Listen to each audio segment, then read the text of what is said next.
There it is.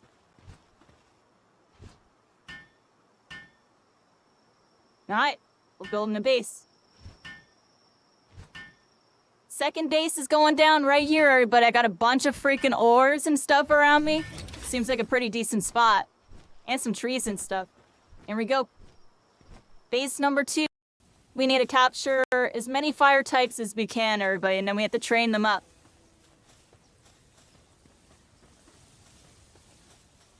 Oh, look. There's one. Hello. Alright, summon that. I choose you. Go get them. Oh, they're being peaceful right now. Let's make them aggressive. Get that freaking monkey. Oh, we KO'd it, everybody. I didn't mean to do that. Oh, it's all confused and dead. Oh, one old monkey. It reminds me of... Nice, everybody. Top of the waterfall. Here we are. Look at this canyon view. It's actually pretty cool. Oh. Oh. And we diving back down. Okay. Back up, Leo. And then we have to go towards this quest thing over here. Alright, top of the waterfall. Well, my daydream was just waiting for me. They knew I was gonna come back up. Oh, this is cool, like a little oasis type of vibe right here between the waterfall. I like this. Wow, the water's like dark blue too. Feet or something. So, if a meter's like 3 feet,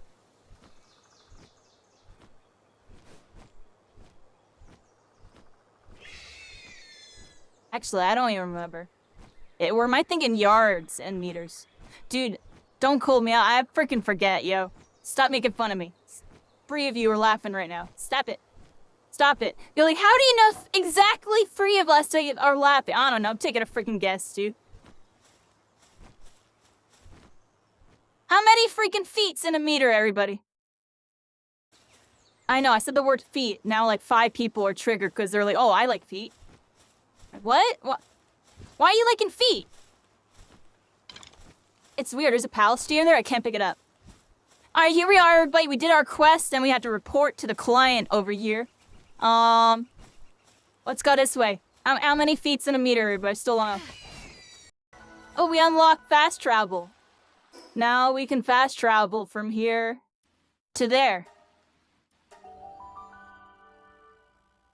Oh, fast travel. Now we can fast travel. If you don't want to talk, then, you know, walk really far. You don't have to. You can just fast travel. Look, boop, bop, bam. Now we're over here. The game has fast travel, everybody. Little beacon checkpoints right here. It's pretty cool. Palworld, everybody. Nice. Look at that.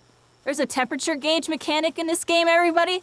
Where, like, if you're in a cold area, you can pull out a PAL that's like fire and warm up. And like vice versa, the ice, I almost said ace, everybody. The ice ones are good against fire.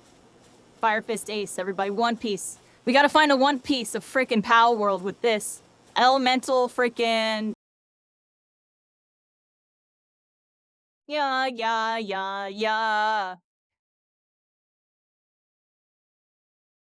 Alright, everybody, we're here.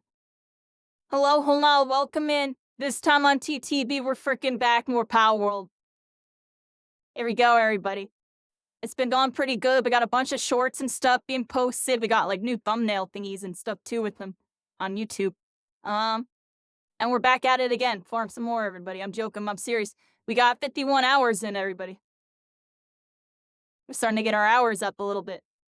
How's it going? Yeah. How's it going? My Rain and Chill. How's it going? Welcome back. I'm always joking but serious. Look, we're here with Palworld. How'd we do that? I'm level 37 now. We leveling up, everybody. We're leveling up. Here we go.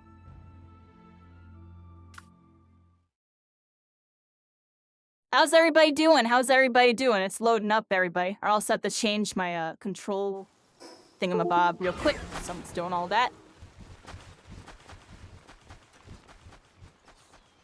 Baby Kitty's here. He's joking but serious. He's ready to grief us. Doing some deadlock. And getting the buzz in. Alright, there you go. Getting that buzz up.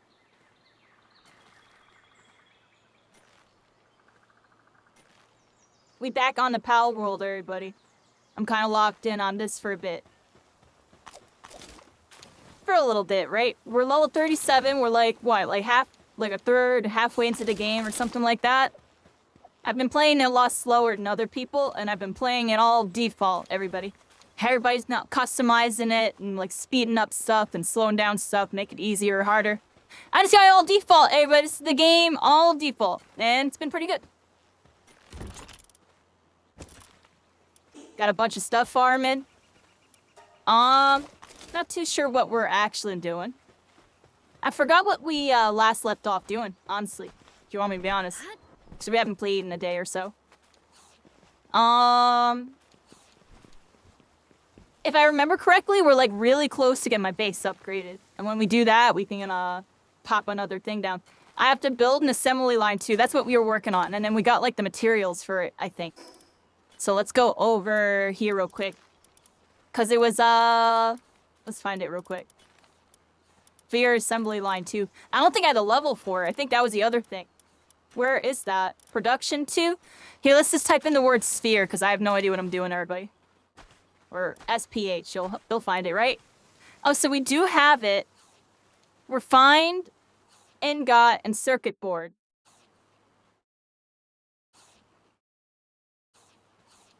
How do I get the refined from the good furnace, right? How do you get a circuit board? Circuit board. You make that out of quartz and polymer. Where the heck do I get that? Alright, everybody. It's getting, we're getting into a deeper part of the game. There's some, like, new materials I never heard of. Okay, so that's why we haven't gone any further with that. So I don't know what those are. I'd have to look it up. I'm too lazy right now. I'll look it up in a little bit, everybody. Screw it for right now. I love how there's just, like, random stuff ending up in these frickin' things. And the pals be putting them in there. Okay. Bunch of base stuff real quick, everybody. And my, green isn't locking. Give me a second here. Yeah. One moment. We gotta do this, everybody. Still kind of just getting started. Here we go. That should fix it. Okay. We're good. So let's see what's going on. You winning those games, Myron? You winning those games? You know, we heard that there's a deadlock matchmaking update next week. Y'all saw the news about that? People were putting it in their title. So I think we're getting, the update next week. And I said, everybody, it was coming soon. I already knew. That's why I was like, let's play some Palworld, just vibe out for a bit. And, we'll go back to it eventually. I will admit, I don't know if I'm gonna go as hard when I come back, everybody. With Deadlock, I don't know if I'm gonna go as hard as I was before. I might, like, slow up just a little bit, just cause, like... I don't know, yo, sometimes it's an hour-long game, yo. I'm joking, but... Be a time vortex. And I feel like, I've been doing so much Deadlock, I'm missing out on, like, what else is going on elsewhere type of thing. I like to... I don't know, stay in a mix of things, everybody. Keep things interesting.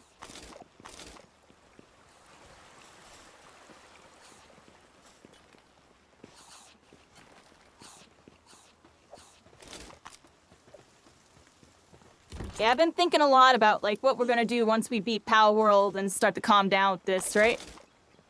But, I don't know, I'm still not even halfway into the game, so I don't have to worry about it much.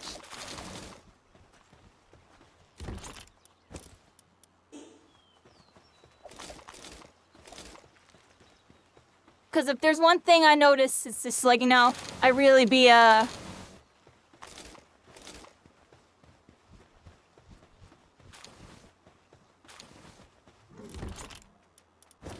really trying to do what I want to be doing type of vibe, everybody. I don't ever want to feel forced into doing something. Because the second I feel like I'm forcing myself to do something, it, like, kills, like, my whole motivation and passion and everything for it. And I've been in those situations multiple times in the past. And, you know, right now, we're just living free type of thing. And it's been pretty decent. And I want to find a good balance of just, like, everything I've been doing, plus everything, you know, stuff I'm doing now type of thing, right?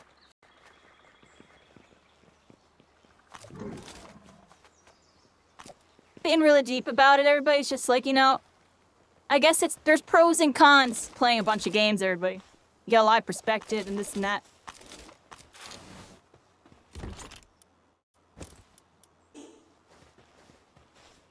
The con is not everybody be playing the same games. And there we go. I miss some people, everybody.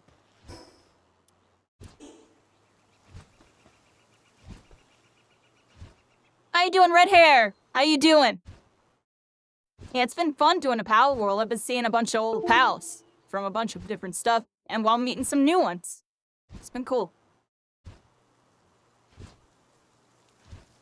Just fixing my Palworld settings, everybody, because it's all messed up. Doing good? That's good. We got a new One Piece this week, right? Do we have a new One Piece? Manga, everybody? What's going on with that? It's getting deep over there. I think we do this weekend. Or maybe it's next weekend. There we go. Palworld. Bam. Got my daydream. Oh, love, please. Yeah.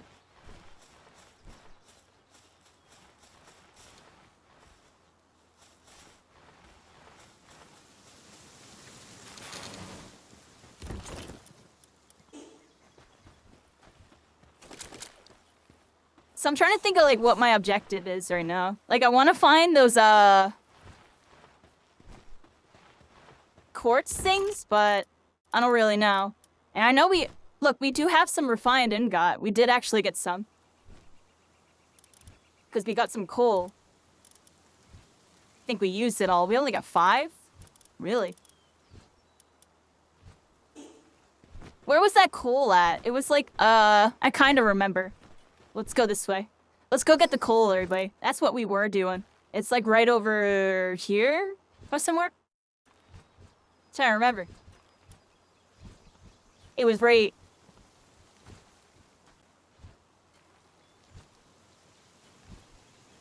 I'm not gonna lie to you, I don't remember it all. Feel like it was right here. Let's go this way, everybody. I have no idea. All I know is it's a higher level area. I gotta be careful. Let's get on my little speedy mount. Come here, Elfie. Come on. Fly into the sky. Oh, it's so happy. It's so happy. It's so happy. It's so happy. Let's go this way. I'm like going mindlessly towards this indicator. I'm actually going the wrong way. Going the complete wrong way. This way, everybody. There, we gotta go to that mountain. Or at least I think it's that mountain. Ooh, an egg. Let's pick this up. Dragonite. Dragon Ball Z. Freaking. I've heard that Marvel Tokon be on some Dragon Ball Fighters too, everybody. What's going on with that? I'm not a big fighter, everybody.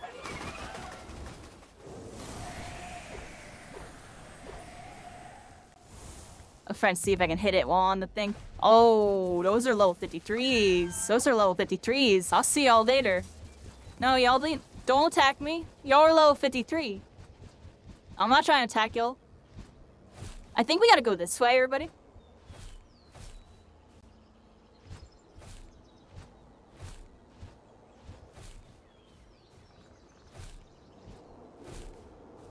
This way. Oh, there's a little jump pad. That's very convenient. Okay. Very conveniently placed. It's almost as... It's as if... I can't say words. They knew we were gonna go this way. Okay. Isn't this where it was, everybody? I can't remember.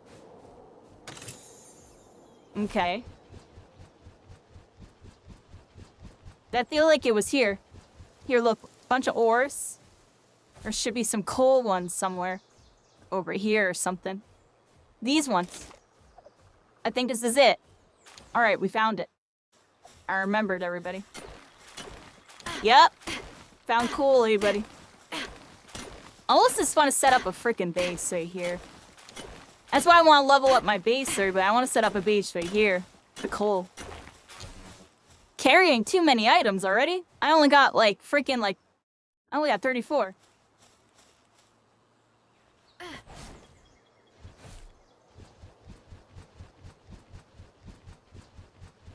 I only think I need 2 trips of these, so that should be fine for now. Oh, nice little waterfall. Coming from this little ice mountain. Okay. It's interesting. It's like a spiral. Like spiral sound. You play Dragon Ball Xenoverse 2? They released the last DLC? Yeah, they got them Xenoverse 3 coming. I never got too into the Xenoverse stuff, but it looks pretty cool. Honestly, I have a weird feeling I might, you know, I might do Xenoverse 3 just because I have a lot of anime people. It seems like any anime game I do that just comes out, we usually do pretty well with it. It's just kind of a thing, you know. It's a part of being a shonen hero. People like shonen games. Who would have thought? You know what I mean? Like, when I was on that Dragon Ball Gekishin Squadra, you're going crazy, and I wasn't even that good at that game. I was alright.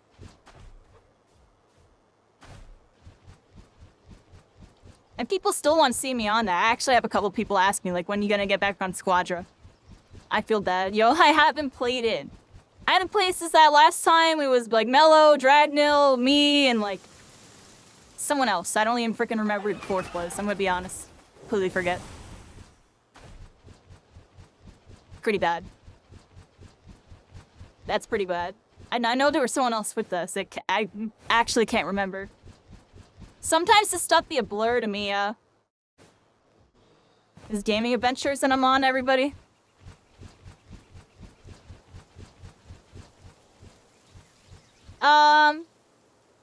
I think I went the wrong way. I didn't mean to go to this.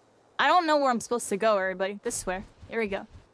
This area is all new to me, so I have no idea where I'm going. You'll play Squadra? They just released Goku Black? In Squadra? He probably goes crazy. I played Goku Black on Dragon Ball FighterZ. My Dragon Ball FighterZ team was, my first original team was an Android 21, Adult Gohan, and Goku Black. My Goku Black went crazy. I shot them big key freaking blasts. They hit pretty hard. His purple Kamehameha, it like chunked people.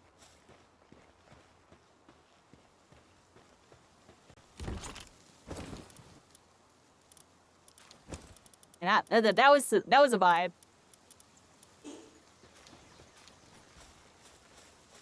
He's technical? I bet.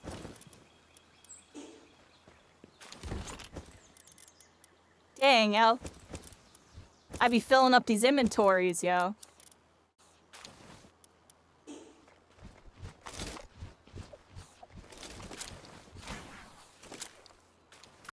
Where's my freaking... Nightwing, come here.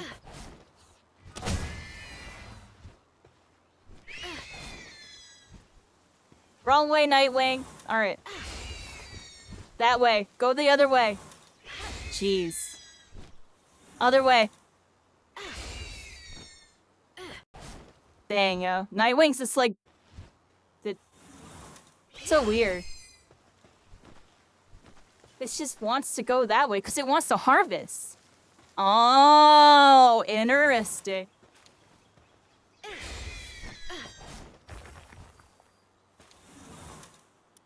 I wonder if I can make it, not do that.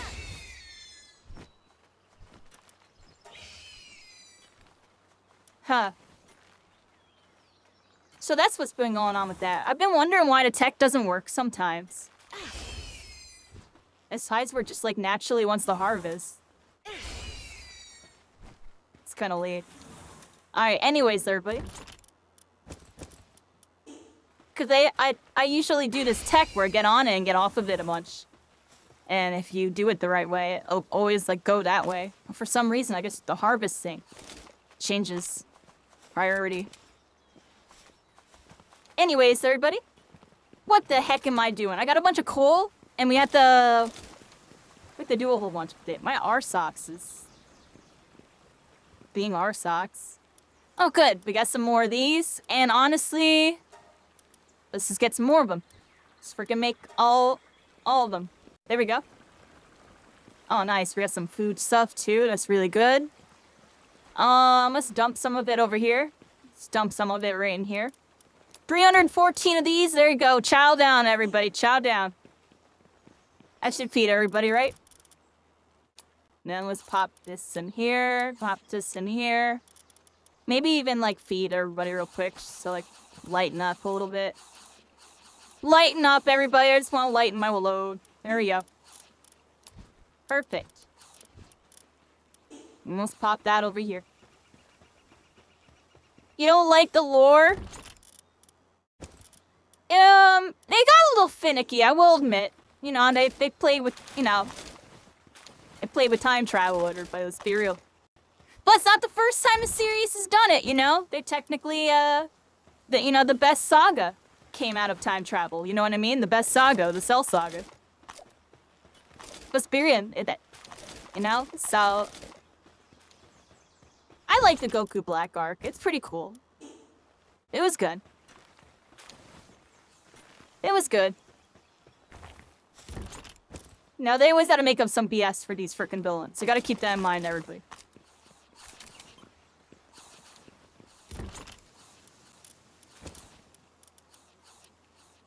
I don't know what the heck I'm doing. I just keep finding frickin' ores in my frickin' chest, and I have some OCD here ready. Like, can I just, like, chest settings and just, like, yo, can we just, like, not put them in here? Like, don't put any of this stuff in here. No stone, no ores. What's the other thing they put in? The frickin', I'll just leave it at that. Alright, anyways. So what we doing? I got, the end got... Dude, I gotta look this up. How do we get this, what's it called? Polymer? We gotta look up 2 different things. Well, I gotta look this up over here, everybody.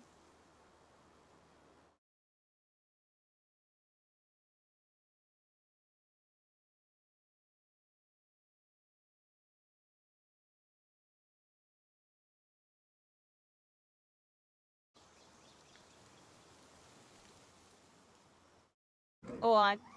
I messed it up, everybody.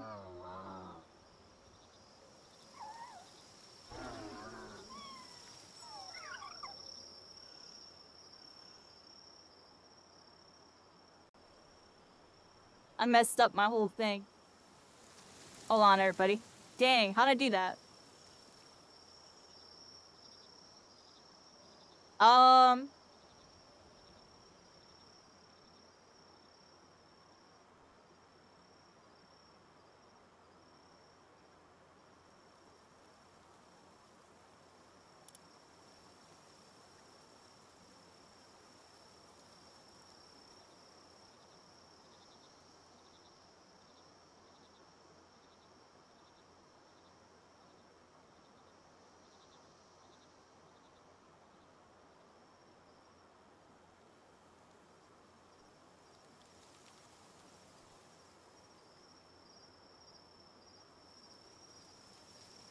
you confused me a little bit with that lore, but there you go. There's that.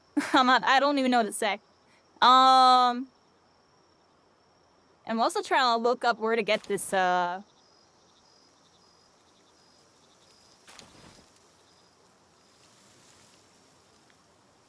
try and figure out where to get this pure quartz nonsense. Hello? This is okay.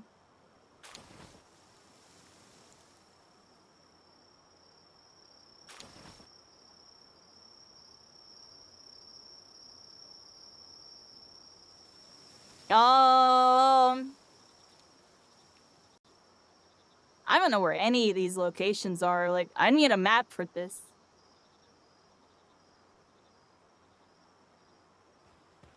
Alright, everybody, hold up. We're pulling up the map. Pull up the map. That's not the map. That's the map. Where do I need to go? Minus... Alright, look at this again.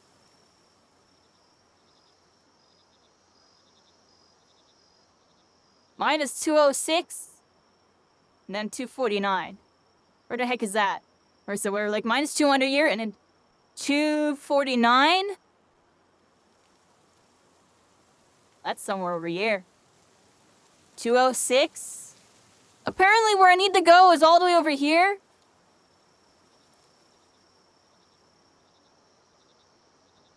And I need to get some cold gear. If I don't have no cold gear, we're gonna be screwed. And then where's this other place? Let's look at this other place really quick, everybody. I'm pulling up this other place. And it's selling me for this other place. They're both ice areas.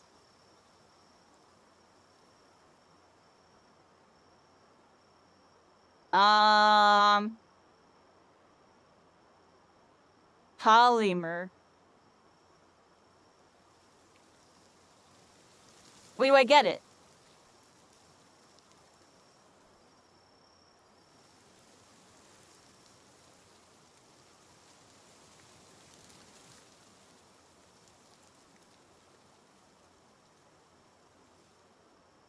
Land of Absolute Zero. Where is that?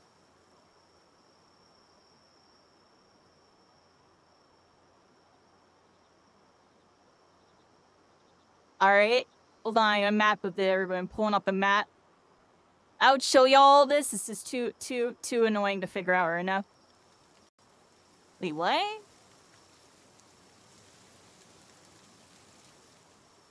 Oh, I have zero clue what I'm looking at here. It just pulled up some crazy map. I close out of that.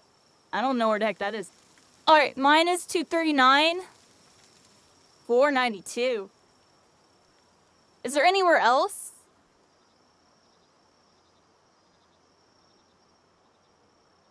Oh, it can be crafted, which is 2 high quality pallet wheels. Oh, I have those, I think. Is tech level 33.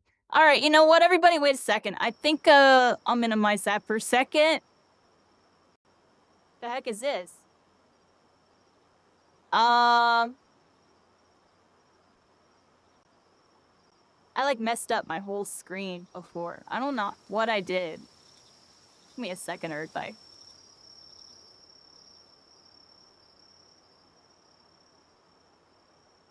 Not exactly sure what I did before.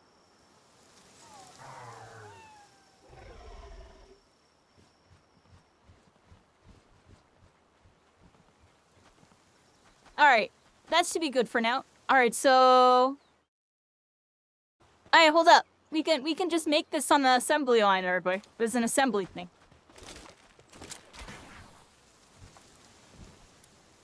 What is this? Not this.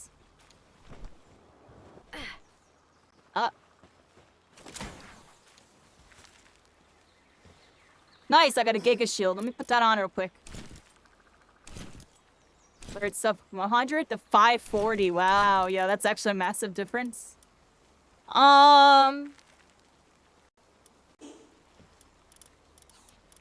make a make it here.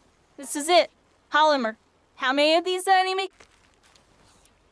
Oh, I only have 3 sulfurs. Alright, we might have to find sulfur. I might have to go on a hunt for whatever that is. So I'm pretty sure this thing that I need to make costs a lot more than that. We're trying to make sphere assembly line 2.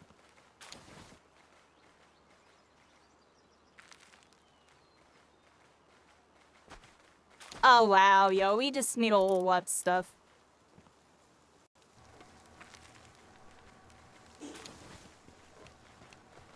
Dang, yo.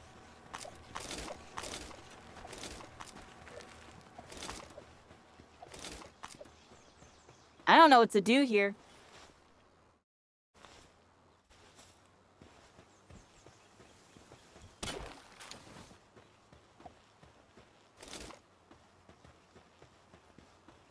I have this base here, and I have another base over there.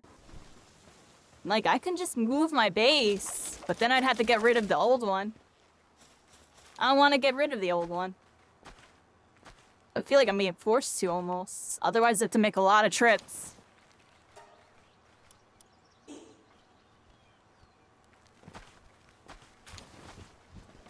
This is a lot of trips. This is gonna be at least, I don't even know. It's over here. We're gonna put my old cloak thing away.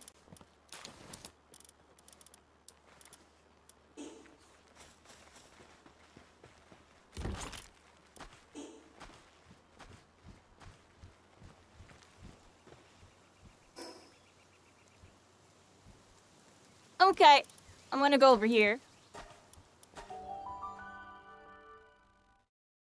What level we at? Like 37. Yeah, 37 now.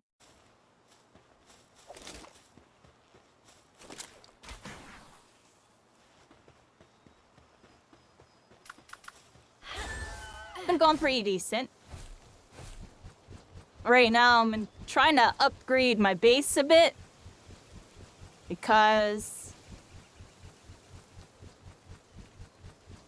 my base is kind of slacking.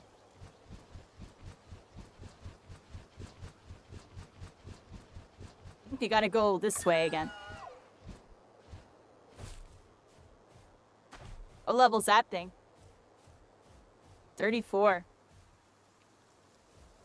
Terrestrius. I don't think we have that one yet. Oh, some beetles here.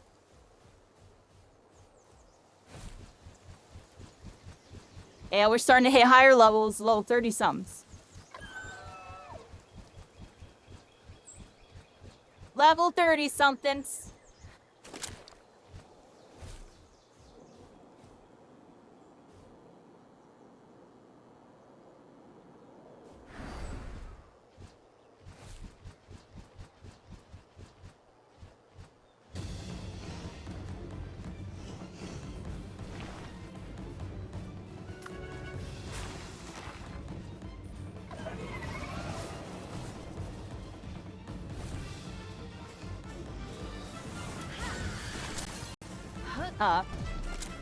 It was all my shields.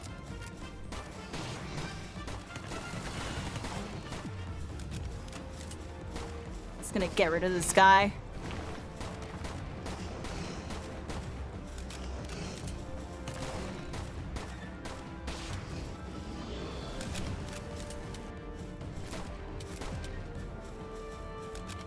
See ya.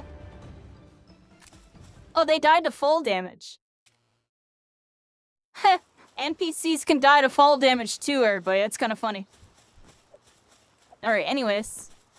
Back to what we were doing. Need more of this. Dang, I just want to set up a base here and just freaking start going crazy, but we can't. A base right here would be doing a lot.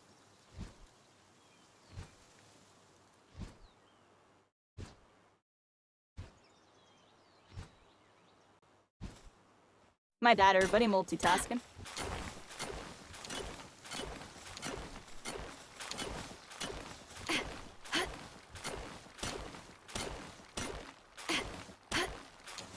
Oh, I had too much again. Still don't have a mount set for that guy. So many little things to do in this game. Well, I can't jump because I'm too heavy. Interesting. We're here, everybody. A little bit of some materials. Some material gathering. I'd had a quest that I need to do, but I don't think I can do it yet. I think I have to level up more. Honestly, we might just come out here and just start combat and stuff. A wild level 30's over here. I wonder what this tree is. See that tree there? Or is like a whole bunch of... I don't think I want to fight them. Oh, we might be in trouble, everybody.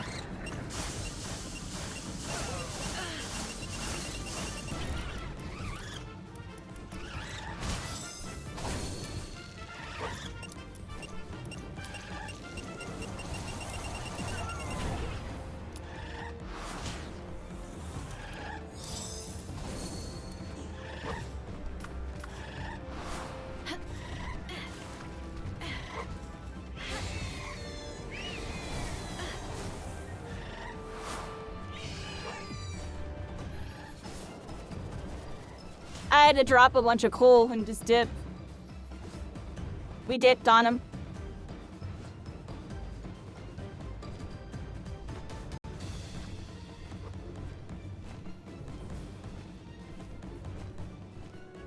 I have to go all the way over there, but isn't that like level 40 something? I'm level 30.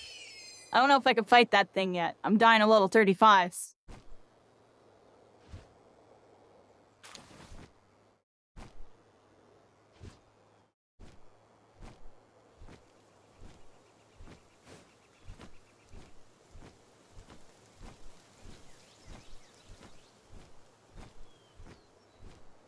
Where's the checkpoint? There it is. Dang, I dropped those coal. Yeah, I don't know if I can do this freaking quest right now. There's just too much BS in the way. Like, I need to be able to build my base. I can't build my base unless I get all these materials. I feel like I'm stuck until my higher level here. Because this is gonna take way too long. I already see it. This is a lot of trips. Now I had to cut that trip short. I got 25 of them. Then I had to drop like half of them. I'm at least going back to pick up the other bit I dropped.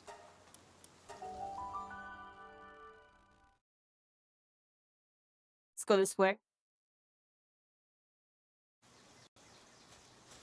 Oh, baby kitty's passed out. On the end of the bed. That's cute. Oh, my Elfie's freaking down.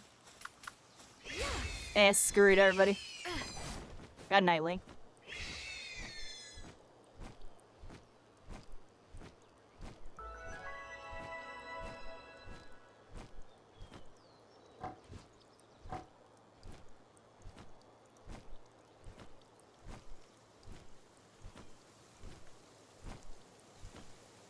I'm not too sure where I want to set up my next base, everybody.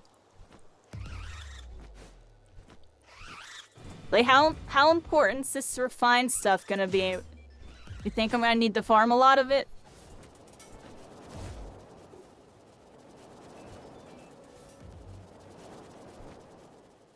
Cause I got like infinite ores right now at the other freaking place. Then I got a plantation on my first base. I didn't even go check on my first base. Yeah, where did I drop them? Like over here? I feel like I dropped them like right here. Something.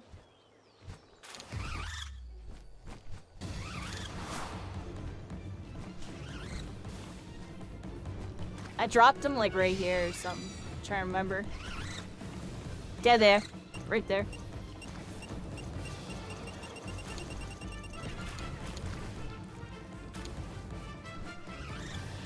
There we go. I'm out. I got 34 coal in me.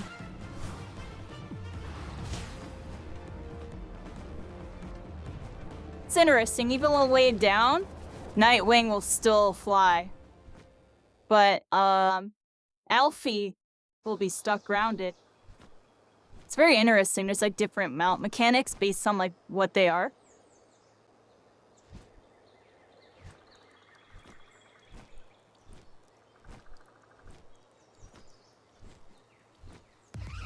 Yeah, you want me to get that segment? You know, get it in a little while. Get it in a little while right now. Ain't no pal gonna help me do what I'm doing here. I gotta do this. We gotta do this, everybody. Otherwise, I can't level up my freaking base. I'm gonna level up my base. The base be struggling. That might be enough, honestly, everybody. Yeah, I might have got enough there.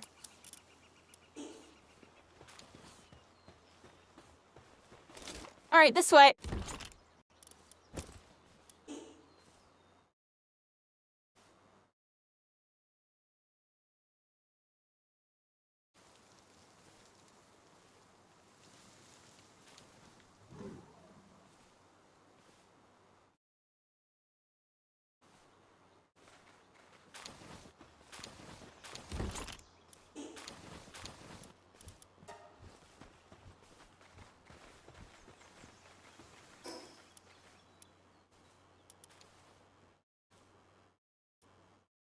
Hold on, before I even go there, I think I have enough. Let me look at this again. Any 100 of those? How many's being made? I might not have enough. I'm close, though. That 29 being made. Plus whatever I got here. We need to get 100. So, like, 2 more trips, then? Shouldn't be too bad. It's actually not too bad. I thought it was gonna be worse. Yeah, because I'll be at 50 there. Real 1 coal here. Like 2 trips, and I just gotta make it. I gotta be juicy about it. Let's switch my pal out, everybody. Switch to pal. Pop this in. Okay.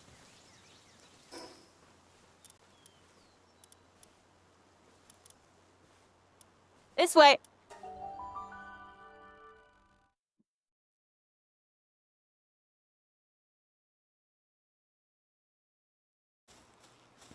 Yeah, you want me to get that segment. We'll look into it. We'll look into it. Alright, do a couple more trips with this. You gotta go this way. Appreciate you, red hair. We'll find in the One Piece, everybody, a Palworld. 1 bit at a time. Right now, we're getting those poneglyphs. By that I mean freaking ancient, freaking. It's not even ancient tech points, but all these tech points, everybody. Well, the ancient tech points are like the red poneglyphs, everybody. And then there's the normal ones that are all like, you know, dark color.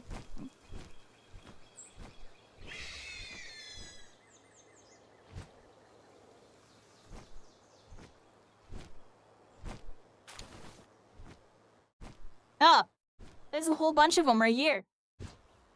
Wait, is this the same spot as over there?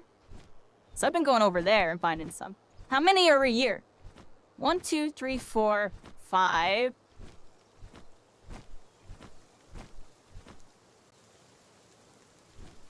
We're not getting it yet just because...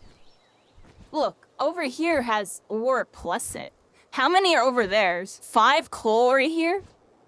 How many over here? Is there more than 5 or is there like 3 or something? That's interesting. Maybe I should have made a base over here.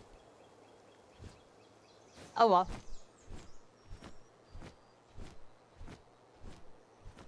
Like, what's over here? We got 1, 2, 3, 4, 5. 1, 2, 3, 4, 5, 6. Oh wow, over here's OP. Yeah, I need to make a base like right there. Base like right there, and when we just get all of this. And we just freaking make a base up. Oh, what the heck is that?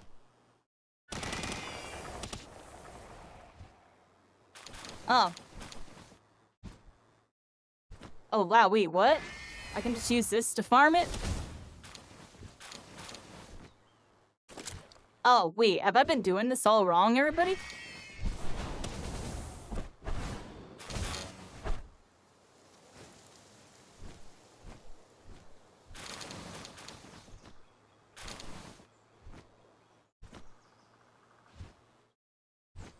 Hold on. A bunch of wood.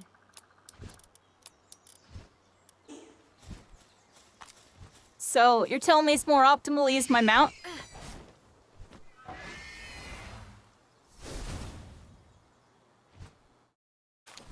You heard the song? Yeah, we got the good stuff playing. You won't get as much as if you use your tools. I think it don't matter as much right now, just cause I'm going for speed, everybody. We're going for speed. Gotta get the speed going. Hold on. Oh man, we way too much again. Had to drop some coal. One more. One more. There we go. Honestly, wait a second. Screw it, I can pick it all up. I'm on Nightwing. This way. I appreciate the tip, Wolf. Appreciate the tip a lot. That's good enough, because I had a feeling it was something like that. Like, the mining tools can get you more. But, if you want to make it quick, everybody, you can just attack it, and it'll just drop a whole bunch, and you just get out of there. Because I don't even have my upgraded pickaxe right now. I got the normal one. Because you can upgrade your pickaxes, right? I think I need to upgrade, hit those. I'll be hitting them, getting one at a time. Yeah, get them better tools. Get them better tools, everybody. Appreciate you, Wool. Alright, we got some tips there.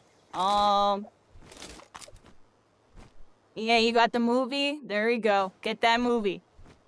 I actually still haven't seen that movie. So can you believe that? It's on my list. I should have watched it already, but I haven't. Because I haven't watched any One Piece movies yet, actually. That's a fun fact. I'm saving it, everybody. I'm saving it. I know there's a whole bunch of them. I'm gonna save them all up. And then, you know,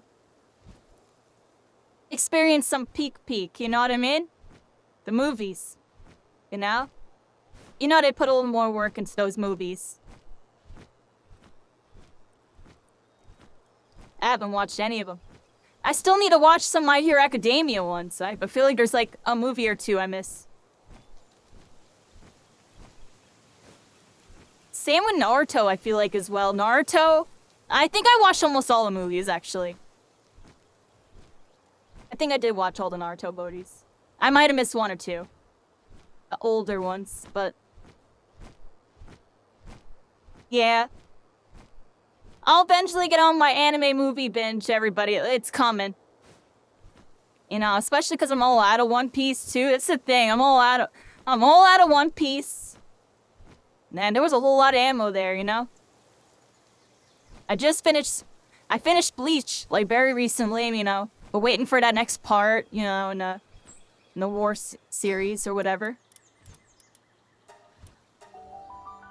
I've literally finished, like, everything I'm probably watching. I need to rewatch, like, Freerin. There's a couple things.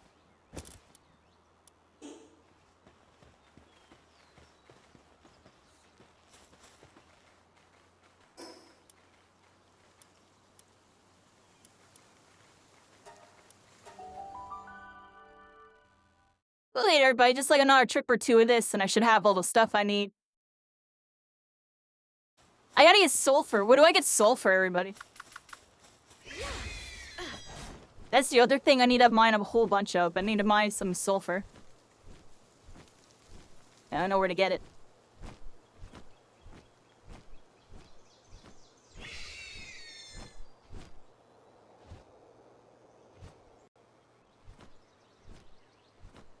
I don't watch at 24, everybody. That's where I've been at.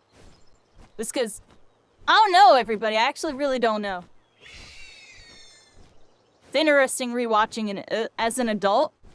Rewatching it as an adult, it's actually like a different experience. Because watching it as a kid, you're just like, ooh, odd by the action and the plot twists. But now rewatching it as an adult, of course I know the plot twists are kind of coming. But I see, you kind of see like the satire and the reality of like what they are illustrating, like with like, you know, government corruption and stuff, everybody. It's interesting. You watch it, it's one of those things, you watch it as a kid and then you rewatch it as an adult, it's a different thing. Definitely different thing with that one. Free Red?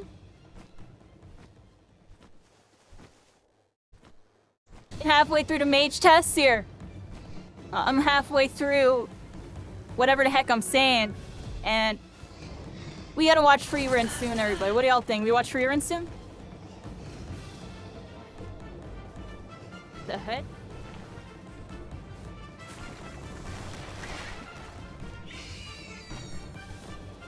Oh, let's get out of here. I don't know what I'm gonna hit by. I don't even know where the escape is. Where's the escape? It's over here. Have I ever played Pokemon in live? What's Pokemon in live? Honestly, everybody, Pokemon is a game that I got to play a lot as a child, and then just I kind of phased out of it, / didn't even have access to it as I grew up, type of thing. Because I had it on the Game Boy. I had it on the Game Boy Color. I had to get Game Boy Advance. SP, I had SP. Game Boy Advance SP. I had Nintendo DS, too. When I got into Nintendo DS, I honestly, didn't phase into the new Pokemon. I didn't have the money for it, mostly. That's one big thing about me, everybody. I don't buy a lot of games. If I do, I either randomly, you know, I got lucky or something. I'm joking, but that's why I really appreciate anybody that like gifts me stuff for Steam and games and stuff. Cause like honestly, without people's help, there's a couple games I probably never would have got to play, type of thing. Just cause my budget is screwed, so I can't really buy games. But yeah, there was that vibe back then when I had a DS. Everybody. My life was in a really tough spot.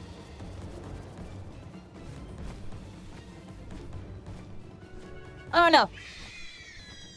There's too much me stories, everybody. I've had different eras and phases of stuff in my life. Like, there was a point in my life where I had no access to any internet or anything. And the only thing we had was a CRT TV and this Wii that I got off somebody for 20 bucks. And Smash Brothers Brawl, and it was the only game we had. It was literally the only game. We had like Wii Sports, because it was like installed or something. We have like that, and that was it. We had Brawl. And we played Brawl a lot. You know, we would have a bunch of people play. In the good old days.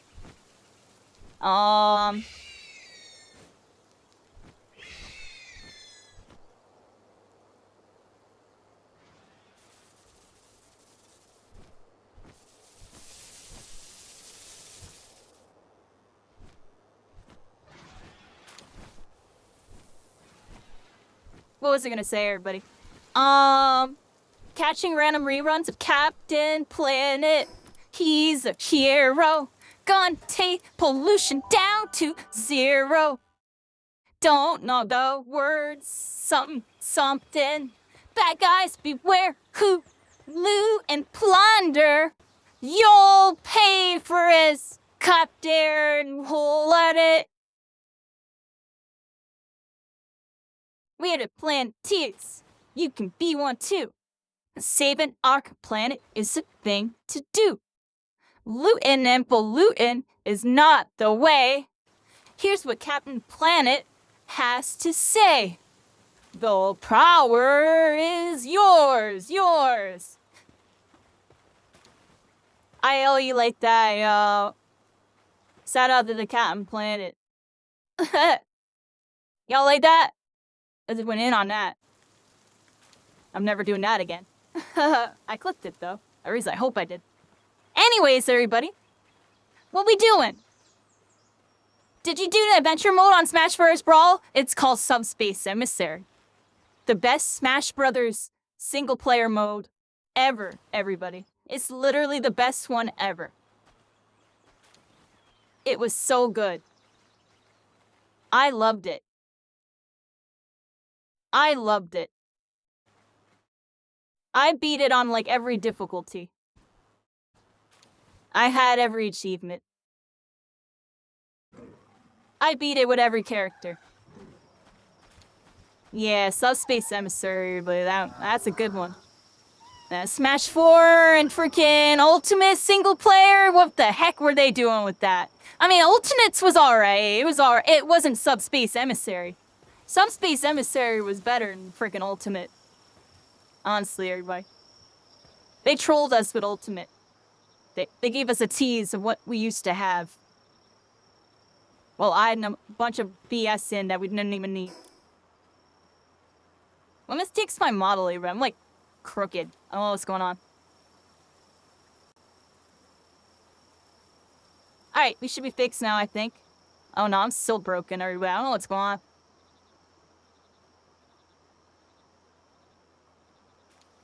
Alright, now I'm fixed. You made it close to the end, but you never finished it? You gotta fight the Master Hand. And Crazy Hand. See, Kachan came in with the glowing hands. Were you doing that because we're talking about the Smash Bros. Multiplayer?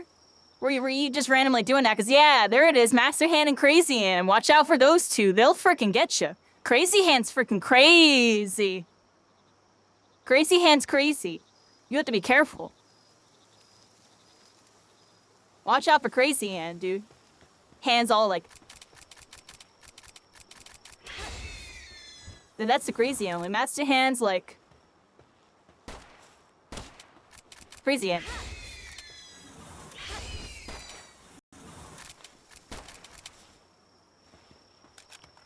Y'all see the difference? That's my intro. That's his emote. Taika, that's the flame dude that beats people up.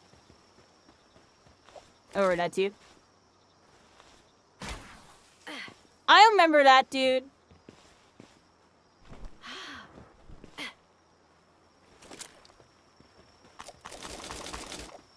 I remember when, everybody. Like I said, we played so many games. I know so many people from so many games. I bet you only 2 people know who Tarka is in chat. Kachan. Who's Tarka? Really? I never heard of that character. We're here on Palworld, everybody. Freaking Fortnite, Valheim, Rust, freaking Pokey, Digi, Yugimon. It's been fun, everybody. It's a nice little trip, everybody. It's been a nice trip. Definitely gonna play this. Any update that it gets, like a big update and people are on, y'all see me hop on this. I'll try to. It's officially part of the roster, you know what I mean? You know, Deadlock's kind of like the main PvP right now. We still might be facing into some, like, you know, some other stuff like, I don't know, Fortnite or Marvel or whatever. Like a more community game type of vibe, just because I want to try to get them going again. I feel like if I can get some type of schedule with it, like you can get something cooking with it. Because people come ask me, like, when are you going to play this? When are you going to play that? And then I get on that game and I never see them. I'm joking, but you know what I mean? So it's like, I got to figure out how to, like, coordinate things a little better. Maybe I played in Naraka one day again, you know? Kachan, maybe we play. I haven't played Naraka in freaking, like, a year or 2. Last time I played with Davin and Cassie. It was like 3-4 in the morning. And it was the sweatiest matches I've ever experienced in the entire game. And I never played it again. I'm gonna be 100% honest.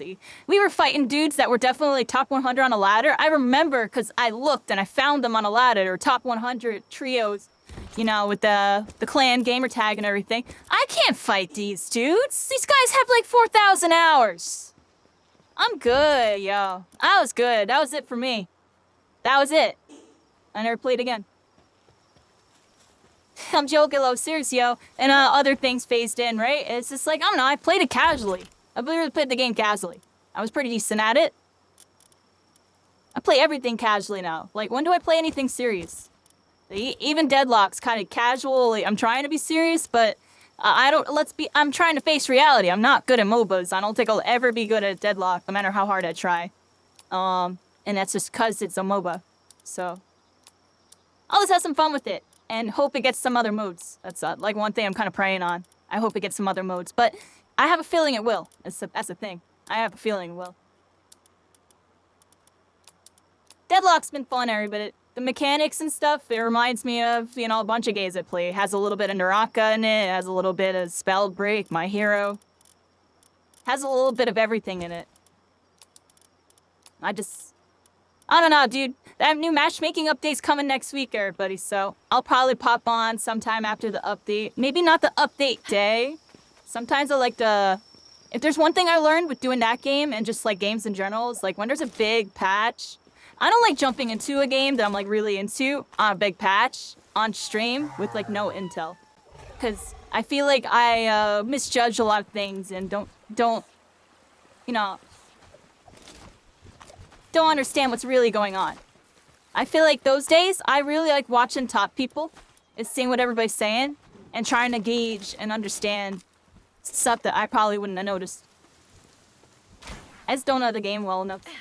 So it's like, doing it on updates has been really awkward for me. That's why I either get on really late that day, if it's an update, or skip it. That's gonna be like the new strat with Deadlock. It's because I'm just not good at it. I'd rather know what I'm talking about, you know what I mean? I don't want to sit there and be dumb.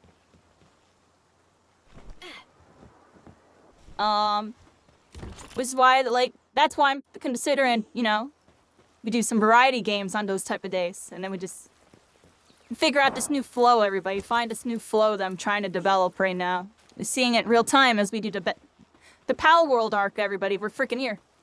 Like, you know?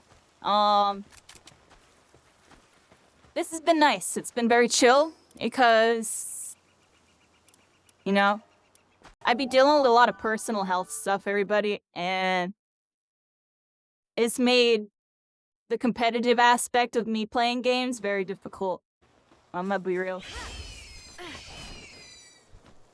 Like, I kind of need, like, more calm games like this right now.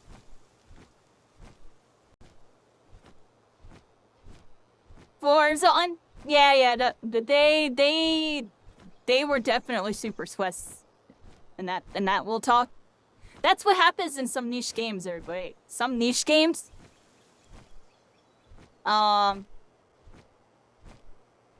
it'll just come down to the people that are really dedicated.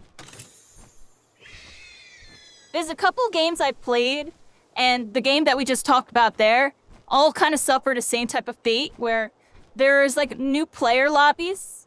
There's not enough matchmaking to have necessarily, like, MMR splits, like the mainstream games, like, say, you know, Demo, for example, has multiple different ranks, right? And you usually play within one or two, you know, bandwidths of that, right? Or whatever.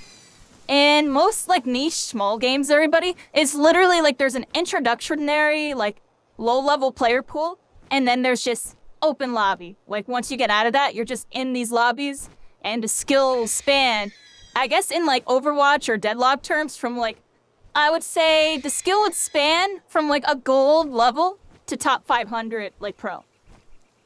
That's the skill differential once you get into these open lobbies and, like, more niche games.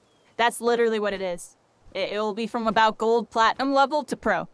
Like, top 500, top 1. You can run into top 1 in some of these games. You know? Just because that's how they're built. Most of it, well, the battle royales in specific, you know, it's hard to really do it. Fortnite even tried to do it, and Fortnite, you know,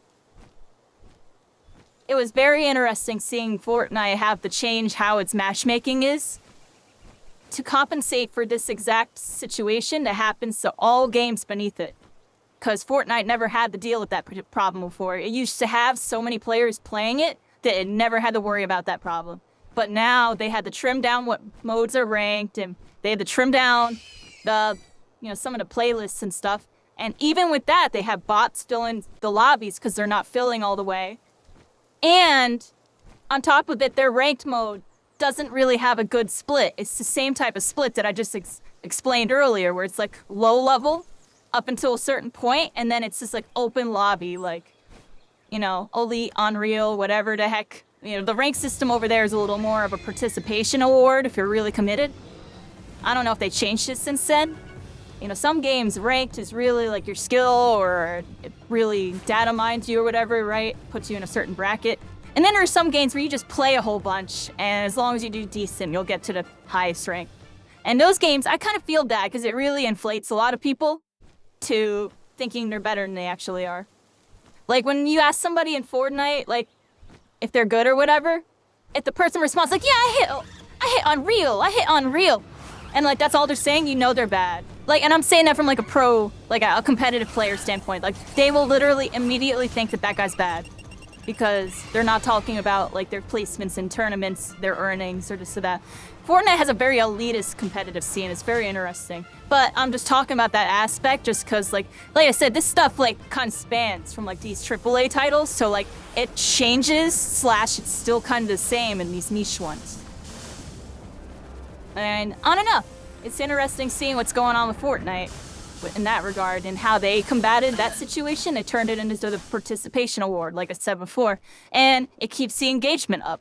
It keeps the engagement up, and that's why all these people are still playing it, all these normal people. And they'll hit, you know, whatever rank, Elite, Unreal, or whatever, and they're gonna feel really good about themselves. When in reality, like, on the grand scheme of things, it's just like kind of like they're just scratching the surface of what competitive actually is in that game. They're actually legitimately only like maybe Diamond Masters level in terms of skill, if I can put it in like Overwatch terms. Hitting Unreal in Fortnite is like hitting Diamond Masters in like an Overwatch Mobile Rivals type of thing. It's like the exact same. Fortnite's all about the scrims and the tournaments and your placements in the tournaments. That's like the actual rank system. And that's because they have online tournaments that happen all the time, consistently. And some of these tournaments will actually, you know, track these players and give them like rankings within the tournament scene, right? There's like a whole spectrum of that as well, right? How many times they've topped and this and that will put them in a certain bracket. And that's how people kind of make a name for themselves or work their way into like the pro lobbies, quote unquote. That's how you get into the pro lobbies in there. Like it's super gate kept and you're only let in when you make a name for yourself type of thing. They don't just let random people in. Like, you know what I mean? It's very interesting. And that's like a game that's more established, right? So I'm explaining the umbrella because Fortnite is still surviving under that infrastructure, even if it's kind of like bleeding right now, right? Fortnite's kind of bleeding right now. So are all the other top games, Valorant, etc. They're all bleeding with all these new titles. And y'all see it on Twitch and YouTube, right? But people come back with the updates and this and that. They have their dedicated communities. I don't know, everybody. I'm kind of just rambling a bit. Like, what's next with gaming, everybody, you know? I don't even know what made me start talking about that. I guess just, like, it's hard for me to be competitive right now. I guess that's the main thing, everybody. It's like, I really don't care. I understand what it takes to be good, and I don't think I can be. Not right now, not anymore. Or it's gonna take a lot of work and, honestly, a lot of coaching for me to make any progress. And if there's anything I learned from the Deadlock CC thing is silly. I can have some of the best people coaching me and I still have some serious problems. You know what I mean? They can't be fixed overnight. You know? That all goes into a formula, everybody. I've been flying around yapping, not going to my destination, everybody. What y'all think about that? I gotta do it that way. How's multiplayer in this game? We haven't really messed with it too much. We honestly haven't messed with it too much. It seems like it's like server-based and stuff. I'm gonna be honest. I really don't know what to say about the multiplayer. I'm just kind of doing my thing. I always come through with clean fits. We were talking about free run, so I put on a free run outfit. I gotta watch free run again. I gotta watch Decent 2 again, everybody, because like I watched it, but so much was going on at the time that I like barely remember what was going on. So I need to rewatch it. Yeah, You know, I really am here just to do a single player, honestly, everybody. But, you know, there is a multiplayer. It's like a guild system. Y'all can, like, join community servers and official servers and, like, do stuff. I don't know. Get that rascal.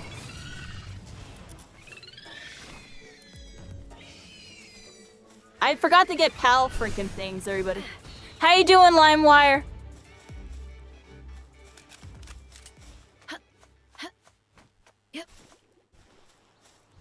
Make Warrior Online had that issue. It's a ranking system. You can lose every match. If you played X, you could hit the highest rank. Mech Warrior.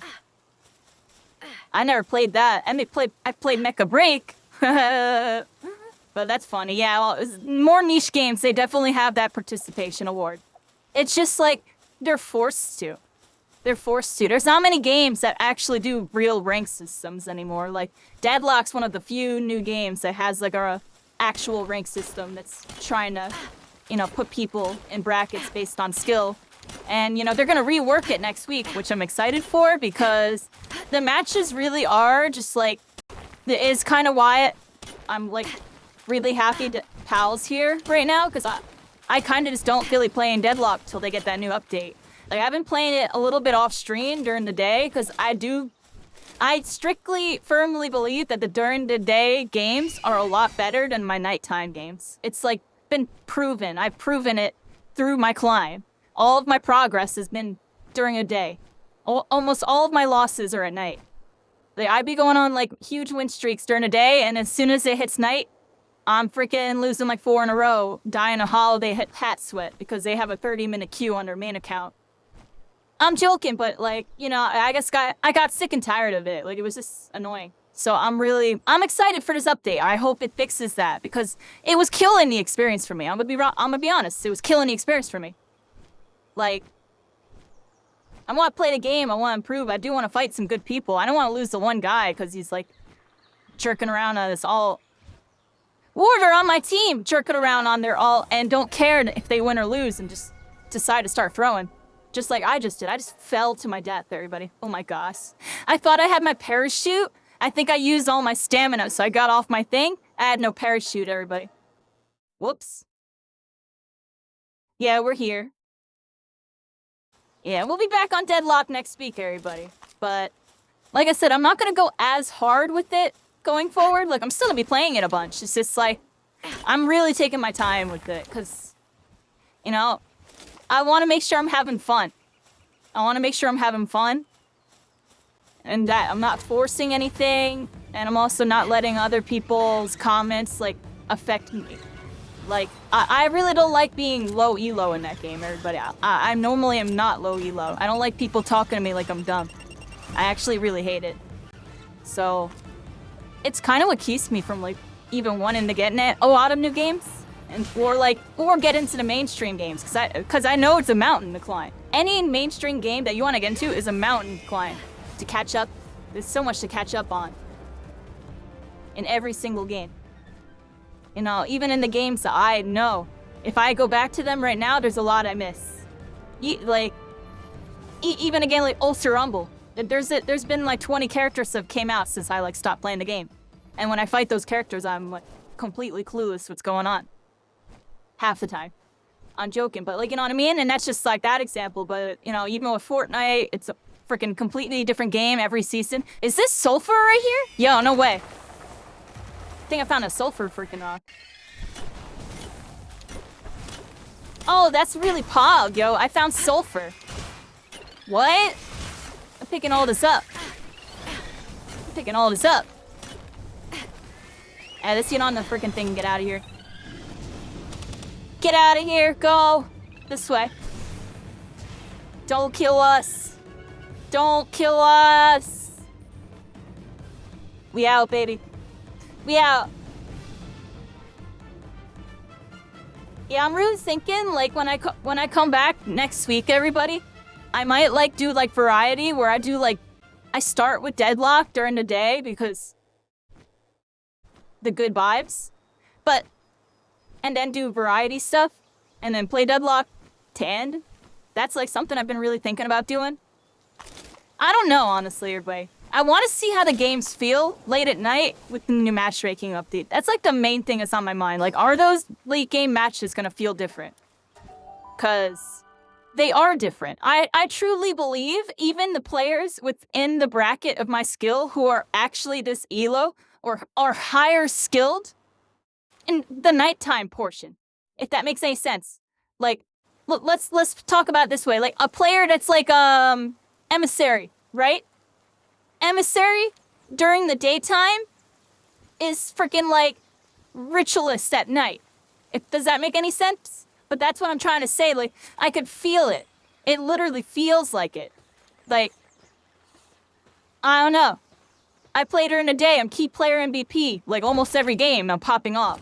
And it's like, it's nighttime. I'm fighting people with weird gamer tags. Suddenly the game's 50 times harder. Everybody's doing everything properly. And then, but at the same time, people are playing like they're drunk, like they don't know how to play the character. It's freaking weird. And I was just like, it was just killing my vibe. I know it's just like that's been my experience with this. It's like, I'm ecstatic for this new update, everybody. I'm ecstatic. I really hope it fixes it because it was just pissing me off. Like, it was killing the vibe. I'm trying to have some fun. And it wasn't fun. You know what I mean? That's my little rant on that, everybody. That's my little rant on that. You know, we'll be back over there. We'll be back over there. And then, you know, there's a lot of games I'm on hiatus from because, you know,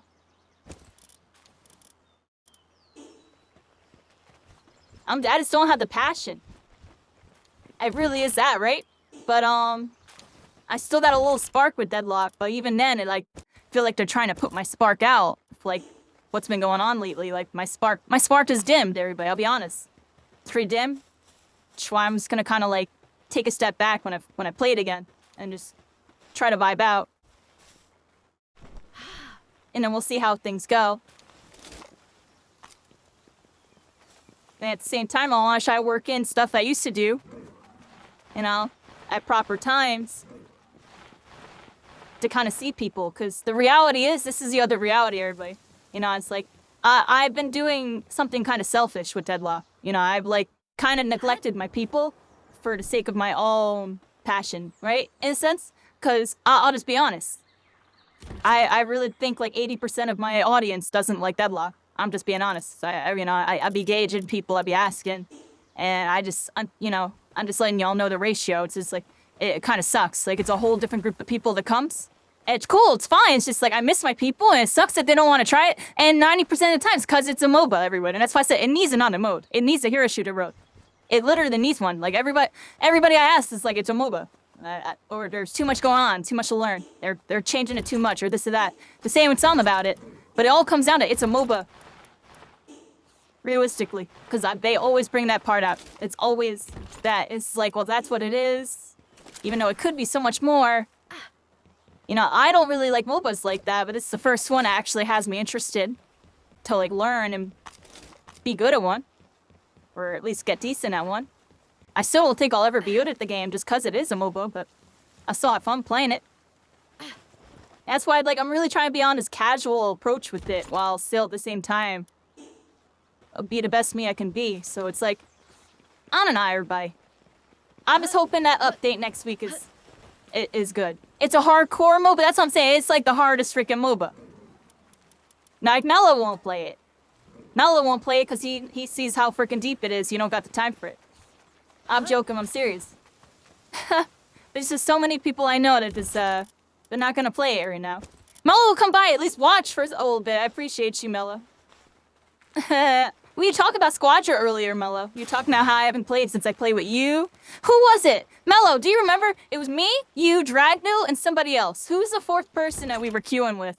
The last time I played Squadra. It was like after season 1 or season 2, I played for like a day. Do you remember who you were with? I actually don't remember at all. I was trying to remember.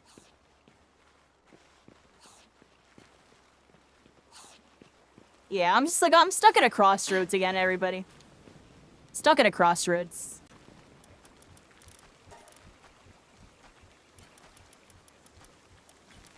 Yeah, like this whole streaming thing, yeah.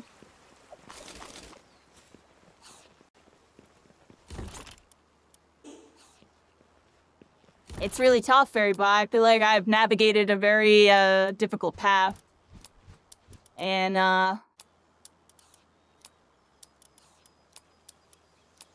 don't even know where it leads anymore at this point. Like, what did all these books do? I don't even know. Fearless? It might have been Fearless. Yeah, I think you're right. I think it might have been Fearless. Maybe. I really don't remember, yo. I really don't remember. I just know it was me, you, Dragnil, and someone else. And we were going crazy on them, and that was it. Y'all were going crazy on them. I remember I was, like, sucking. I was, like, keeping up. I was sucking. You gonna say the same thing, word for word? Happy Friday? Which thing, LimeWire? Which thing? Because I just yapped so much, I don't know which thing. Yeah, everybody, like, I'm in deep feels, yo. I'm telling you, I've had some health stuff going on. It's, like, my main priority. It's still happening every day. I'm taking medicine for it. I need to call my doctors again type of vibe. Like, next week, Monday, I need to make sure I wake up early and, like, call my doctors, because I keep getting, like, their voicemails or whatever. Crossroads with gaming. That's what I'm saying. Like, yeah, not forced stuff, everybody. If you ever feel like you're forcing something and it's not fun, you have to take a step back. Take a step back and, evaluate how to make it fun again. Or do something else. So that way, when you come back, it feels more fresh. Like, I'm on break from freaking every game I've played. Even the Deadlock arc's been like a nice break, you know, away from everything I was doing. I was learning a whole new game. I was having a whole lot of fun doing it. Ragnarok 0 next month?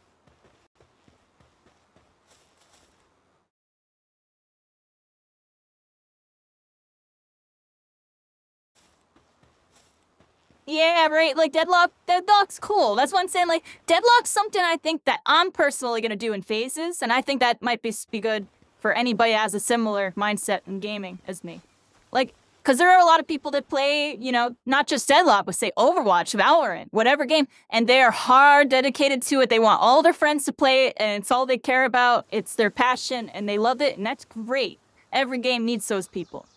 You don't have to be that person, though. You could be your own person. So everybody has different routes in life, everybody.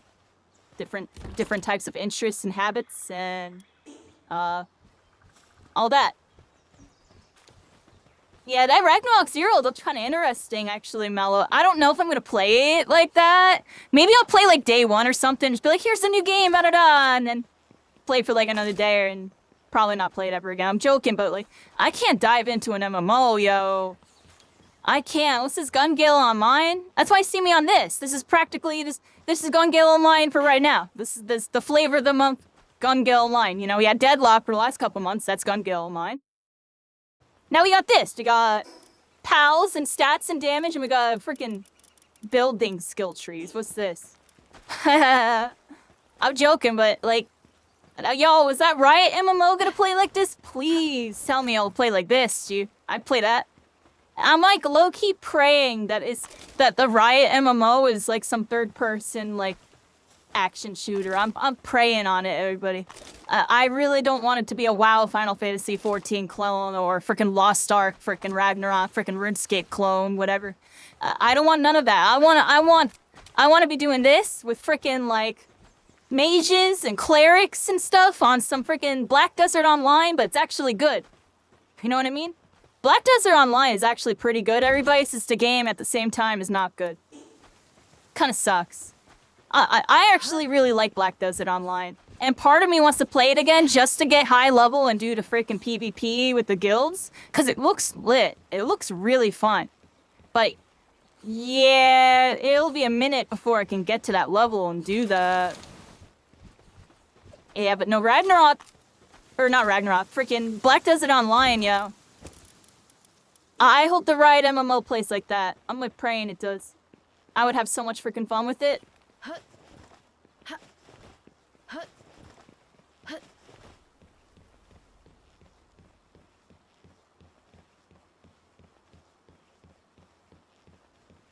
I feel you, LimeWire. You know, gaming's always been my life, so that's why I'm like always hanging in there. That's why you see me all the new games. I'm always just like on whatever's new, because I've already been there and done that with everything else. And new stuff keeps my mind buzzing. Like with this game, whenever I used to scrapple, I'm always trying to see if I can get any like launch tech. Like, how did I do it the other day, everybody? We like hit the lip like this or something, and it sent me flying into the sky. I won't remember how we did it. Yeah, I don't know how we did it, but I'm joking, but little things like that keep me entertained. I guess why y'all saw me on Celeste nonstop. Cause honestly, that movement and the physics and everything was addicting, and I still have a lot of fun playing her. But I will admit, like, the dopamine I was getting from it is gone. I used to get like a crazy dopamine while doing it. Now, it's fun. But that's how it is sometimes, everybody. Sometimes you get too much of something good, and your body will naturally build a resistance against it, or something like that, right? I'm joking, but you know what I'm talking about? There's a scientific term for that, but I can't remember. It exists within gaming, too. It really does. At least it does for me.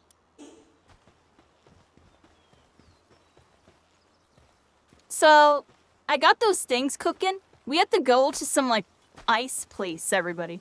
I have to go to an ice place, and I need to make some ice gear. So we're gonna learn how to do that right now. Go over here. What else does I say? Gaming stuff, everybody. Gaming stuff. I don't know, everybody. I'm always gonna be a freaking gamer. Cause, it's the only thing I know. It's honestly the only thing I know. Oh, I have some meat already. High quality. You know, it's my duty to do this stuff. Yeah. Did a bunch of stuff with Smash Brothers. It's honestly, it's a lot to think that Smash Brothers was 10 years of my life, everybody. 10 years of my life from, you know, my senior year of high school, 2009, to basically 2020. I was involved with Smash Brothers. You know, from being a competitor to eventually hosting tournaments and eventually working for an organization and doing tournaments and stuff. And that was my life and my passion. And COVID happened, and Smash Brothers never really was an online game. It really was like an in-person game. And with COVID and stuff, I just kind of phased out of it. And honestly, I never looked back. Because, like, during COVID, a bunch of drama happened with that scene, and, like, the whole scene changed. And I'll just kind of leave it at that. And at that point, I realized, you know, I don't know, dude. I kind of just grew out of it. Like, this stuff is like, I don't know. I always thought about it when I was at Smash events that a lot of people there weren't into the same games as me. A lot of people were very Nintendo-ish, and more into RPGs and stuff like that, which I thought was interesting. Not many people were like into like, say Fortnite, for example. As surprising as that is. Now, back when Fortnite was popular, 2018 and all that. And even Overwatch, you know. It's just a different demographic in a way. There's crossover, but it's different, you know, different styles of play, different preferences. Where am I getting at with all this, everybody? Sometimes, you know, sometimes things change, but sometimes you change. And it's not necessarily a bad thing. And in a way, it's a good thing. It really comes down to how you look at it. You're always going to have those experiences you had. And even if the experience isn't the same anymore, you can always try to strive to either make new ones similar to that and something else, or try to find a way to relight the spark that gave you that joy initially. There's one or the other there. And then that comes into a whole lot of nonsense that you gotta go deeper into, I guess, yourself and figure out. Wait.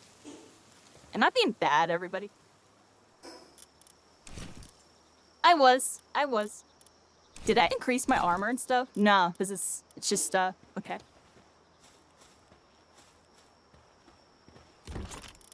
What else was I saying, everybody? Super Saiyan.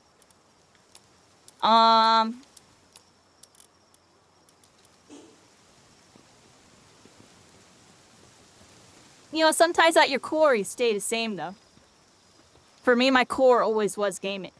I'm always going to be a gamer, even if the games I played have shifted over the years. You know? I'm always going to appreciate and have some love and, you know, some experience or memories or whatever with some of the games I was part of, you know? Even if I never play Smash, like, ever again, which I probably will eventually. You know? And I don't have that sport that I used to have. I will always remember the experiences. You know, I still think about the time that I freaking lost to this, like, top player guy, and I barely lost to him, and that trained really, really hard for a week. Like, trained like crazy. And then at the next tournament, I fought he didn't show up, and I was really bummed out. I was really bummed out that he didn't come back. Because I was ready for him. And, like, I fought my rival dude, who we would go back and forth. It'd be kind of close. I fought him, and I smacked him. I'm talking 6-0 grand finals, 3 stocks. Every game. Every single game was a 3 stock. He beat me 3-2 in winners finals, and I 6-0'd him in grand finals.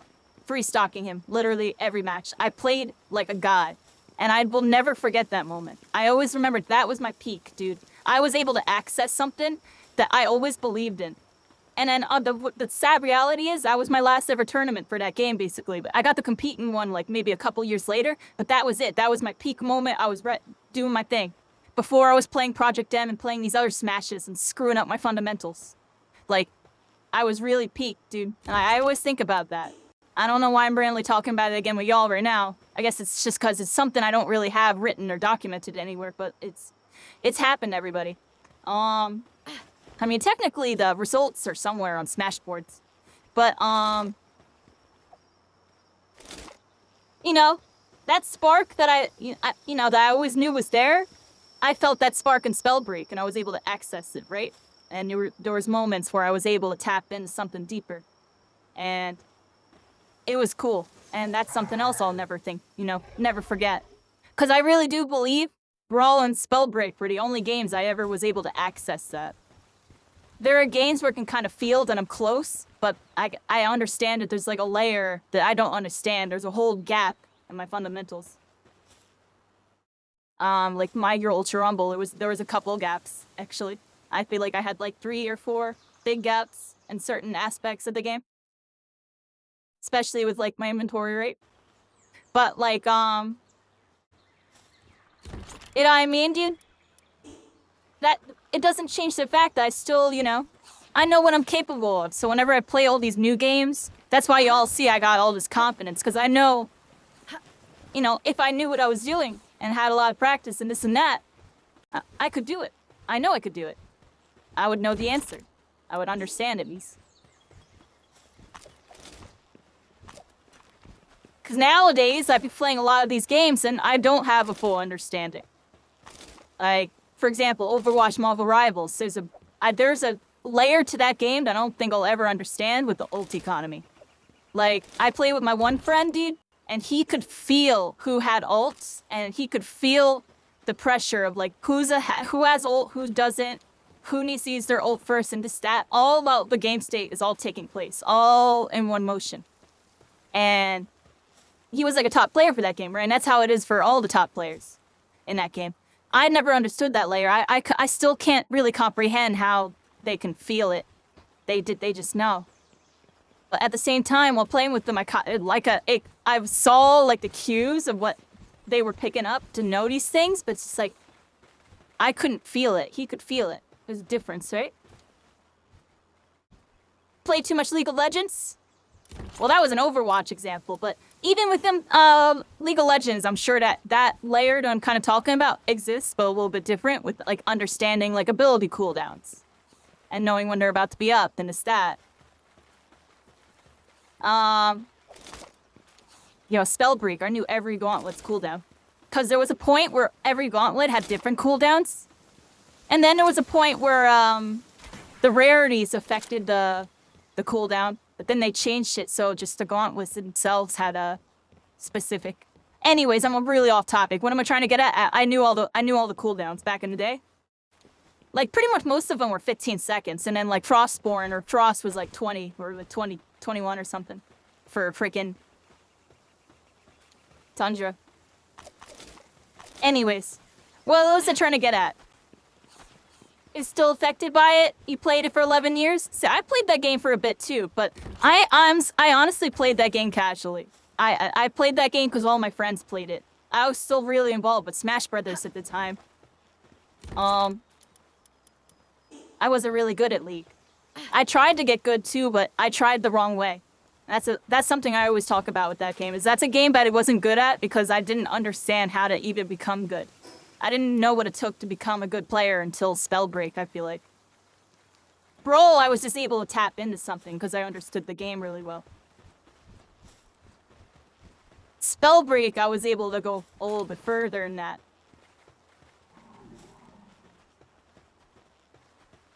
You don't really care. I feel like for me, there's always a part of me that does care. It's just like always what my life is revolved around. So it's like I can't run away from it. Because it's literally been part of like my journey.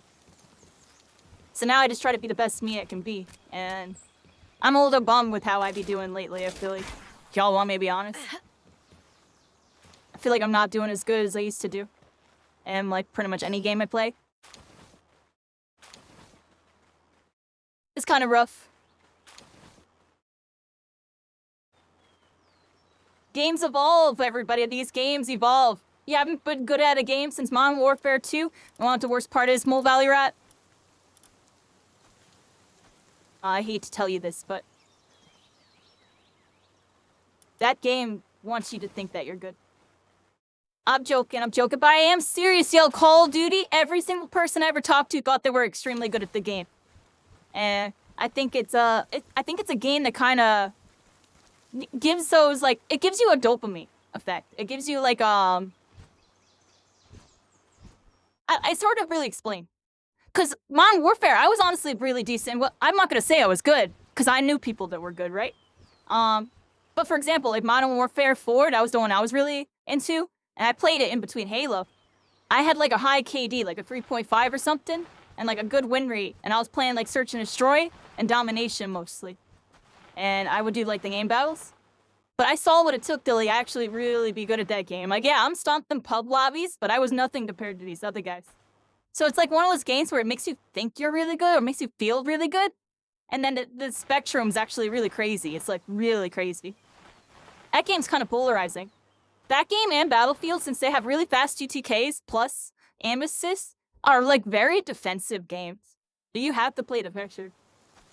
And it's weird because you want to play offensive. It feels like a game that you're supposed to play offensive because you have all this running and sprinting and kill them real fast. But the higher up you go, it actually becomes more defensive. And it's all about these, like, crazy snaking techniques and corner peeks. And that's all they're doing, these crazy head glitches. And they just know where all these spots are on every single map. And then it becomes a knowledge check of knowing those spots and clearing them. I'm, like, really off topic and on topic, but yeah, Modern Warfare and Call of Duty in general. Yeah. Gaming, everybody, gaming.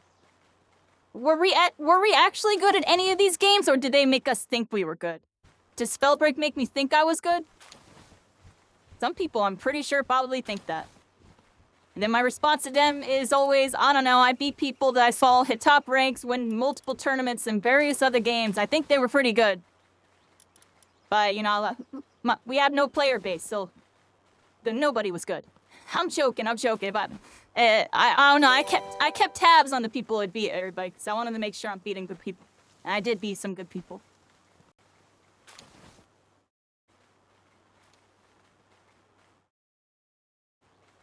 You were very immersed.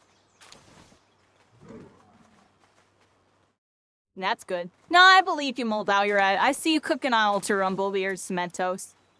You probably cooking. Because let's be real. I already said it. Anybody that plays Ultra Rumble, at least at the average level, is like Diamond. I'm joking, but like, Platinum Diamond. Like, just because the game is so hard. Anybody that plays that game is like instantly Platinum Diamond. Like, because like the game is so hard. You cannot be some like Call of Duty like silver player and do anything over there. You know what I mean? You're not gonna do. They're on stock to 2 games because they're not killing people in 2 shots, and they're freaking health bars, getting combo stun. I'm joking. You got 20. Oh, so you want some tourneys for that? I didn't even know that. You never told me that. That's pretty cool. Look at that. So you were good. You won tourneys. There you go. Yeah, see? I thought you knew someone was good. They say they won tourneys? Okay, you know what? You did something. You're good. Not 8. My KD was 5.0 and hardcore team deathmatch. I don't give a fuck. I'm joking, but you know what I mean, dude? Oh my gosh, how many of those rascals you run into? Those are the super scrubs. When they tell you I had a high KD and hardcore team deathmatch on Call of Duty, you know they were bad. I'm joking, but I'm serious. Shots fired at those freaking hardcore players, yeah. You play for Optic? Really? That's actually crazy. Yeah, link me that later. I didn't even know that. I want to see that. Throw it in the Discord or something.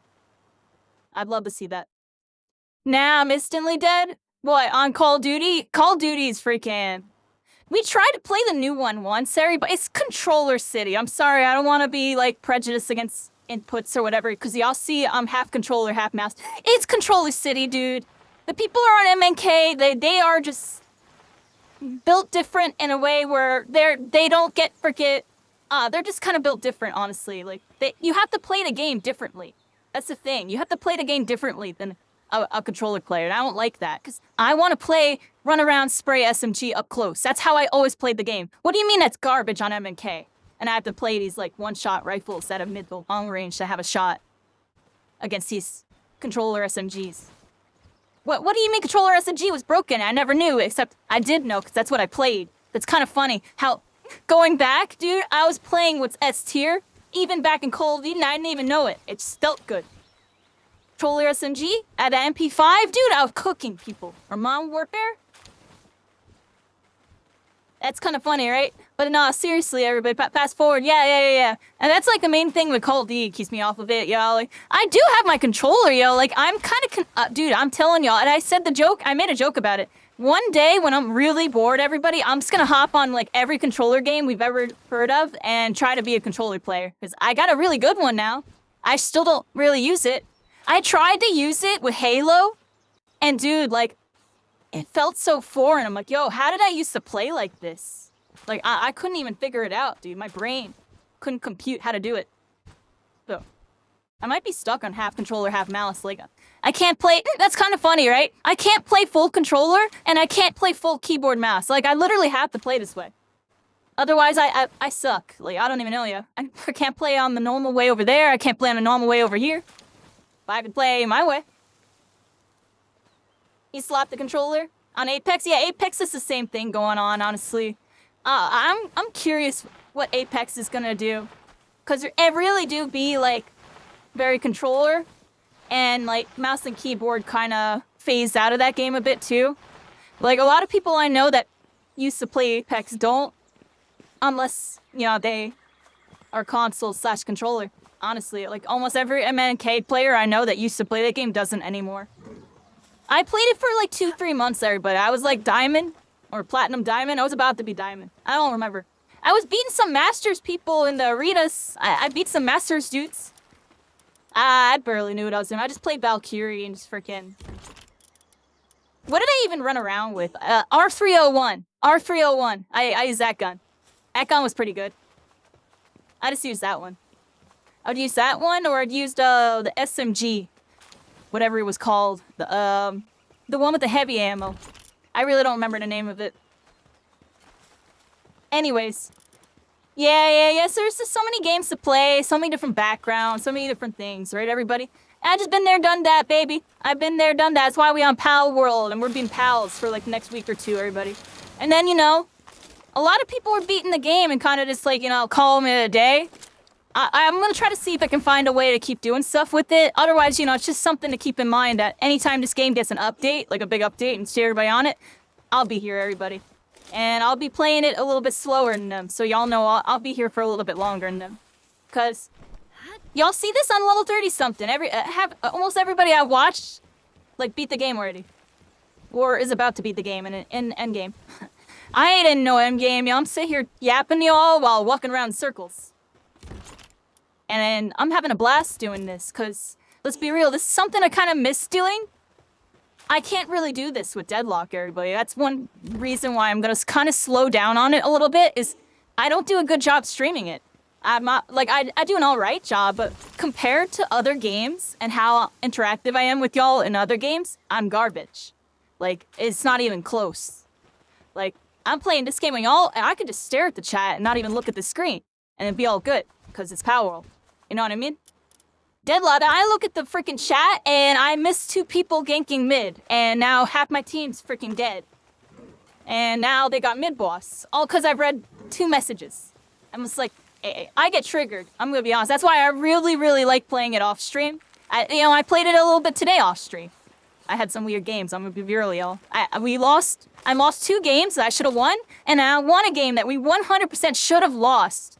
Like, they were pushing our Nexus for game, and then they backed off when there was only 3 alive on our team. There was only 3 people alive. It was me and, like, 2 other people that were underfed. And, like, we didn't even have our ults or nothing. And they backed off. And I don't know how, but we came back. We were down, like, 50, 60k souls. We came back and won. Our Haze had, like, 80k souls. I gave up. I thought the game was over. I'm gonna be honest. I was just sitting in base and, like, clearing waves as they hit our Guardians. That's all I was doing for, like, 20 minutes. And we won the game. And I was just pissed, I'm gonna be honest. Because it's like, dude, you telling me I won the game where I literally didn't do nothing, but the 2 games I'm like 6-0 coming out laning phase, we lose because my team is like garbage? Like, yeah, I don't know, yo. The game's still play tested, everybody. The game is still a play test. I'll just leave it at that, right? Dang, yo. But that was my experience today with this. It's like, yeah. I ain't streaming it for a bit, everybody. Beyond the Palworld arc, we're gonna be doing this for like another week or 2. I'll probably do some Palworld Incident Deadlock update or something. Like, I might have to figure out what happens. And I still want to do Halo, but I might skip Halo, everybody. I'm gonna be honest, just because I can already tell there isn't a lot of interest for it, and the early access already kind of happened. And I feel like everybody already watched it yesterday. Because I tuned in for a little bit, but honestly, I didn't want to see spoilers, so I didn't really watch that many streams yesterday. I don't know if I'm gonna do the Halo stream. Just because I don't own the game, all the money for it, and I think by the time we get into this and that, I have a weird feeling it's not a game that I should stream. It's a game I should experience on my own, just because of, like, my audience and this and that. I don't know. If only one game in My Hero Ultra Runner, and Ultra Rumble, yet a time I'm instantly dead. Dang. You play some Ultra Rumble? Yeah. I still think about the fact that I played more games in Season 1 of Ultra Rumble than some people played in the entire 2 years since it's been out. I had 2,500 games in frickin' Season 1, yo. I was playing so much. I was playing with frickin' viewers and stuff. I was playing with viewers. I miss doing viewer games like that. I miss doing the viewer games where I'm like the team captain and I carry everybody to a win. I miss those days. We're talking about nostalgic stuff. I miss doing that with Fortnite. I was doing that with Fortnite for a while. I was doing, like, viewer games, winning people crown wins and stuff, like helping people get crowns and stuff. I was having a good time with that, and we did with Ultra Rumble, and it had ups and downs, I'll say that. But there were some good days with it. There actually were some really good days with it. There were some really bad days where I'm getting stream sniped, and I'm playing with people who are brand freaking new. It's like, how do you win, dude? I'm fighting 3 sweats. They're hard calming in a Discord call with each other, hard focusing me. And Jimmy Two-Shoe on his 3rd game on Ochako or something. You know what I mean? I'm joking, but you get what I'm saying? Like, dang, dude. How was I supposed to win? So a viewer game's kind of went out the window with that game over time. It just became too hard. And you would just lose. There was a point where people were landing on top of us and just like trying to wipe us like off spawn. So it got a little weird. So yeah, like doing competitive games with viewer games is like kind of harder, but like unless they're really godlike, don't expect to win much. Slash the experience might not be as good as just playing solo or with your friends or whatever. People of your own skill. It can really vary. I mean, sometimes you get the godlike viewer that comes through and they're just godlike. That's kind of why I like doing it, because that's how I found a couple of, like, my teammates. I would do viewer games and realize, like, oh, this guy's kind of an up. You know what I mean? And, like, I shoot them the friend requests. You know what I mean? They get on a list. And if I see they're kind of new and kind of struggling, you know, I tell them, yeah, we'll play again soon. And put a big smile and make them feel good, because I don't want to make them feel bad. I don't want to make them feel bad, yo. And now I feel like I'm that person. Every time I play with anybody that actually plays the game, still, I suck and I'm holding them down, yo. I probably haven't been played. I played with Ninri and it was day one hybrid, dude. I wish I had my keypad when I played with Ninri, dude. I would have played so much better. I would have been freaking insane. And dude, I was on my half controller. I have never played this game like that before. I was freaking sucking, dude. And now I haven't played the game since I got my new mouse. So if I play it again right now, I'm gonna be garbage, dude. I'm gonna be trash. How have you been? Undying Will! I see you're on Palworld. Oh, when we fought each other in Indestructible and Mecha Break back in the day, right? Yeah. It's crazy that was like almost a year ago. It's actually crazy to think about. That was a year ago. Isn't it crazy how fast time has flied? Mecha Break was a very interesting arc, everybody. Because I did not expect to really get into that game, and then, you know, we were in the mix, and then next thing you know, I was like top whatever Welkin. I hit rank 93, baby, or 92s, 90-something. I was doing pretty decent. I was like top 10 Welkin NA. For like a second, or something like that, alright? I was proud of myself, everybody. Because I didn't even think I was that good at that game. I was good with Welkin, you know, I welcome in, I was on a Welkin, right? Eventually we'll pop on that game again. I don't know, yeah. Like I said, I'm a streamer, and when it comes to like streaming like more niche games, unless you're like a person that's like really dedicated and part of the community, doing it from a variety standpoint is always really rough, because you'll get people that come back that played with you in season 1 or when the game came out or this or that, and then the conversation always turns into what should have happened with the game, and you know, how we wish things were better and this and that. It's literally like that anywhere go. My Hero, Mecha Break, Splitgate, those are like the big 3 from last year, right? But a couple other games too. Honestly, I've been a part of a bunch of other games. Anybody know Hype Squad? Hype Squad was lit, dude. Hype Squad was so freaking good, dude. I only got to play that game for 5 days. I was having a blast with it. And then My Hero Ultra Rumble beta happened, ironically. That's actually what pulled me off the game. It's crazy, because I was meeting a lot of people that really wanted to see me get more into it and this and that. And I was trying to tell them while I was doing it. It's like, nah, Ultra Rumble's next week. Like, I'm only here for a little bit. My bad, guys. And I feel bad, y'all. But the game, you know, I already knew that game was cooked. And it's just like, being a content creator, you just gotta be part of the good vibes, yo. Sometimes you just gotta be around the good vibes and bring the good vibes.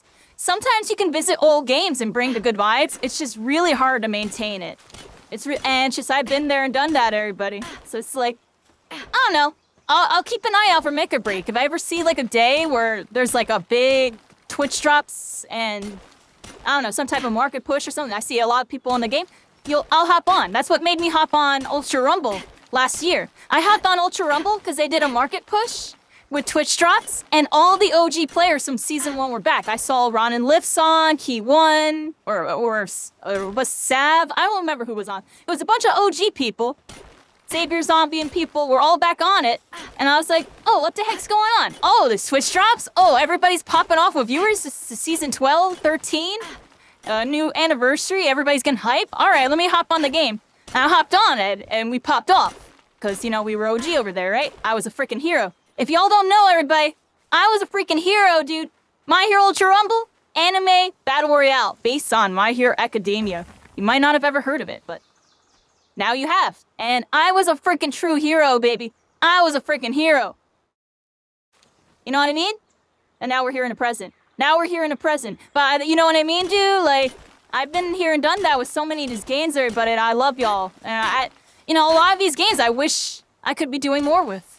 I actually really do. It's just like, my hands be tied, everybody. My hands are tied by the tides, and I just be going with the flow. And I've been really, really good at somehow bouncing back when things get bad. Which honestly, things have been bad this year. Let's be real, everybody. Ever since this entire year, honestly, has honestly kind of sucked, everybody. Like, if a couple of y'all just met me more recently or haven't been here in a while, early this year, at the end of last year, my computer broke, and basically, when that happened, my streams got all screwed up. Like, I was inactive, and then when I was back, the streams were like scuffed for like a month. And like, we lost all the momentum that we had with Ultra Rumble and stuff. We literally lost all the momentum I had. It felt like we were starting from scratch again. And even right now, we're still kind of starting from scratch. Y'all mean a lot to me. When anybody that comes through my streams during these types of arcs, just know that I will remember you more thoroughly than I will when the stream's popping off and we have all these new faces and a bunch of people coming in and back and stuff. Like, it really does mean a lot. So just know that, everybody. If you're here right now, you're a star and you shine bright. And I see your light. So yeah. A little on topic. You're looking back at the COD 4 days. We did kind of suck, so slow, 30 That's what I'm trying to say, yo. Like, we thought we were good, yo. There was no meta. No one knew how to play the game yet. People didn't know how to abuse snaking and freaking stuff yet. Like, people did know how to abuse head glitches, though. People did know how to do that. That was, like, the main meta back then, was just, like, abusing head glitches. Abusing head glitches and proning in spots that are really hard to tell that you're a person. Like, you know what I'm talking about? That was literally the meta. And just a whole lot of that. And just do that, reposition, do that. Thank you. Drop the finish combo like that? What else do I want to say? What else can I say? What else can I say, yeah? I appreciate you, Undying. I remember you. I'm trying to remember what you played as. I feel like you were Inferno or something.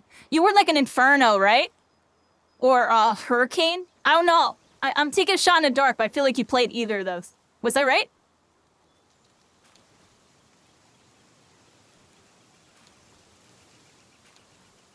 Girl, you were Skyreader. Alright, I was wrong. I took a shot in the dark on that. I don't know. Because I remember I had... no, now I know who I'm thinking about. What was his name? The dude that was a streamer that I met in Splitgate, and he came over to Mecha Break as well. What was that guy's name? Start with a J or something. Anyways, off topic, on topic. Yeah, we're here. I'll be yapping, everybody. How's everybody's name? What's she been playing nowadays, on Die? I love hearing what games people be doing. You know, since we've been gone, since we've been gone. I'm Damon for the last time. Except I'm not. I'm joking, yo, I'm here. I'm always gonna be gaming, everybody. And right now, y'all see Palworld's doing his thing, and y'all know I like these kind of games, so screw it, I'm here. It's been nice, everybody. We got this base. I've been building up my base. We actually need to go to a new area soon. That's kind of what I'm prepping to do. We're about to go to a whole new area. I'm honestly just gonna bring some of these. But yeah, we're actually gonna dip out and do that right now, I think. So let's go over here. Actually need to get this. Let's get something real quick, everybody. I'll grab you. There we go. I got a bunch of flyers with me. Alright, we gotta travel. And we gotta go, like, over here or something. Because I need to go 200 and something, right? We'll look at this again. Land of Absolute Zero. 239 to 492. So I need to go, like, all the way up here. So we need teleport here. Okay. You played everyone, but every time we fought each other, I always picked Skyraider or Panther. Now I remember you, yo. Now I remember you, yo. Now I remember you, yo. Yeah, you were one of my kryptonites. I remember you. Whenever you were on the enemy team, I was dead. I remember you. You were the reason why I needed coaching from Gale for the freaking Panther matchup, because I freaking auto lose. I'm joking, but dang, that matchup felt really, really freaking hard. You had to do like a bunch of gimmicky stuff to get anything done. I'm joking, I'm serious, yo. Yeah, it was GG's. I remember, you know. It was you and there was another dude that played Panther that always came through chat. Forget their name. You little Panthers, y'all knew I was freaking screaming when I'm running into y'all. I'm sure y'all were laughing at my reactions. That was a good time. What's this? Wing of Redemption was known for that and hated. What is it? It was Wing of Redemption. Nowadays, Welkin can't do nothing because Fryer exists? I bet. Welkin probably got nerfed and then got replaced by something new, I would assume, a year later. And let me guess, Spray is like a better version of Welkin, like better utility or something? It probably isn't forced to be like full melee. Full-ski COD player turned lolcow? Lolcow? What, they played League of Legends? He got buffed? Oh, so he's good. They give him buffs. To be fair, I mean, Welkin really was, like, utility focused. He was not good at fighting people, per se. Like, he was good at, like, holding back a team and stuff. And, like, you could kind of one-on-one people. But it was, like, weird. It was, like, weird.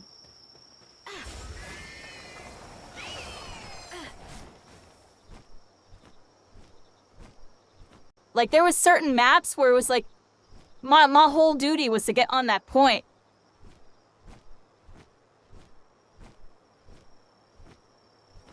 He used community of trolls. He streams, people farm his sadness for entertainment. Oh, so like that one that one FGC streamer that's always saying and like prejudice stuff.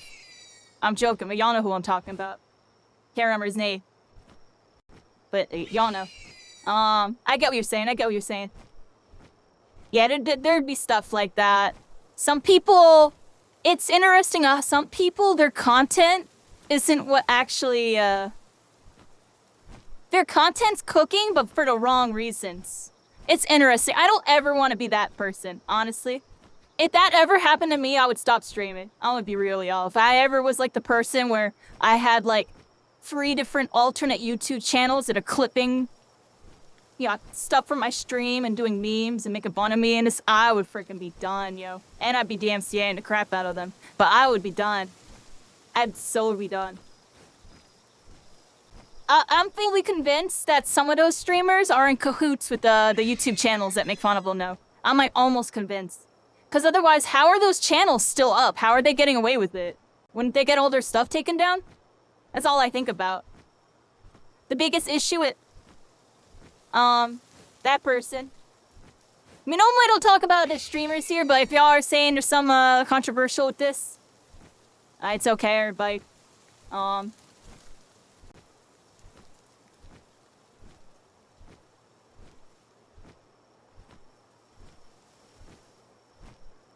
So there was, yeah, if that ever happened to me, yo, I mean, dang, dude, it's a lot to think about, because, like, you're making bank, yo. He's probably making a lot more money than he would be if he wasn't getting that type of stuff going on.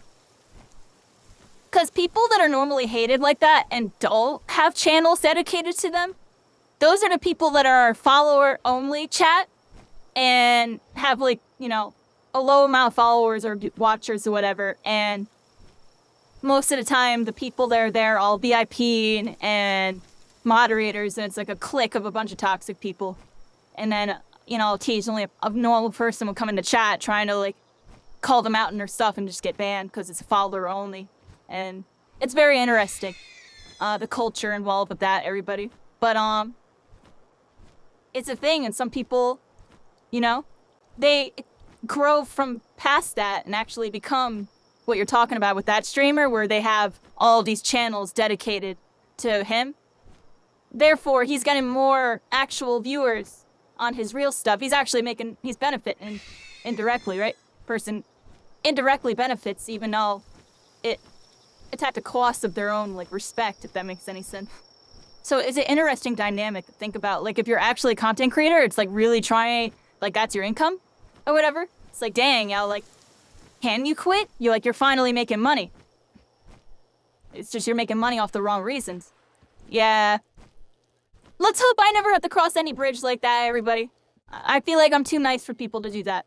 Except sometimes I get pissed off. Y'all seen me get mad before. But usually if I'm pissed off, it's for the right reason. Let's be real, I'm like never mad unless it's like clearly something wrong going on. Well, you've always been more focused on gaming entertainment than actual competitive play. I kind of feel you. I've always kind of been 50-50 on it. Honestly, though, I've always leaned more towards the competitive just because I knew that's what I needed to watch in order to improve my content, if that makes any sense. Because when I watch the more entertainment-based people, a lot of them, they have their quirks and their gimmicks, and I might have had some inspirations here and there from some people. But for the most part, I just take it as perspective of like what their type of content is and what they aim for versus my type of content, what I should be aiming for. But that's a content creator perspective, everybody. That's what happens when you become me. The way that you look at content kind of shifts. It's kind of like, say you ever work at like a fast food place, anybody? Like say you ever work at like Taco Bell or McDonald's or Wendy's or something? And you always used to love going there to eat, but now that after you work there after the fact, it's like you go there and you see like all these other like different, what's the word I'm looking for? I lost my train of thought for a second. I need to drink water. And thank you so much, Undying. Don't even worry about it. Don't worry about it at all.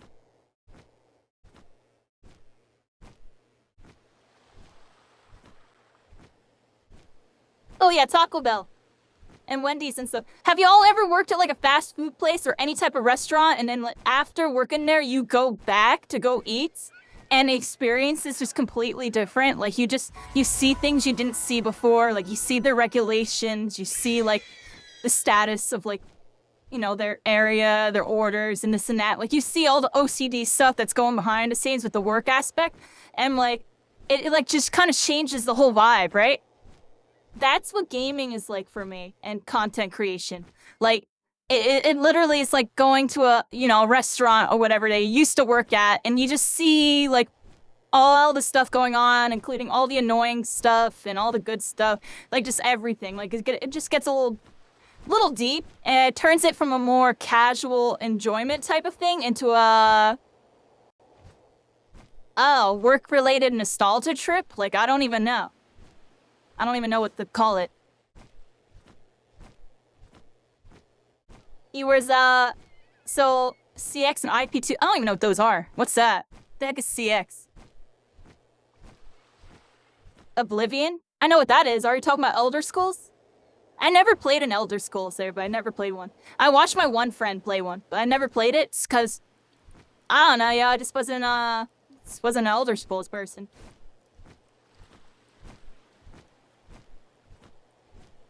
Craziest part, he scored. And, he messed up with them. Aw, snap. Shame, shame, shame. They messed up. I don't know, everybody. This time on TTV, we're here, everybody. I hope y'all having a good one. I'm right now flying to a mysterious area. I'm gonna be honest, everybody. I have zero clue where I'm at. We're literally just discovering a new area while we talk about whatever we're talking about here. What else can I talk about? I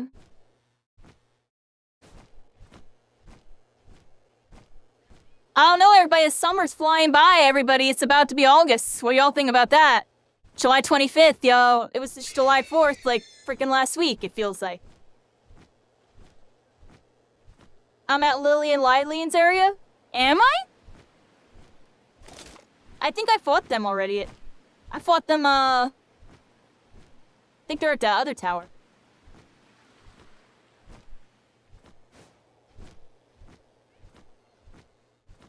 So far, we fought two of them.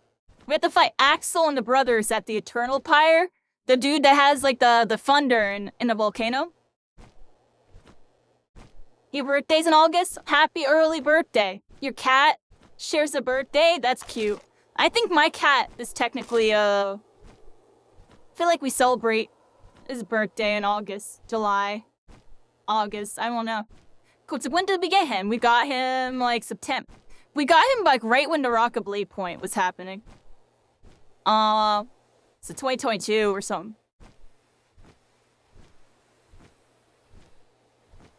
I remember I was really OCD, and I kept asking Al, like, can you find out when he was born? And I kept asking, and we never found the answer. We never got the answer to when my cat was born. So we just kind of guesstimated that he was born sometime in July or August. They were born on your birthday? What a wonderful gift. The gift of life, everybody. The life of a cute, adorable animal. That's a pretty good gift. Speaking of cute, adorable animals, look at this level 33. Do I have any, I don't have no pal spheres. I forgot to bring them, everybody. I guess we're gonna catch that thing later. We're getting close to that world tree, too. I just realized we're, like, getting really close to it. Crazy how big this world is. Your brother accidentally adopted a stray cat and decided to get babies as a birthday gift. Oh, so this stray cat came in, had a bunch of babies? That's kind of funny. That's how some of my cats, when I lived at this one place, we had a cat. And she would go outside, and we would see that she would, like, go out the backyard, and there would be another cat with her, like, out in the trees and stuff. And, it was, like, the neighbor's cat or whatever. And then one day, she came in or whatever. I forget exactly, but we noticed that, like, she was pregnant. And then we had to take care of her. And then, that cat ended up having multiple litters. That cat didn't just have one litter. That cat had, like, 3 or 4. Yeah. That was a whole bunch of babies. They had to give most of them away. They were cute. And I did keep some of them. Eventually, I had to get rid of some of them because of my living situation, but it was nice when I had them.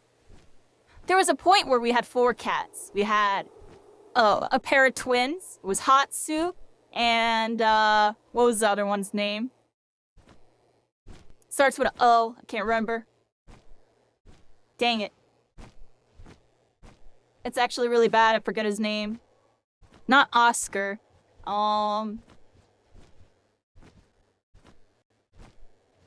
It was sick. Well, we had Hikari. We had the lady cat. I forget her name. The black cat. We had an all-black cat. A girl, but I forget her name. Sassy. We called her Sassy because she was very sassy. She literally beat up all the guy cats. So we called her Sassy because she sasses. She beat up all the guy cats.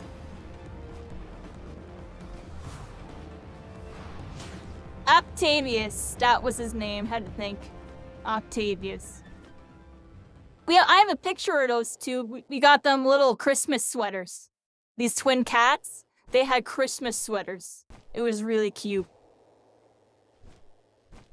He was very, very cute. Where the heck am I supposed to go? 492, so I need the D-line north somehow. Let's switch to this guy.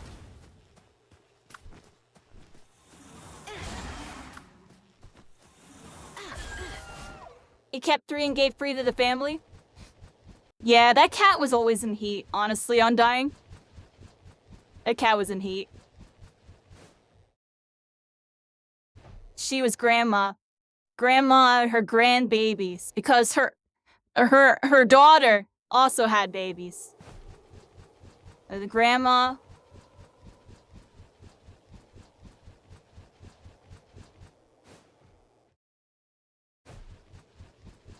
The one cat was named. She was named something not nice, everybody. I'll say that. Because she hated everybody else. Not the cat that we had, But the cat that gave birth to the twins, that cat hated everything on the planet. Literally hated everybody. It would attack anybody and everybody. Anybody that picked it up, anybody that came close, she would literally rip you to shreds, yo. I hated that cat. I'm joking, I'm serious, yo. That cat, it was a feels bad, yo. It was a feels bad with that cat. It's alright, we're babies, we're nice. Well, the one baby actually took after the mom a little bit and always got a little grumpy. Meanwhile, the other one was always, like, innocent. They were, like, actually kind of opposites.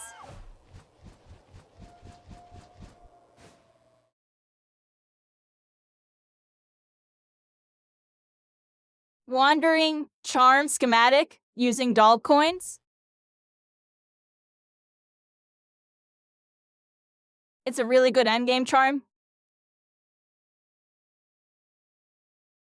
Oh, so there's something I can get? I'll have to look into that one day. I will have to look into that. Right now, I'm just trying to... I'm getting some materials so I can level up my base, so I can upgrade my base. I'm really trying to upgrade my base, because, my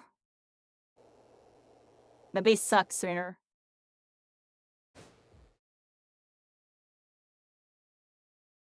Where's my water, everybody? I'm gonna be honest, everybody. We just talked so long, infinitely. I need a chug water. Be right back, me a sec.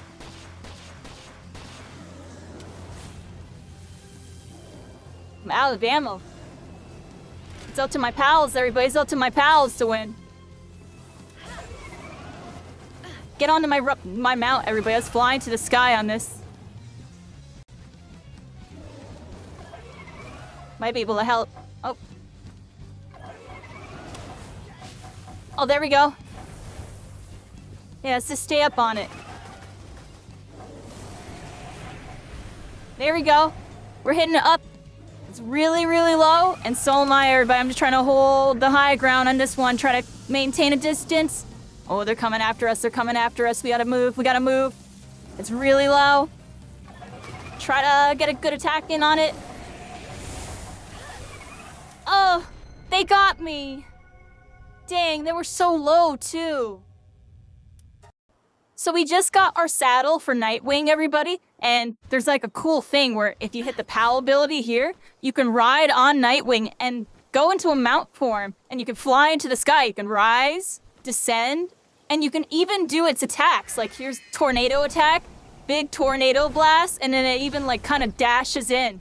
It's pretty cool. And then you got this air cannon here. You pop this air cannon, and you can just kind of, you know, use the special abilities. It looks like there's 3 special abilities. There might even be a 3rd one we can unlock, because there's a slot there, but if I hit it, nothing happens. Still very interesting, though. A lot of cool stuff we could do with the mounts in this game, everybody. Start it up. Go! Go, go, go! They're going, everybody, they're going. Look at them all go. I'll go too, everybody. I'm going with them. I'll see y'all later, but I'm gonna go too. I gotta go on an expedition. We gotta go this way. Ooh, a level 25 R-Socks right over here. That's like perfect. Let's try to capture this one. I'll get a Mega Spear for this one too. Alright,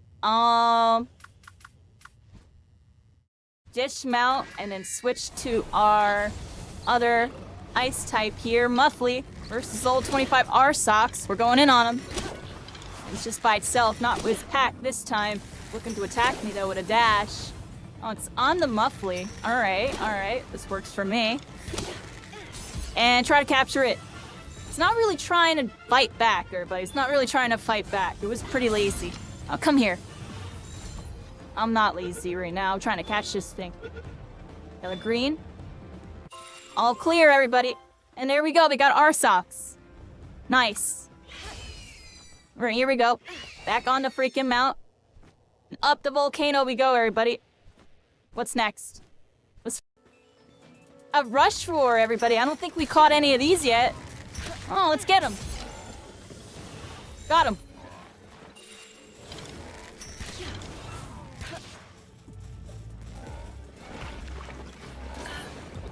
Ah, we're in a fight.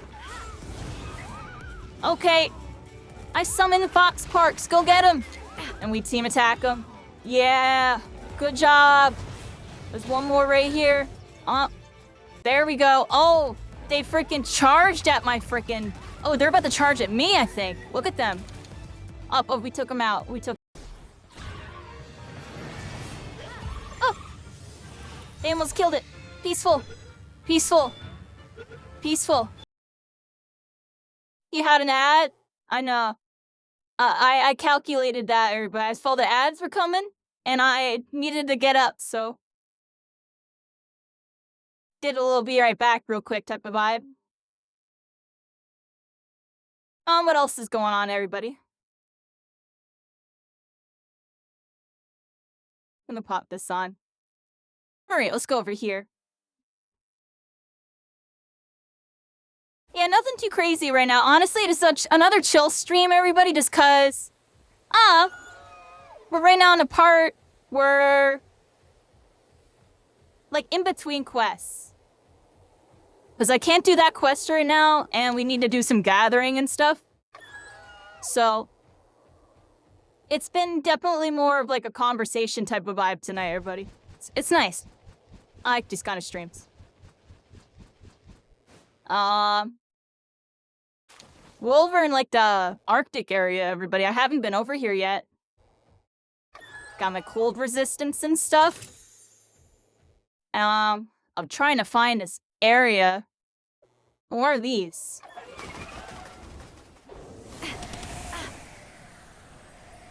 I don't know. Let's find out. This looks like it is something. Or maybe not. I don't know what that's supposed to be. Come here. Thank you. So what else is going on? We were talking about... level 48s, and look how big they are. Wumpos. Yeah, this game's cute, everybody. I really like this game. You know. It's low-key something I kinda wish Pokemon did something like this, you know what I mean? But Nintendo would never hand, you know, a pal or a Pokemon a gun. I'm joking, but you know what I mean? And what they would never. You got Palworld, everybody. It's like the grown-up version of Pokemon. People die and shoot guns over here. It's not freaking some fake Team Rocket BS. I'm joking, I'm serious. Yo, Pokemon, dude? I watched the original anime so much growing up, everybody. I had 2 VHS episodes of it, and it was the episode with freaking Lavender Town. And like the Ghastly and stuff, and Haunter and stuff. So episode 23 or 24 or 22 or something. I forget. I just know I rewatched that episode like 100 and something times. Just because it was the only episode I had. My parents, we never got me any more episodes, whatever. And I watched that one, you know, it was like 4 episodes. I watched those 4 episodes like 100 times, dude. Like the first episode like has to do with like Alakazam and Kadabra and stuff. And then the next episode was like all about like Ghastly and like Haunter and stuff. I don't really remember it much, but I just know, I don't know. Pokemon definitely, you know, kept me in line when I was a kid a little bit. Now, I played the red and the blue and stuff. We had the card game and everything. You know, I was just being a kid. Then I was taught a lie, but I was taught a lie. You don't know what that lie is? That lie that you're too old to be doing this, or it's not cool to be doing this. I was told that lie, everybody, and I believed it for a little bit. And it made me shift course. And in a way, I never went back to Pokemon. I did go back to gaming. And Pokemon were there, you know, Pokemon was in Smash. You know what I mean? My friend played Pikachu. One of my rivals played Pikachu. I had to fight a Pikachu all the time. Pokemon was definitely still part of my life, even if I wasn't actually playing it. I was playing against him. And freaking Smash. I'll throw that Pokeball. Limited VHS selection? So wait, did you have that too, yo? Do you have the same episode on the VHS? GTA ruined you? You were a good kid before that game? I kind of feel you. I actually kind of feel you, yo. That's why when they bring up the topic of, like, GTA and it should be M for mature and parents shouldn't be letting the kids play it. As a 30-something person, you know what I mean? 30-something-year-old. Speculating looking back. Yeah, it's probably not good for a kid to be playing that. It probably isn't. Because I was a good kid. I was very good. And that kid, brought a little darkness out of me. Imagine a person that's engulfed in darkness, a kid that's surrounded by darkness, playing a game like that. You know what I mean? There's no positives, right? I'm joking, but you know what I mean? Definitely gonna make them a more rowdy person, IRL. And we'll see if they be, they might not be breaking the law, but I don't know, maybe they'll come close. Joking, but it's interesting to think about because I loved Grand Theft Auto growing up. That Vice City was the one I really liked. I played San Andreas and I played 3. I don't remember them that much, but I remember Vice City because Vice City was just really freaking good. Come here, baby. My cat, too. My cat. I think he wants food. I might have to feed him in a little bit. Is stuck in your eternal villain arc now? No, you ain't a villain. You're a hero. You're one of my heroes. Pun intended.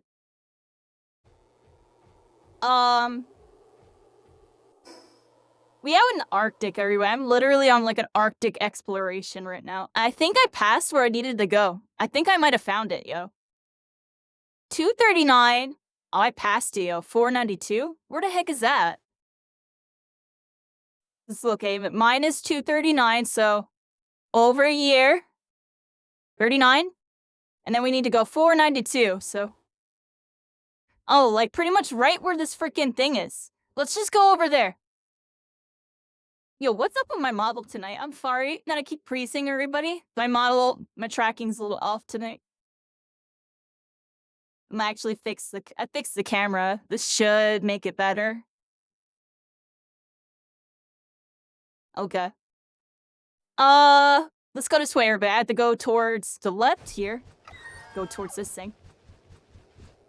You like the term anti-hero? I bet you do. My boyfriend says that too.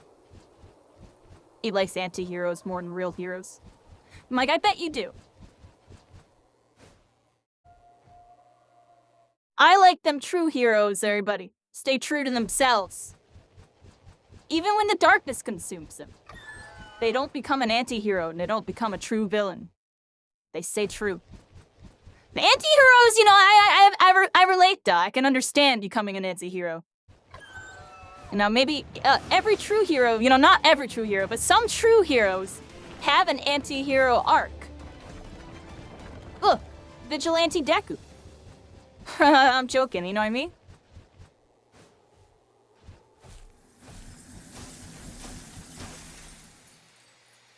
No, I think even Vigilante Deku is still technically a hero. It's not really doing any anti-hero, so it's not killing anybody. It's not the Punisher, everybody. The Punisher is a freaking anti-hero. He's a pretty good one. And so I'll be rooting for him. Y'all see me, I mean Punisher. I wish he could be a true hero, but nah, the dude's way too messed up in the head to ever be.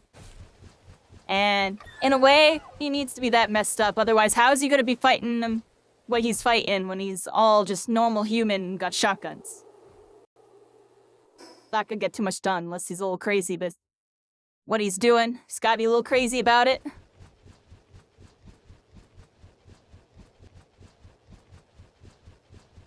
We're up in a winter area, everybody. It's like a literal winter storm. You can't even see any of the other islands. There's like a lot of fog.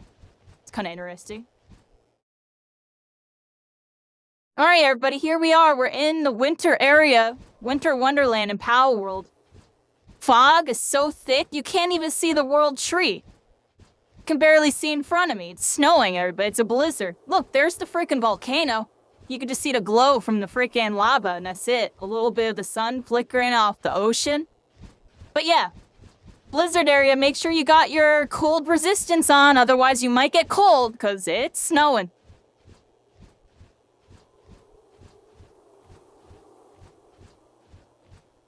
Yeah, freaking Winter Wonderland clip, everybody, you know? You know? We're here. There isn't not a lot of action tonight, everybody. I'll be really on. I'm actually purposely not clip farming tonight. If anybody's curious, I'm actually purposely not clip farming tonight. It's just because I have so many scheduled and so many up that I just don't feel like freaking putting in the work to do more. I'm right as trying to find his checkpoint, and I feel like I'm doing Ring Around a Rosie with it. Like, I passed it. I actually passed it. It's somewhere over here, yeah. Oh, I found it. It's right there. We found it. I was about to say, yo, I passed it. Like, it's gotta be here somewhere. It's right freaking there. Go this way with it. I love Elphidran, everybody. It just reminds me of, like, 3 different Pokemon and, like, 2 freaking Digimon. I'm joking, but I'm serious. Look at it. Might be one of the best freaking pals in the game, everybody. They knew what they were doing with this one. It's so cute. I keep following down the mountain, everybody. Oh, wow. My character's actually getting cold, I think. Yeah, my health's draining. So I'm actually cold.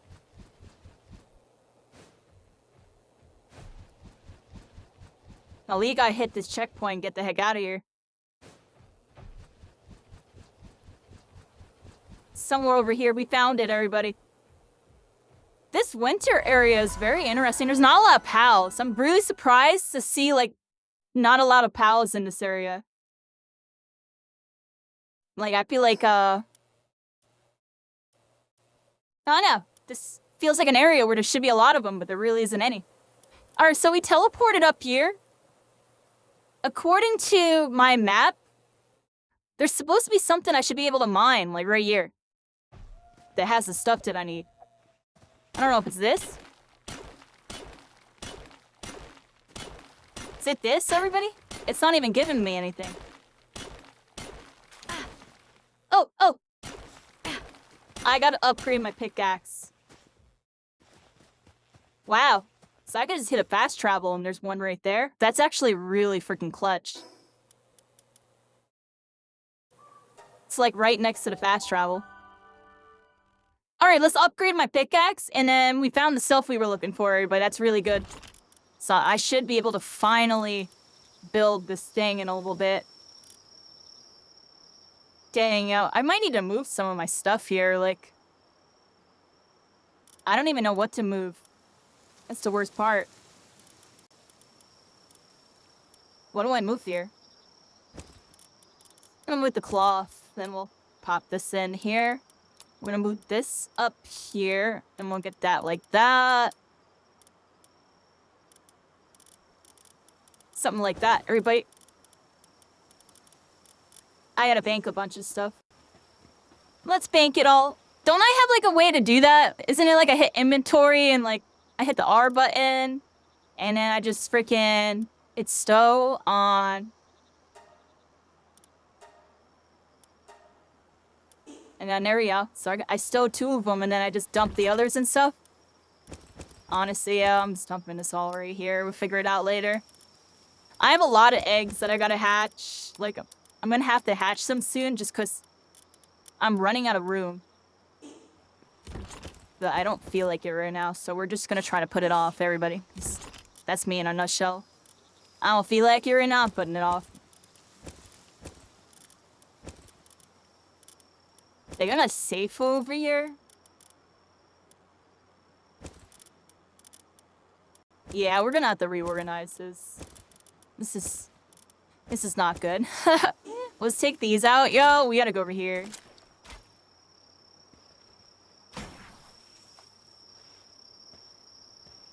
Alright. Give me my stuff. Bam, bam. Alright, we gotta fix this. This is trash, yo. I'm just kind of done on this. I had a lot of high quality power oil. I feel like I moved these. Maybe. Or maybe I moved this? Dude, I don't know what I moved, yo. I feel like I just moved my pal spheres out.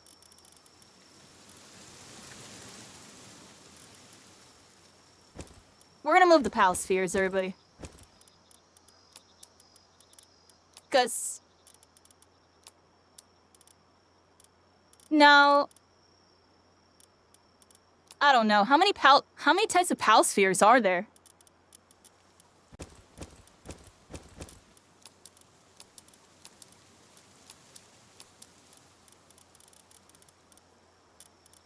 You know what?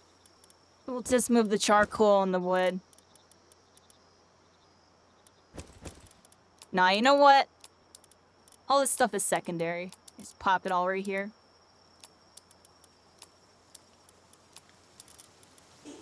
Alright. Back over here, everybody. Hey, Ando, how you doing? How is the new life? I know things have been a lot different for you this year.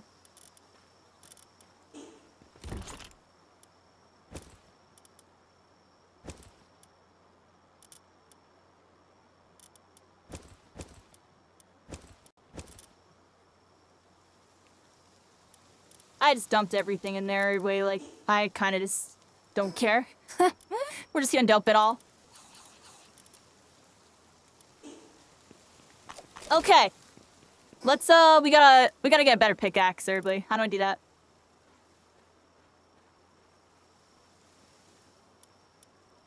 Fine metal pickaxe.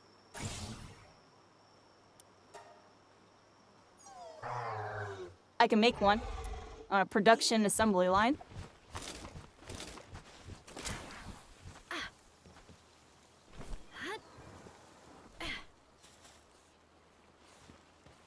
Grab bait.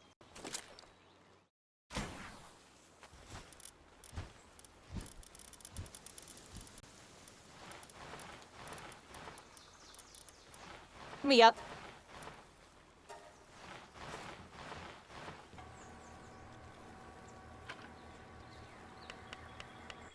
Alright, one of my workers is doing something with it. Is different for you? Good or bad? Or a little bit of both? Probably that.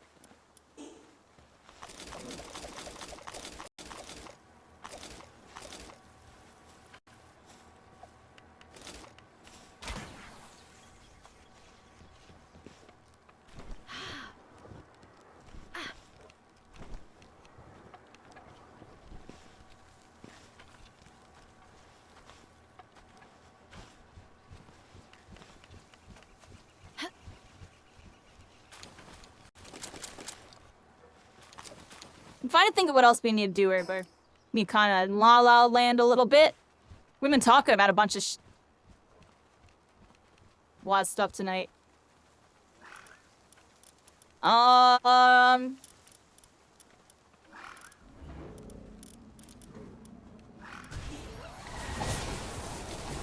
I doing?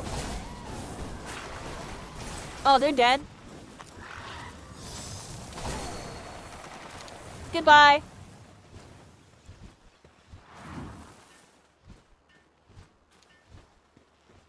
That's funny. You know what we need to do, everybody? Gotta pay my other base a visit. This base is like my plantation now, everybody. It's just got a whole bunch of, like... whole bunch of nonsense. Now, hopefully... let's see what's in here. Huh. They definitely been mining stuff over here.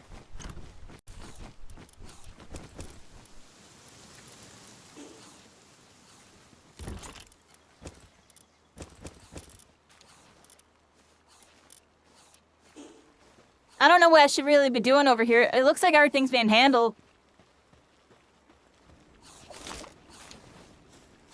I wanted to see if there's stuff to pick up, but not really. Let's leave it there.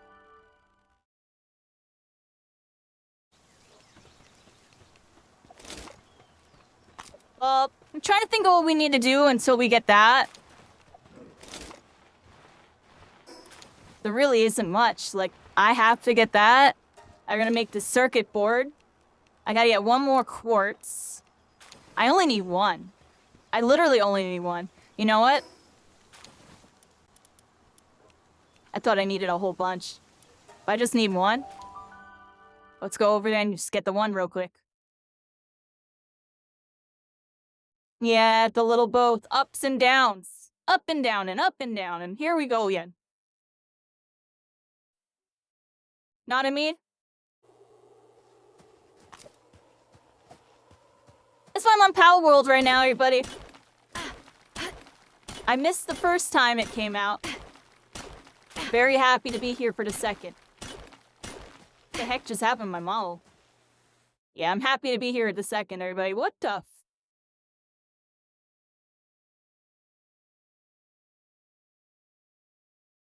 Alright, we're here, everybody. I was leading him with it.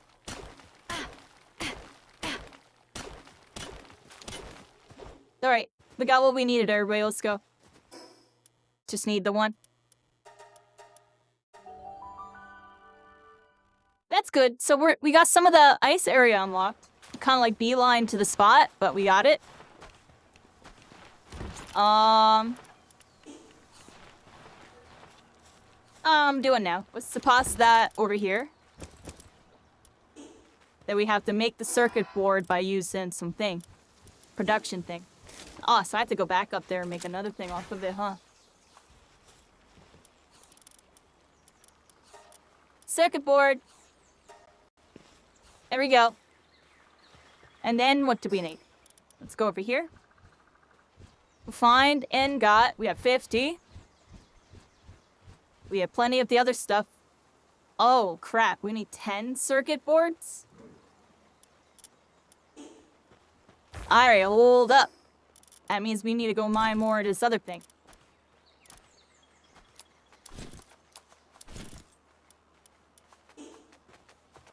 There, I'm just gonna drop this pickaxe off in here or something. Figure it out later. What do I do with, like, old gear? Do I just throw it out, or what? Is there any type of recycle system? Should I just be banking stuff?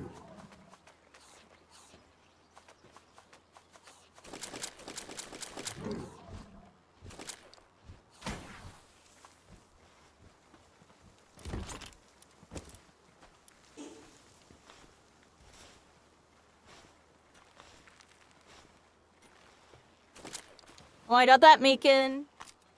We need the mine, apparently, 20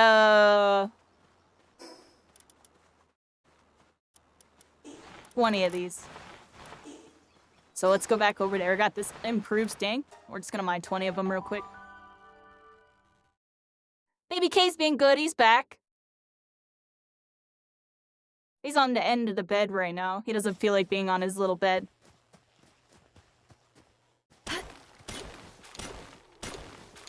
Oh, wow, look at that. It's giving me a whole bunch. I'm getting like 4 per hit. Oh, what the heck? Well, I might as well mine the whole rock, right? That way I set it on respawn. It's fast travels right there. Not to go really far. Okay. What else were we talking about, everybody? Give me something to talk about, because I've been yapping, saying stuff about all sorts of stuff tonight. Yeah,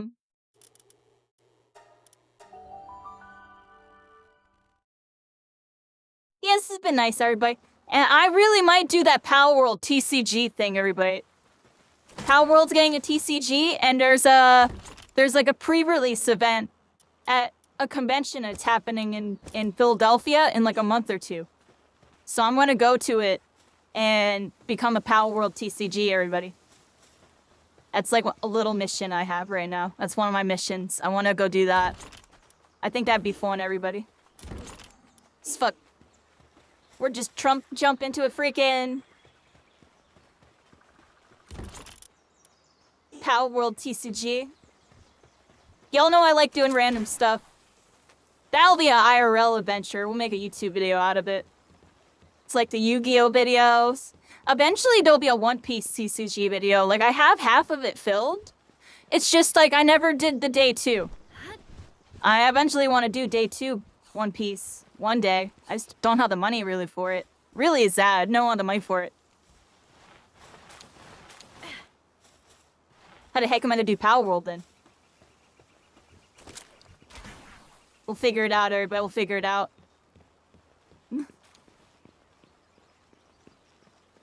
We trying to cook up a 10K charity creator MHUR tournament? How are you trying to do that? How are you trying to do that?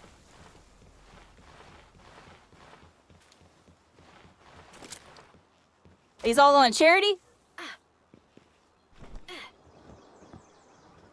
I'll give you a maybe on that.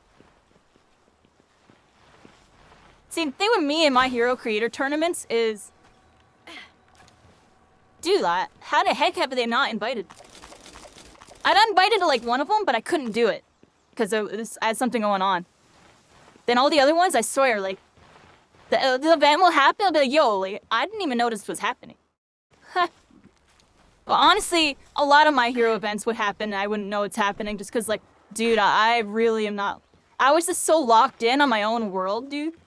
Like, what was going on with us? I didn't even know what was going on elsewhere sometimes. No. Early on, it wasn't like that. But there wasn't really events early on. Like, technically, I was the first person to do an event for My Hero Ultra Rumble. Honestly.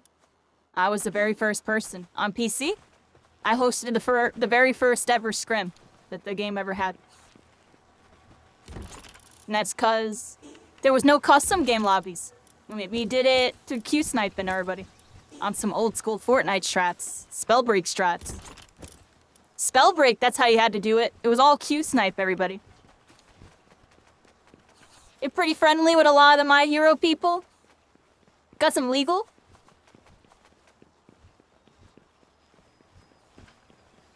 Oh, okay. Well, that would be cool. Well, let me know what happens, and I don't know, get me on Team Ninri or something. I'll think about. I'll give you a maybe. I'm joking. I'm joking. I don't know who I'll team with. Out of all the creators, Ninri's like the only one that, like, I'm still like, you know, in contact with. I guess all the other ones, and Ronin, I guess too. Me and Ronin.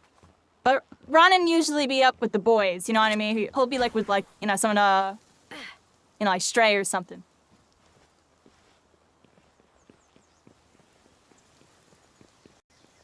Oh, some other YouTube dude. He'll be up with the YouTube dudes, honestly. No, that's it. Like, you know, oh, everybody else like doesn't even play the game anymore. Anybody else I really knew? They don't play the game anymore.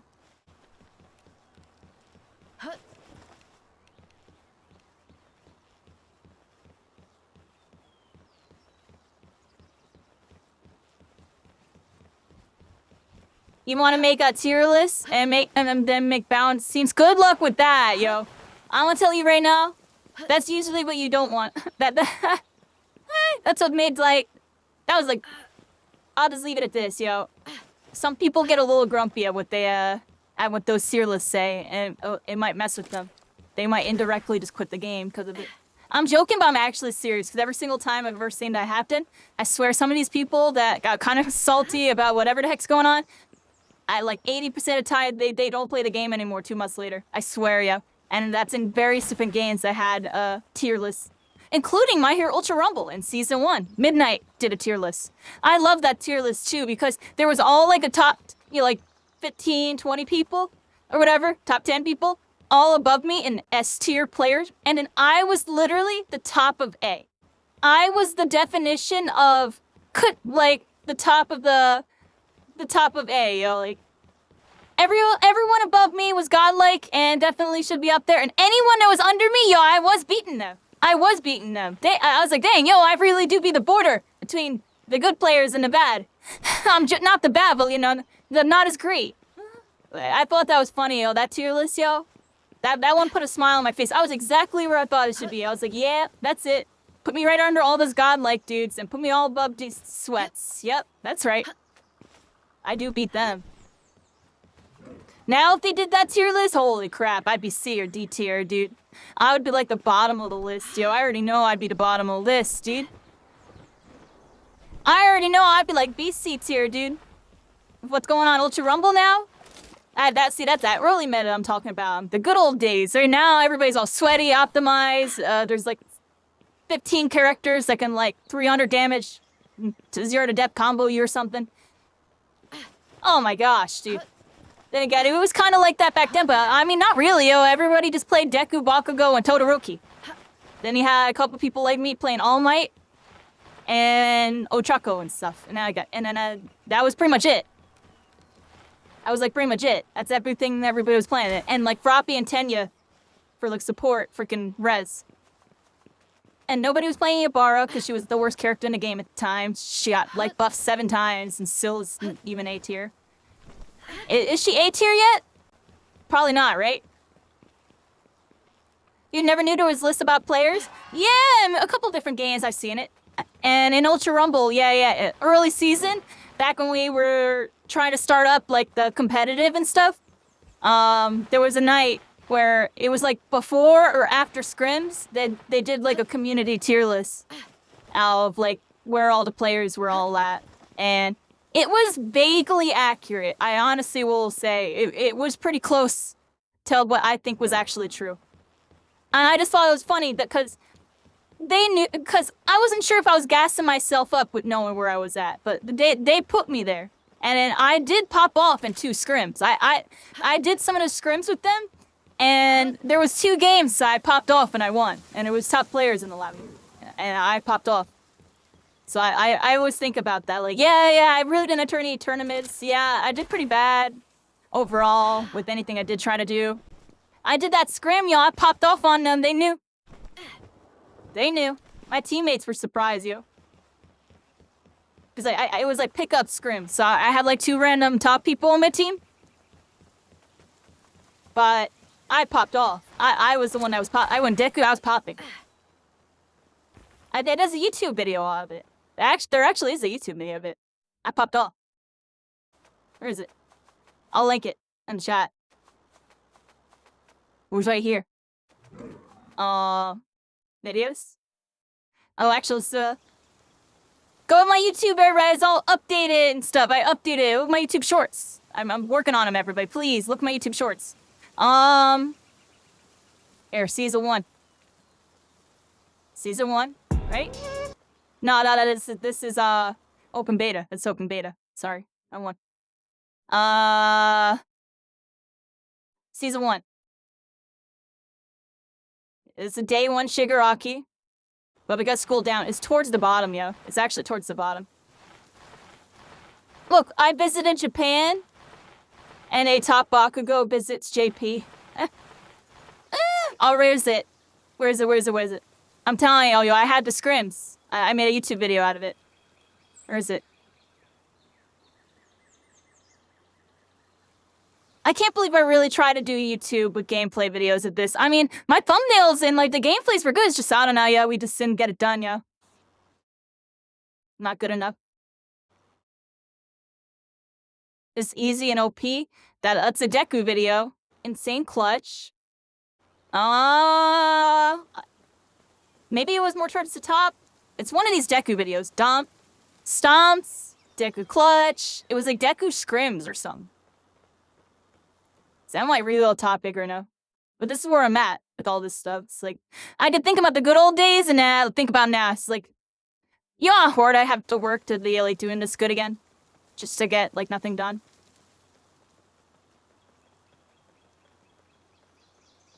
Three corners. We play with Ron and frickin' Kyo. That's one of my favorite games. This game, the All Might 3 Corners game, I was playing with Ronin, dude, and we popped off. It was me, Ronin, and Kyo.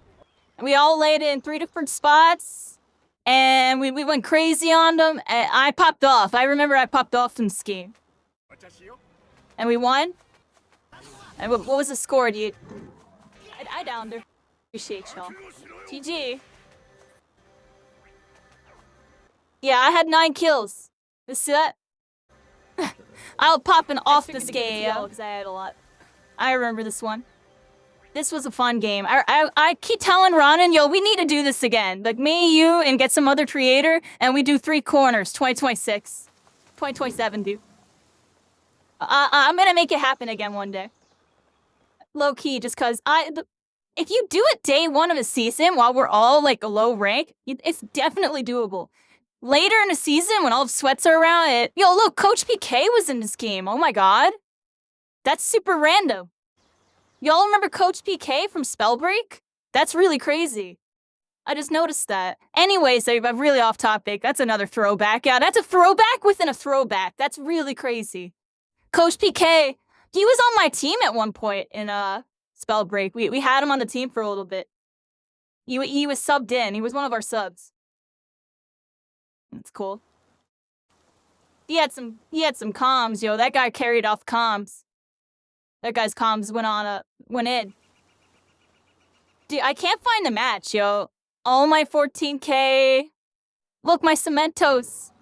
You should look at this gameplay one day just to make fun of my freaking pro noob Cementos. I was doing the freaking movement tech with them day 1, yo. I knew how to do it. I saw the videos of Japanese guys doing it. I can't find that gameplay, yo. There is a gameplay where I pop up how I hit. Nah, this is not it.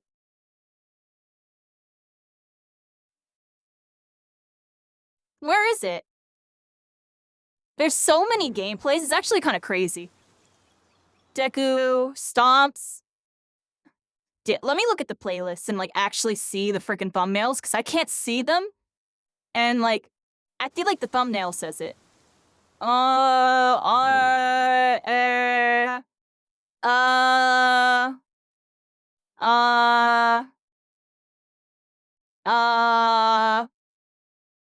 can't believe I was really doing this for a hot minute. I wasn't so yeah, if I could like be really good at editing and really into editing, I really probably could have made these gameplays like actually good. Cause I seen what like good gameplays like really look like and like the formula. I'm so freaking lazy. I was just uploading straight off my freaking stream. I just highlighted it and threw it up. Deku clutches. Dude. Maybe it was season 2, dude. Maybe the game I'm thinking about was in season 2. It might have been season 2. I could have sworn it was season 1.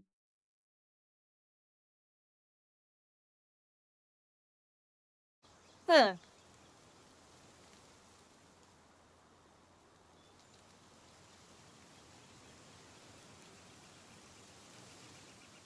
Yeah, when we beat the hacker, yo, I still think about that. We had to beat a hacker that was flying in the sky, everybody. That was another funny game. Dude literally had infinite everything hacks and we still beat them. That's crazy. I know we're really off topic. Does this me in a nutshell right now tonight? And just in general? Dude, I can't find it. That's crazy. I swear it happened. It has to be in the season 2 videos. Because there's other videos. Look, that was just season 1, season 2. But season 2, I was playing Endeavor. But maybe I busted out Deku for the scrim? Because Endeavor wasn't as good? I could... Endeavor, rank 1 Endeavor, da-da-da. I still have people come in from stream like, I remember your Endeavor from season 2. Yeah, my Endeavor was cooking. Doria pops off. Like, that's not it, though. That's not it, right? What game was this? Nah. This wasn't it. I don't know, man. That's really crazy. I swear there's a scrim game and I popped off. I was trying to find it just because it was a sick game. I remember it was a sick game. I can't even find it. I'll find it later and I'll link y'all, but I really don't know, yo. Otherwise, I'm going to be here for a minute trying to find a game that apparently doesn't exist. Except it definitely does. It's just y'all saw how many videos I uploaded? Oh, there it is. I think it's this one here. Deku dominates competitive. I think that's it. I think this is it right here. It was season 3. It was season 3.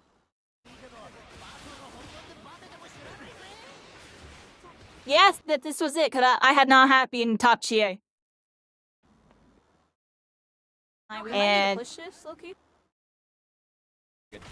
Oh my gosh. I remember that the end game got crazy, yo. Team heals were going down.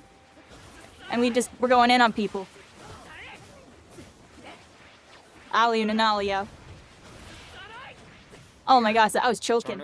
Okay, maybe I wasn't going in everybody. Maybe it's all imagination. No, I was going to see, look, a double kill right there. Double kill right there. Now I'm looking. My teammates were calming.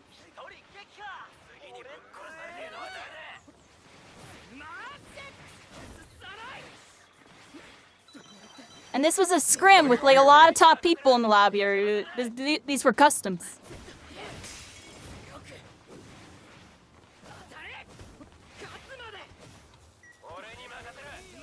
I'm team healing you guys just because. I got one more. Oh, Matt. That's crazy. It's like, I would have done something different that might have worked there. You could tell I was kind of panicking a little bit. Nice. Yeah, this was good. Oh, Egoist. I was like a top Toga player. I was like one of the best Togas. I had them all really low. Looking at hype. One's dead. Nice. Coming around. Okay, I'm gonna team heal us again. Watch out. Never mind. One guy's Yeah. on Guard broke. Oh man, I was choking. Oh man. He's almost dead. I hit him twice. I'm team healing again. Just going. They're fighting in the storm. I'm out of team heals. I wasn't doing as good as I thought I was doing, but I still was doing pretty good. It's just whoever's left. He might have died to zone because I hit him for a lot. As soon as that circle started closing in. Hey, look, there's key 1 and fear in them. Yeah. It was a good moment, everybody. It was a good moment. We gotta be on that Palworld TCG, yo! I was looking at the information for it. Y'all see these Palworld cards? I'm telling y'all, I'll play Palworld. Oh, I should have linked you that, but everything you guess is all. It's the season 3 one. If y'all want to watch the whole thing. There's a lot of buried treasure on my YouTube, everybody. It's honestly some buried treasure. We're here. We're doing Palworld again, everybody. A little trip down memory lane, you know. Like I said, I played a whole bunch of games, everybody. My Hero Ultra Rumble was one of the main ones. Like, if we really want to categorize it, it's like, yeah, Spellbreak was the one I did, like, the most in, technically, as a player. And then Ultra Rumble really was second place, where it's like, I did a lot as a player, but I also did a lot more as a creator. Like, I really stepped up to being, like, a creator. And at the time, like, I was a community figure, right? I was definitely in the mix with everybody. Keeping the boat alive, you know, keeping the boat afloat, you know. There was holes in the boat. It was sinking, everybody, but we kept it afloat. And now the game's still doing all right, but it's still not good. You know what I mean? It's just the same old story of, we wish the gacha didn't exist so we can unlock the characters. Why is it $300 per character? Ever play a video game where you have to pay $300 per DLC character? Don't play Ultra Rumble if you don't want to do that. I'm joking, but dang, yeah. From a creator standpoint, it just sucks, yo. I had a bunch of friends. You know, I was talking before about how I can't get some friends into deadlock because it's a MOBA. And why, you know, I hope and kind of predict that it's going to get some other type of modes that are going to, like, interest players and kind of wean them into the MOBA aspect. Similar to, like, what happened with me into Street Brawl. My Hero Ultra Rumble had an aspect where, literally just the fact that it was a gacha game.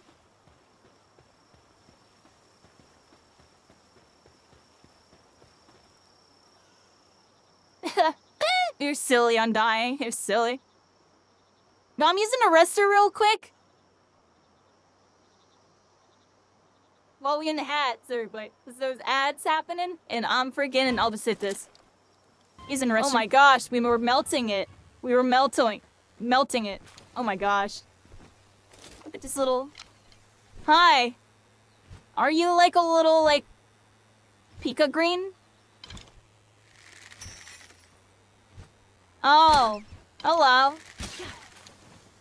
Oh, I killed it.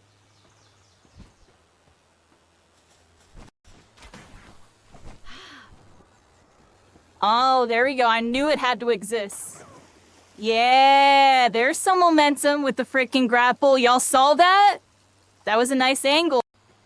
I don't know if I have 5 of you. I don't think I do. Come here. Little lift milk. How'd get you?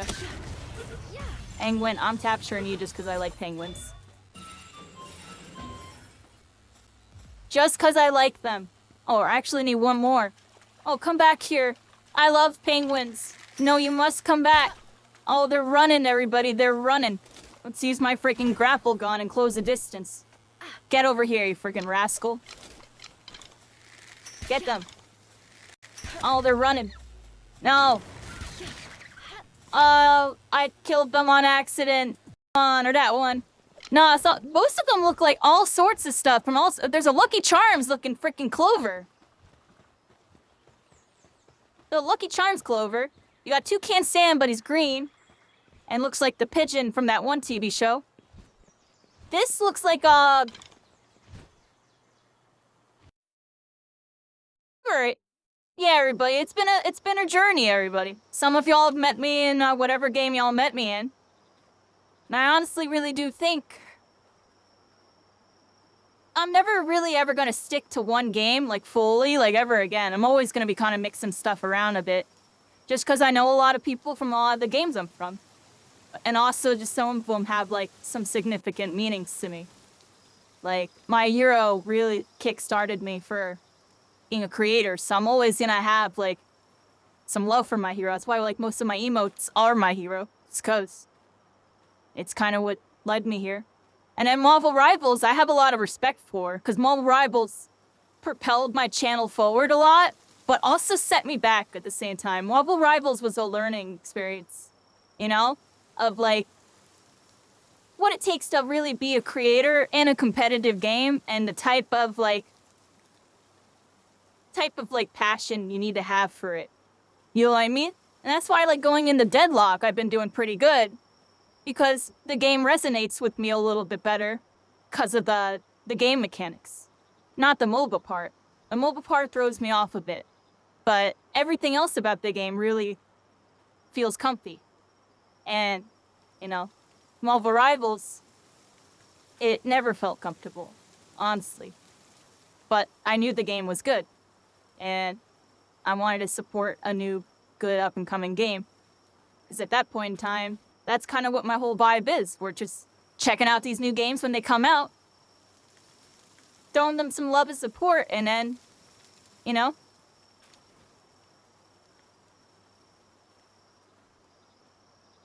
figure it out from there. That's usually what happens, right? And some games I come back and I visit. In some other games, I never visit again, but I'll talk about. Just because, you know, visiting, like I said, from the creator standpoint, when you visit a niche game, unless you're, like, really a dedicated creator to that game, or was a dedicated creator, it's really, really rough to, like, just hop back on and stream it and have good vibes. Because usually there are some type of negative vibes that surround that game. They're kind of cause it to be that way.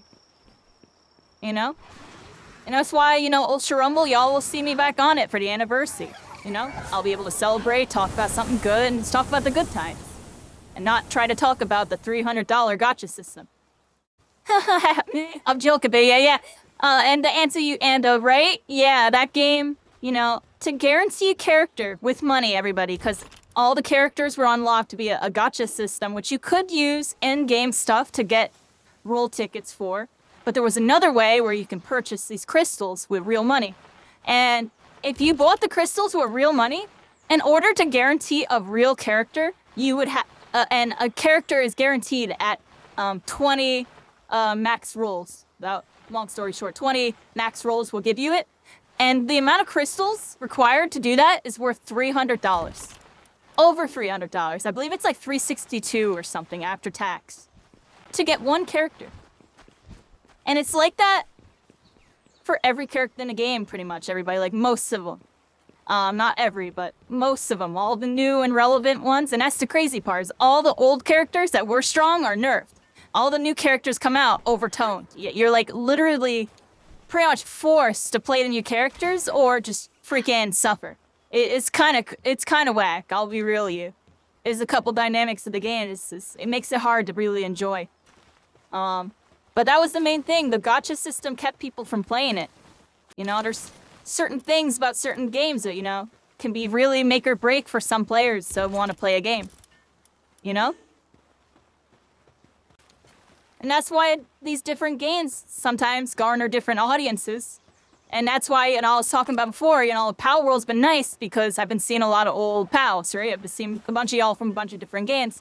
That's because this game kind of shares some crossover aspects. I'll just leave it at that.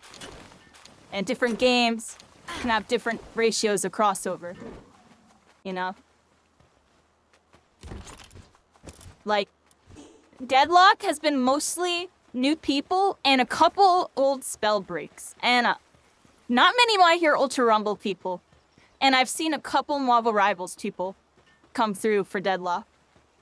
And maybe a couple niche game people, but it really was mostly like I've seen some spell break people on it. Only a handful, not like a whole bunch. It's been mostly new people. So it's been an interesting experience over there. You miss Spellbreak? Palworld appeals to a lot of folks. It's just like, it came in at a good time where I feel like everyone was kind of getting a little burnt on all the multiplayer with everything that we've been doing and whatever games that we're playing. It just came in at a good time where it's just like, here's something we can chill and just kind of play and have fun with.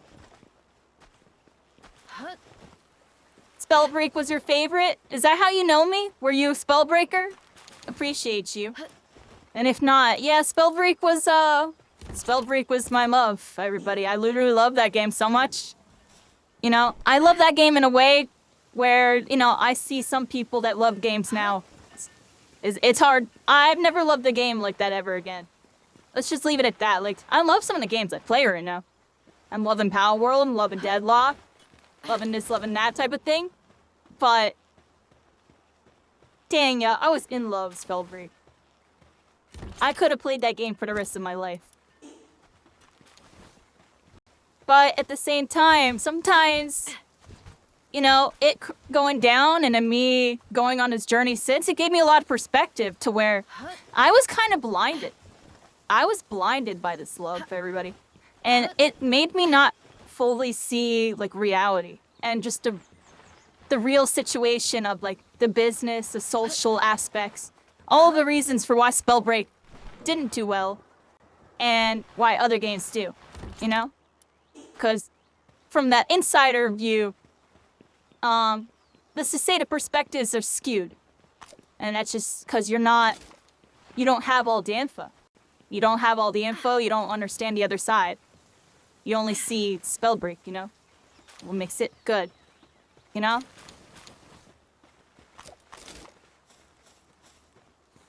I'm not gonna sit here and talk about that whole nother topic of, you know, how it went down and stuff. Maybe one day I'll really go over it. I think I could make a YouTube video out of it. That's why I've never really talked about it too much on stream, because it's a topic, I could talk about it for hours. I can actually go really in depth, but it would turn into an hour upon hour long convo. So yeah, things happen with it, and life goes on, everybody. Choosing your element specialty was tough. It would be a good video. Yeah, it really would.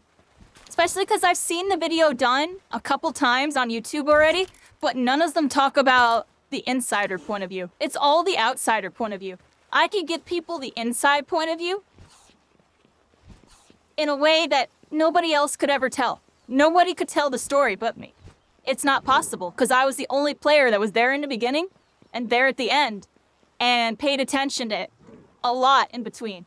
Even when I took a 6-7 month hiatus from the game, you know, when I came back to it for the final week, you know, I went and, you know, dabbled around to see what was going on, what I might have missed since then. But and really, I didn't miss anything. It was one of the most dead eras of Spellbreak was its final. I feel really bad. I wasn't even there for it. I completely left the game just because it was cooked, everybody. The game didn't even have like 200 people online or something. And the queues didn't even pop. Like, you couldn't even find a match. It was like really, really bad. Or you would get a match, it would be all bot players. Really off topic, everybody. Spellbreak. Spellbreak. I could literally just launch Spellbreak.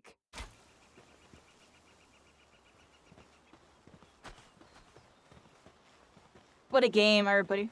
I'm gonna farm some stuff real quick. Watch this. I need to get more of these. If I remember correctly, I need to get like 100 of them or something, right?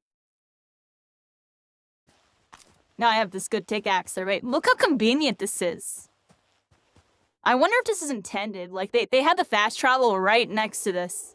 It's literally like, I can just get here, get a big bag, and just literally grapple hook over to the other side. And be all good. Yeah.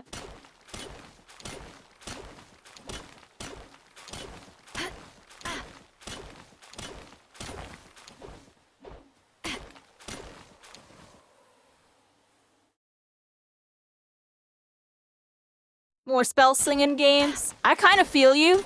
And that's why I like Deadlock, because Deadlock kind of is that. But it's also kind of like, you know, a MOBA. Like, it's just all these characters have abilities, you know? They're just abilities. It's not elemental. And there's no direct interactions type of thing. But more so individual interactions, right? Overwhelming, right? Yeah, it is so many individual interactions. Like, it's deeper because there's a layer of, like, hero shooter interactions between abilities and stuff and character types. And then there's the interactions between the items. And then there's also the interactions between, like, I guess the levels and stuff, too. The levels and buffs. There's another layer there that's not as, talked about or noticeable, but it's definitely there. Spellbreak technically had that too, with in terms of like levels, because the gauntlets had rarities. But honestly, everybody's kind of played as if, you know, I just played everybody like they had a gold freaking gauntlet. You had to add a common. I would respect it like it was a gold, unless I knew that it was not a gold, which a lot of the time I would know because I was so nerdy with that game, I knew the exact damage numbers of every gauntlet in the game. So if, like, somebody shot me with a fireball and it hit me for 38, I knew they had a frickin' blue. They had a blue fire. They didn't have a purple or a gold. It was like 42 and 45 damage for those two or something like that. It was like 38. I think those were the numbers. Don't quote me. It's been fucking 5 years.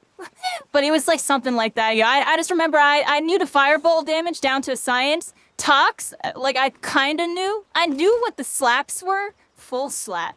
But I would always kind of guesstimate when it was spread, because it spreaded, like, multiple ways. And every spread counted towards a proc of how much damage it would do.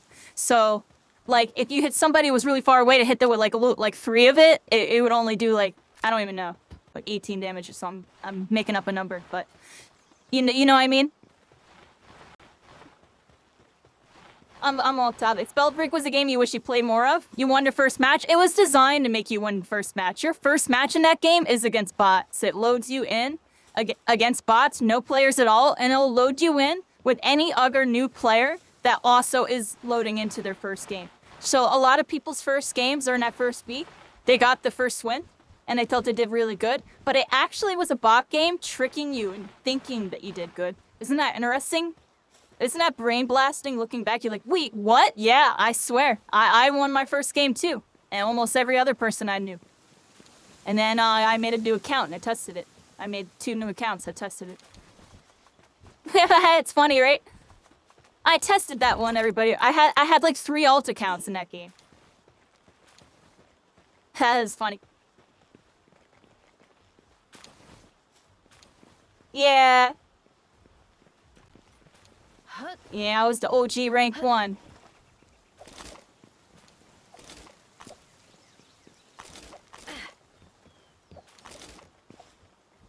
Yeah, lots of games do that. Spellbreak had it. It technically wasn't really a bad thing, because like I said, most people wouldn't even notice, and it would like entice them to want to play more. And that's why I was talking about before, Narocably, Point had a similar setup. There's these low-level lobbies in the niche games, everybody, and then it immediately just puts you into like an open lobby against like everybody, pretty much. At least for the battle royales. When it comes to like team-based matchmaking, it can get a little wonky. Like,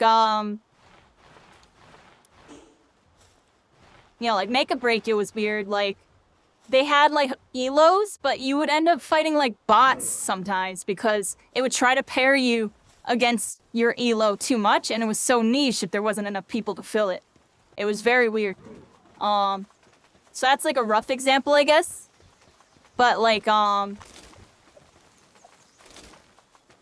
usually it'll just be a huge team diff. That's usually what ends up happening in niche games that have like a niche player base and it's a team base, like 3v3, 6v6 or whatever. There's usually like a skill diff. But sometimes it's pretty close. But it can get like it can get pretty wide just because there won't be any MMR. In some of these cases. And then there are games that are niche that do try to focus MMR so much that the queue system doesn't work or it forces bot games. That's why this matchmaking update that Deadlock is doing coming up is very interesting to me, because I'm curious how they combat every factor that I've seen, from niche to mainstream game states with matchmaking. Because some of these issues that exist within the niche games that don't exist in the mainstream would exist in the mainstream if they were niche or if they were segmented a little bit more. And that's why some of these games limit the amount of ranked modes you have. Like, they'll just be like 1 ranked mode and there'll be like 3 or 4 other modes. They really trim down how many modes you get in these mainstream games. You're like, it's not like Halo and Call of Duty back in the day where you have like 15, 16 different playlists to choose from. It just doesn't work anymore because of MMR, regional splits, and player base. It's impossible for any game to do it. Fortnite was the longest standing game to be able to like actually withstand that type of infrastructure, and eventually it imploded and had to change the stuff. Eventually it happened to Fortnite. Fortnite's one of the biggest games. And then, games like Valorant and Overwatch and stuff, they never have to worry about it because of the way that the MMR system is set up and how big the game is. And Deadlock's pretty big. Deadlock has a really decent size. I don't know if it's bigger than those games per se. So that's why I'm saying it's going to be interesting to see, because Deadlock truly is like the middle ground that's a raising ground, right? It's not going down. It's going to go up as the release happens and as more stuff happens with it. So like, I'm just very curious to see what happens, honestly. At the end of the day, I'm just hoping the matchmaking's better, and I hope they're able to, bypass all the stuff that I just randomly talked about that other games kind of have to deal with, that Deadlock doesn't deal with because of the way it's currently set up. The way that it's currently set up, honestly, that's why the queues are pretty fast and a low elo, everybody. The way that it's set up, as you go up in the higher elo, there's a wait time. They also try to pair you based on, like, if you have a duo or a trio and stuff, that. So it's like, there's a lot of factors going into it. And they're trying to pair you with the same MMR. And since it's a little bit more niche, in terms of, like, I would say, like, since there's like 100,000 or whatever concurrent on Deadlock, for example, versus, like, let's say there's like 1 million on, like, Overwatch and more, or like Valorant or whatever, right? We're kind of like stretching it a little bit, like a couple, but there's definitely more, like a couple 100,000 more, 500,000, whatever it is, right? Those games are able to function and keep that type of MMR split. Deadlock's unwashed with 7.6 billion? I don't know about that. Don't know about that one. Every single person on the earth just gets a freaking supercomputer and freaking running it down. Yo, that'd be nuts, yo. Got people from freaking countries we've never even heard of up on satellite connection. On 180 ping. Playing from freaking like the North or South Pole. I'm joking, you know what I mean? I'm trolling, I'm serious, all of y'all are good one. You know, deadlocks could be alright. I'm just talking about in general, this matchmaking patch. I'm just curious how they can, how they're gonna do it, everybody. How are they gonna do it? How are they gonna get it so, you know, the matchmaking is functioning better for high elo, because high elo has high wait times right now. That's the issue with high elo. It has high wait times, and, it's forcing them to go on Smurf accounts to get matches faster. And the low elo, our wait times are not the issue at all. It's like, you know, it's instant pop all the way up until like, I want to say Emissary. Emissary and Archon, there's a little bit of a wait time, it feels like a minute or two. I would say up till Ritualist, it's like almost instant pop. Like it's popping under a minute. It's really fast. But then there's skill differential aspect because of people being in the wrong spots, there's Smurfs and this and that. So it's like, those are the things that they gotta combat. And I'm just curious, can they do it? Can they do it within the 100k player base that they have? Because it's tight, but it is doable. And that's why I'm very curious to see how they do it. Because if they have less than that, if they have like less than like, let's say like 20,000 or 50,000, whatever. If they had like way less, like 10,000 or something, like it would be almost impossible to really set up a proper matchmaking, just because of all those things I talked about. But since it has like a good number, it's gonna be tight, but I think it's gonna be doable. It's just gonna be like, I'm just hoping it's good, everybody. That's all I'm hoping for. Because a lot of games they'll try to fix the matchmaking and sometimes accidentally make it worse. It is a possibility. That's one strand we're talking about. I'm hopeful that it doesn't do that and things are gonna be a lot better. Which is, you know, they're pretty good at like getting things to be better. They might screw up for a second, like, you know, the Earned, for example, you know, the couple reworks with that, you know, before finally getting it in a decent spot where it's not, you know, breaking the game, and now it's in the game and gonna get more tweaks, I'm sure, but it's not, you know, it feels all right now, you know what I mean? Hopefully we don't have to do like that with the matchmaking. Hopefully it's just like good off the rip, but you know, there's a part of me that thinks they might have to tinker with it a little bit before it's actually right, everybody, just because of everything I talked about. I hope y'all enjoyed that random gaming combo. We're just talking about stuff, everybody. You know, I'd be playing lots of games. We're talking about how I'm part of My Hero. We were looking at old scrim from when I was playing in that. You know, and I didn't really do competitive with that game. That was me just kind of testing the waters to see where I was at, honestly. I just wanted to be part of the community type of vibe. I think we started talking about it because Mole Valley Rat said you were going to possibly do a My Hero Creator Tournament. Yeah, let me know what happens with that. If it does end up happening, yeah, I would probably join. I would probably join. I would just want to be like honestly, I don't know who else would be in it other than Ninri.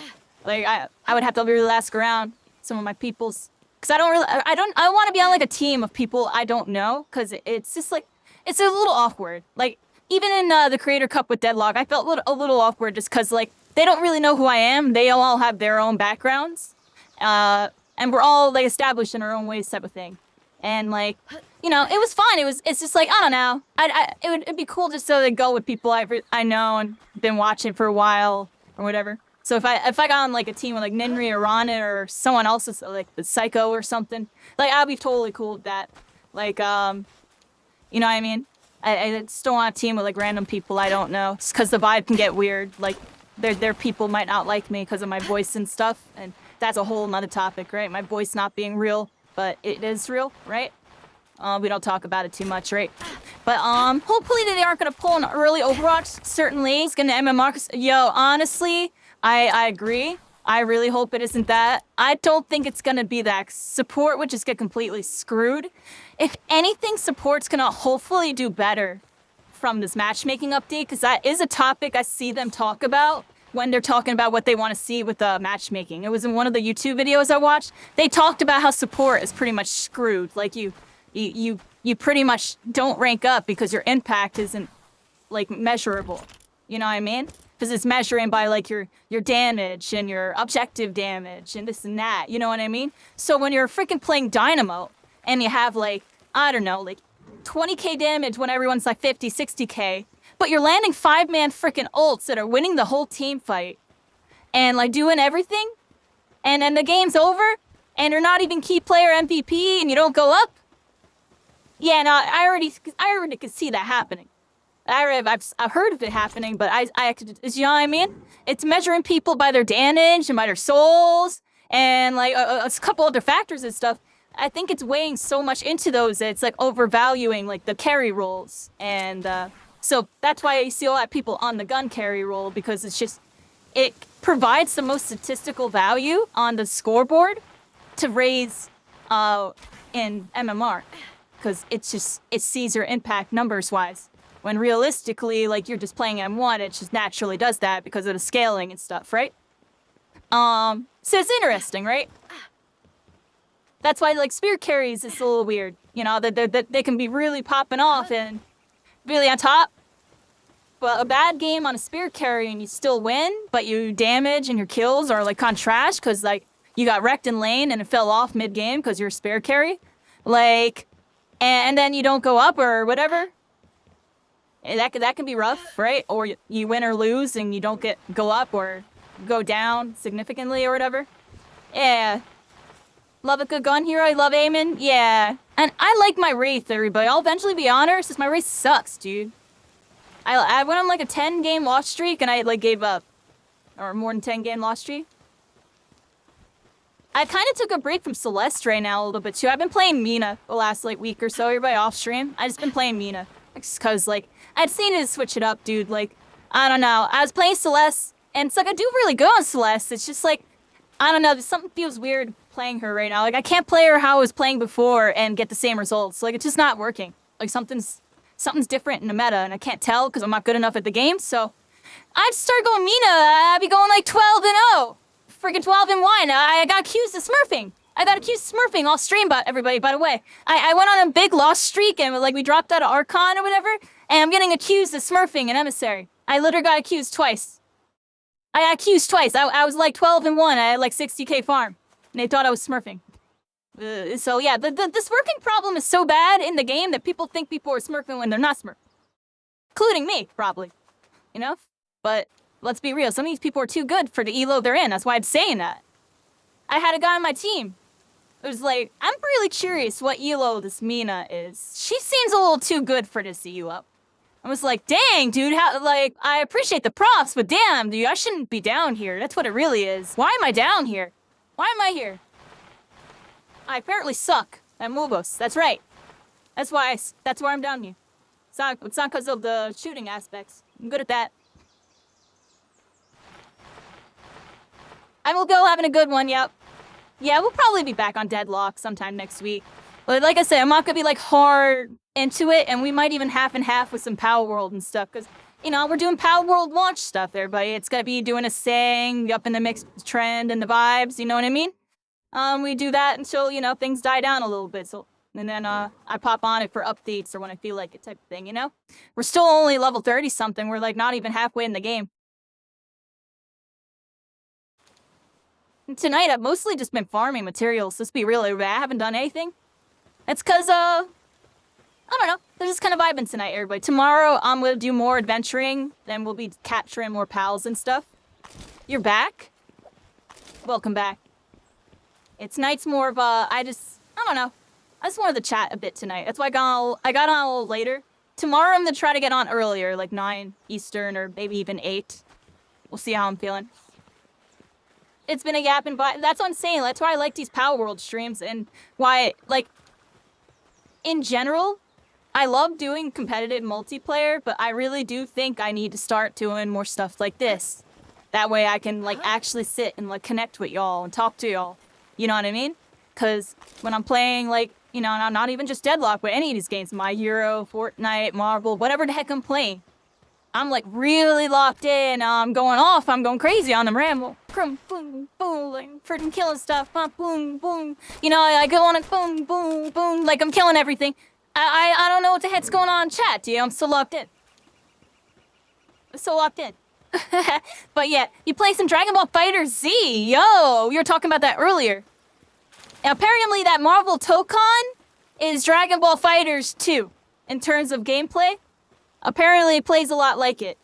So if you like Dragon Ball Fighters, Marvel Tokon, the beta just like went in the beta like today, I think, or yesterday.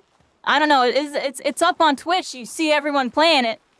It's basically, you know, Dragon Ball Fighters, Marvel vs. Capcom, but except there's this Marvel Tokon now. It's Marvel Tokon. Then they token on it, that's for sure. They are lit. Except, we'll see how it does, but fighting games are the fighting games. Whole mother genre. That's the one my boyfriend's really into. He knows all that stuff. It's all mumbo jumbo to me. It's all mumbo jumbo. I was a Smash player. Marvel Guilty Gear? Yeah, it does look pretty good. Whenever you get, you gotta put Magic on team. Is she in that game? I don't even know the roster. I know they got a Ghost Rider in there. I know they got Ghost Riders because I've seen like clips of it randomly. Because it's like apparently a big deal. Everybody's like, oh my god, Ghost Rider. United. Oh my god, Ghost Rider. Yo, do I have enough of these materials there? But I've been sitting here yapping y'all. I got 290 of them. I think I got enough. Let's go over here and make a whole bunch.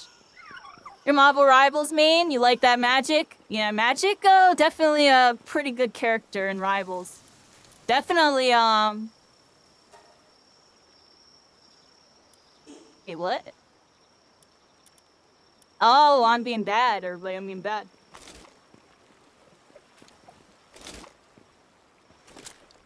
Magic's definitely a character that can do a whole lot, yo. Some of y'all Magic players, I might need to put under a magnifying glass, though. Y'all be doing some stuff I don't think you should be getting away with, but for some weird reason, it works. I'm just like, huh. Did that work because they are good, or because we are bad? I'm joking. Magic goes crazy on people. That's why I'm saying that. She can really, she can wreck anybody. Have you considered revisiting some MOBAs as part of your deadlock training? That's the thing, yo. You want to know the main reason why I don't like playing MOBAs? Because all of them were over the top, like clicky kind, and I'm really bad at those games. Those types of games never resonated with me.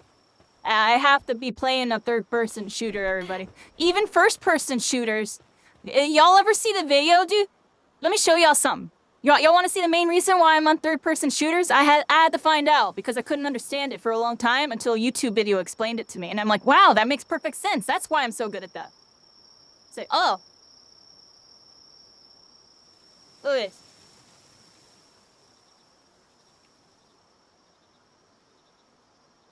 See this thumbnail right here? Slower than faster. You see that?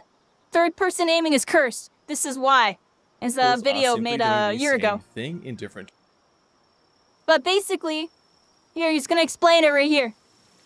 But because we are locked into these offsets, our aim is noticeably different depending on where we are aiming. And here is one more example to show. Hold on. Wait, let's just start it from right here. Look. Most games This go is for where- this over-the-shoulder left side perspective. The tricky yet necessary thing here is that your aiming pivot point is still inside your player character. If it was sitting at the camera position like it does in first person, aiming around would also move your character, which would be rather problematic. So we have a locked X offset, meaning our camera has to stay this distance away from the character. Standing near walls can change these locked offsets, but mostly this doesn't matter. We also have a locked Y offset, so our crosshair has to stay this distance away from our character. They're not allowed to be decoupled and move independently. In this example, we have our player character. Right here. Sorry, so that wasn't it. Here. This inner circle part and represents this part the right here. Y offset, so the gap between the crosshair and character. And the outer circle is the X offset, so the distance between the camera and the character. Imagine this is our crosshair coming out of the camera. If I wanted to aim this target over to my left, I have to stay locked into these two offsets and pivot around the character. So when I aim to the left, I have to travel all this extra distance around it to reach it. And when aiming to the right, I basically get to take a shortcut and arrive there much sooner.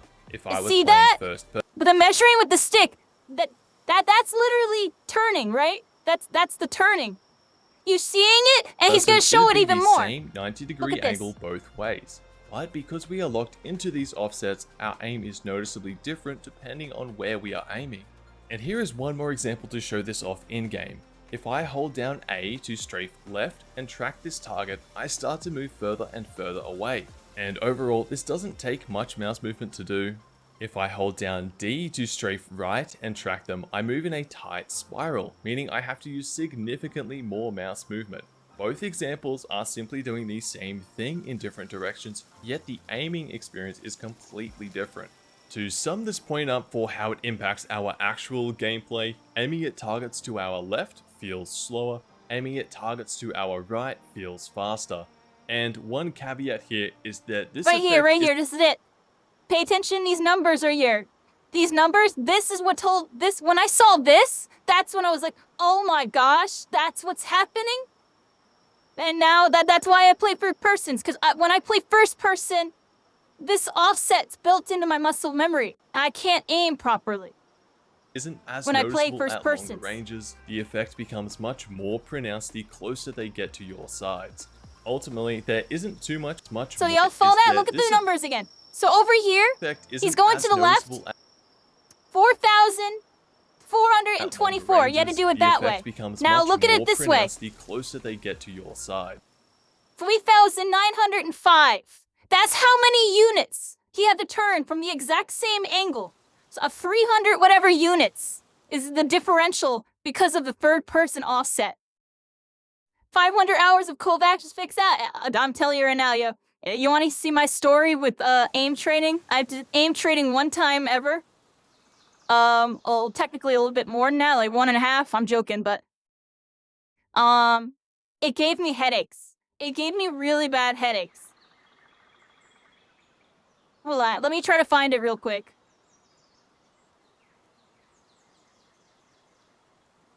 Oh man, do I have to like scroll like crazy?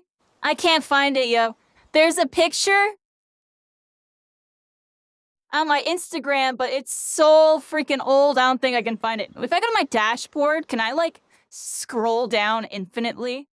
How do I, like, do this? Insights, add tools? I can't pull this up to you. I can't find it right now, but there's a screen cap. Long story short, I did the Fortnite aim labs, and I got top scores in, like, everything. Like, top 300, top, like, 500 this. And then the one that made my eyebrows go up was, it was called, like, reaction timing shot, close quarters or something like that. And it was a scenario where basically I had to flick and turn and shoot something. That was, like, pretty much where Daydream was. So I had to flick and turn on the Daydreams, pretty much. Do this. And they basically, you know, boop, boop, boop. Boop, boop, boop, boop, boop, boop. And I had to do it, and I got top 60. So I was like, oh, yeah, I do always crap on people when they're in that range. Oh, it's because I'm different. Okay. I'm joking, but yeah. I did that trick. I swear I have a screenshot of it. It really happened. It was like 4, 5, 6 years ago or something.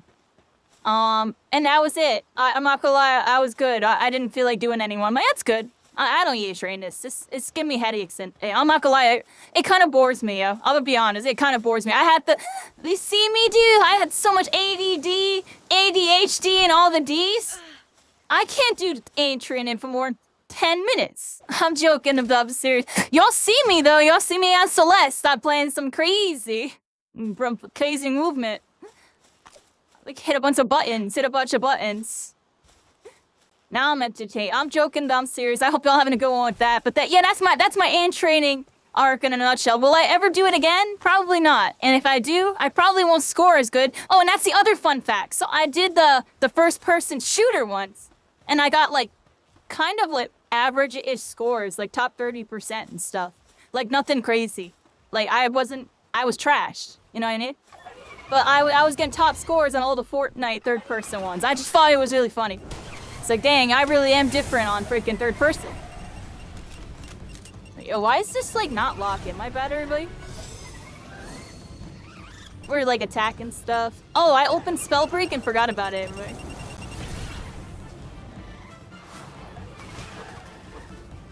Are we good? I fixed everybody. Okay. Are we killing stuff? Kill them! Actually, yo, Elfie, come here, yo. You're about to die. I'm about to die. We gotta get the heck out of here. I was like freaking alt-tabbing while I'm fighting stuff. Oh, free POW Alliance. There's like a freaking... There's a tree fort right there. I don't know where we are, everybody, but we gotta run. Alright, anyways. Flicks is all you have. You're way better at ballistic mode in Fortnite, which is first person. I actually suck at that mode, yo. I try to play it, I'm like, yo, nah. Actually, I think we were cooking people, but they were all like freaking 12-year-olds, so I just dipped. I'm joking, but I'm serious, you know?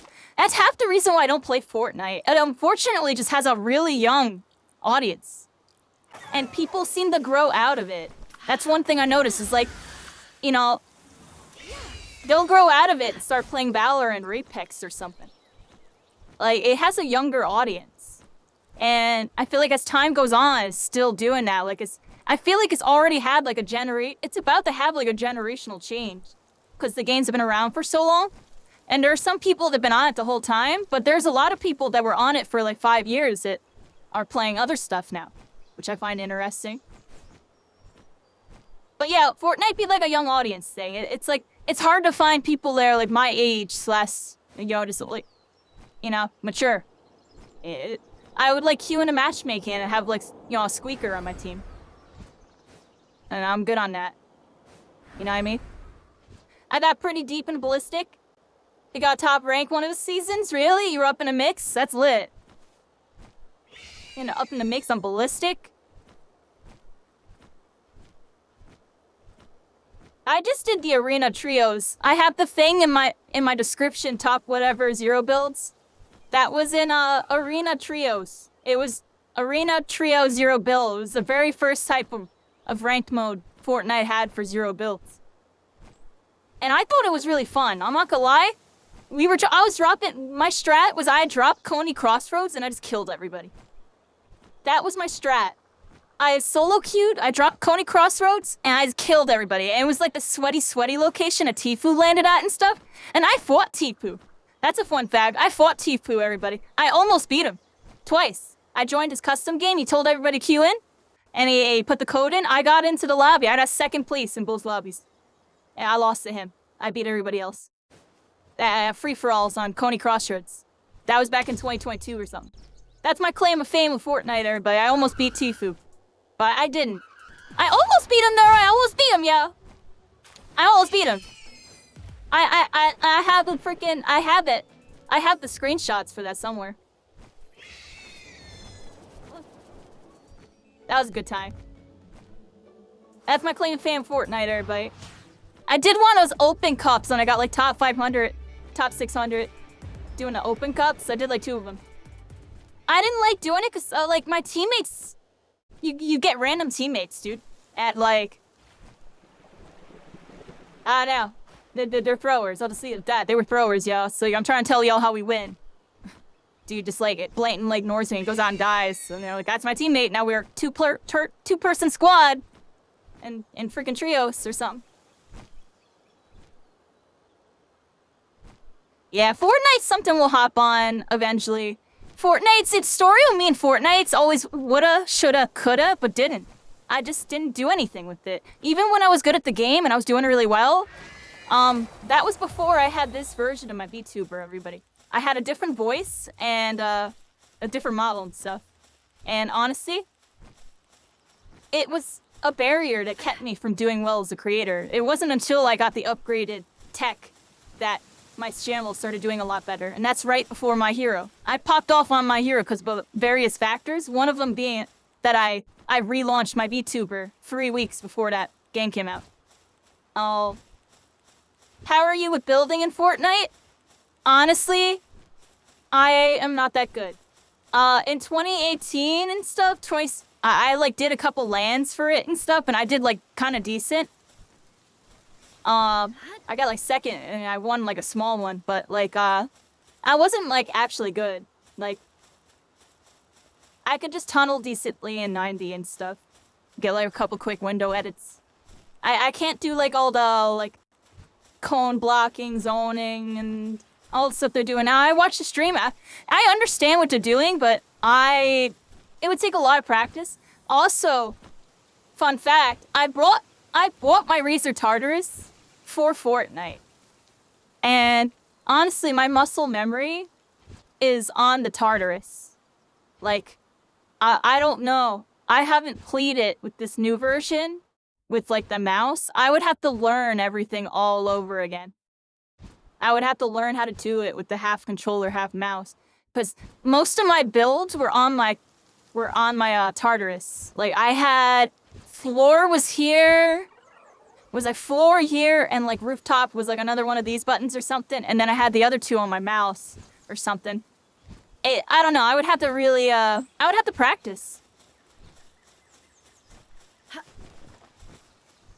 Buildings, what turned you off? Yeah, that's why I just play zero builds now, everybody. I honestly really do think zero builds is gonna gain more popularity as time goes on. I think builds is always gonna be a thing, and there's gonna be like, you know, some like esports and stuff for it.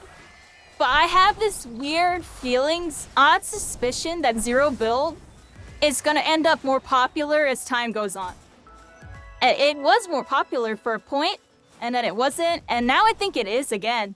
We'd have to go check, but you know, Fortnite really knuckled down on the competitive with the builds and made it all about builds and competitive. And zero builds got shunned. Like, it took them forever to come out with a ranked mode. And they scuffed it for a bit. Let's be real, it was scuffed for a while. And then, they don't really do tournaments for it at all. And when they do, it feels like a lesser thing than the builds. And to be fair, it is, right? You know, the build people just see it as like, everybody's free because nobody can build. So it takes like no skill or something. When actually, in a way, it takes more skill because, you can't rely on it being a frame one shield take. At any position. I'm joking, but and that's what builds is. Everybody's a frame one shield tank. You had to play more naturally off covered. It's more disciplined. And definitely more movement and like combat focus.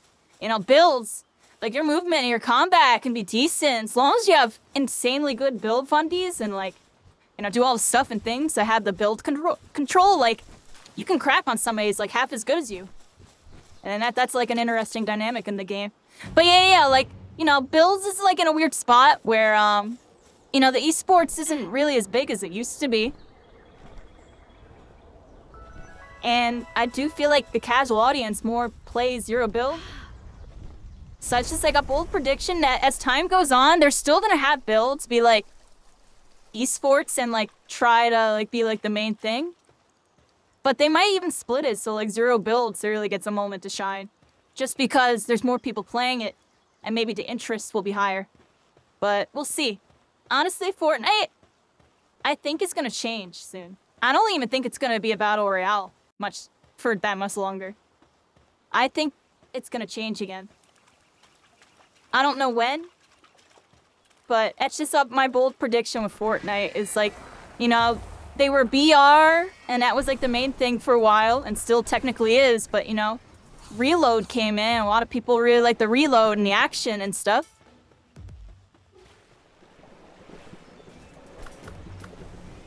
You know, the Met Powell attack stuff.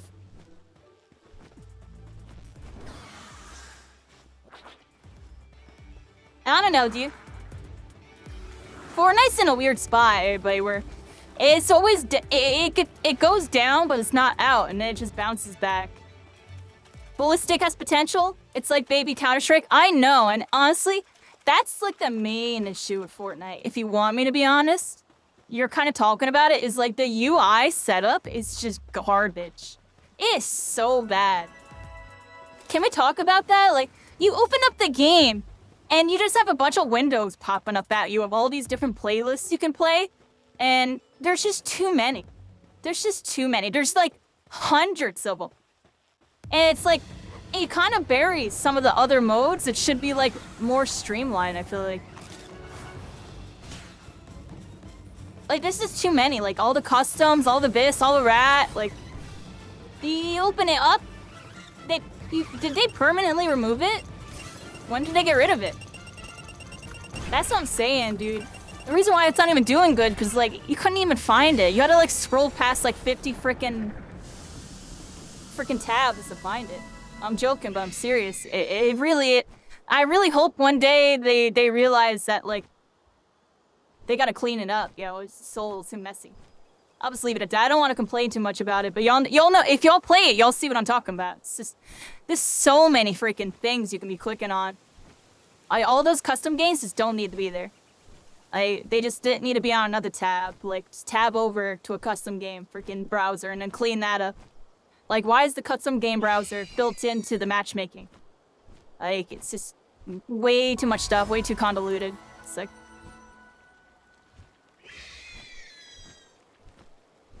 they got rid of it at low player engagements because nobody knew it was freaking there. I'm joking, but I'm serious, dude. Because I remember when it came out, I didn't even know where it was. I didn't even play it when it first came out. And then, we had to look for it. It's like someone in chat told me to play Ballistic. I couldn't even find it for like 5 minutes. It was like buried, like all the way to the right in the Epic folder or something. Like, it was like hard to find. There's like so many things to look at. It's like, how am I supposed to know it's there? I'm joking, I'm serious, everybody. Yeah. Fortnite. We'll be back on Fortnite in due time, everybody. Like, I kind of missed the game, but there's nothing to do, really. Like I said, the Fortnite's the game where it's like I shoulda, woulda, coulda, but didn't. Like, I don't have a story to tell at that game. I never really got to do much. And, like I said, to be a creator, even in a big game, to make it in the big games, you have to be twice as passionate. Honestly, everybody. To make it in a big game, I was talking before about people that have, like, love for their game, that it almost blinds them, in a sense. You have to have that, like, ×2 for a mainstream game. Because, you know, the audience, most of the time, they want to be watching somebody that, like, is experienced with the game and, like, you know, has some, like, depth to it, if that makes any sense. They don't have to necessarily be good, but they can at least, like, know the storyline of the game. Like, maybe knowing when some patches are happening. Like, people are always talking about, remember this patch, or remember back when they had that patch? Half the time when these streamers bring it up on a Fortnite show, I'm like, what the heck are they talking about? I didn't even play that freaking season. I'm joking, but I'm serious. So it's like, Fortnite's gone through so many changes to where, like, if you weren't there to really keep up with everything, it's hard to really, like, it's hard to be a storyteller when you don't know the whole story. And being a creator, you're a storyteller. I'm telling you my story, right? We're entertaining.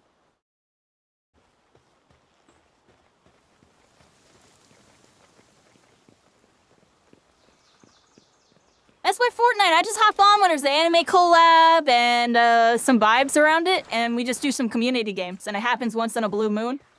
And it usually goes pretty decent. I feel like the last couple times we did it, it didn't go so well. But I know there was an era where, like, I could randomly pop on Fortnite, you know, we get like a decent amount of people in here, and we get some games going with like a viewer game list and people waiting on queue to get in and stuff. Like, we had it going for a bit. There was actually a moment in time where I really could have been a Fortnite streamer. Like, my channel was actually doing a lot better and this and that. And honestly, y'all want to know what happened? They patched the game, and it was like a really bad patch. I wasn't having any fun anymore, and I just kind of dipped. That's honestly what happened. It really is what happened. Because it was the Kinetic Bleed, and Attack on Titan gear season. I love that season. I love the Kinetic Bleed. I thought, like, it, you know, this is back before Zero Build got that movement item slot that it now has, which I predicted would happen. I predicted that would happen, just like I predict that healing slot is gonna come to Fortnite. That's a whole nother topic. But back to what I was saying, yeah, like, the Kinetic Bleed was like my favorite thing to use. It felt like using a dash, you know? And in the next season, it was like they took out all the movement. It was like not even the purple shockwaves, it was the blue ones. It was the blue ones that you take fall damage for. And it was just garbage. It was like the worst season I ever played in Fortnite. I'm gonna be real, y'all. I've played a couple seasons that felt a little off, but I would never call them like garbage. That season was garbage. The season right after Kinetic Bleed, it was trash. I did. I'm sorry. And, I played the game multiple times since then. Like I said, we had a couple, mini arcs with it here and there. We pop on for the updates. That's, seems to be what works.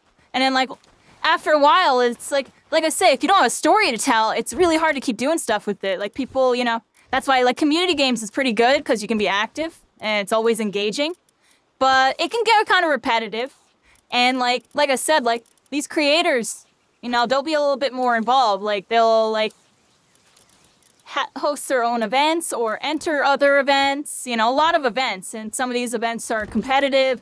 Some of them are just more participation-ish, but you have to really get involved with the community to really keep things going, if that makes any sense. And I just like I said, the patch was so bad, I killed my vibe with the game. I didn't want to put in an effort.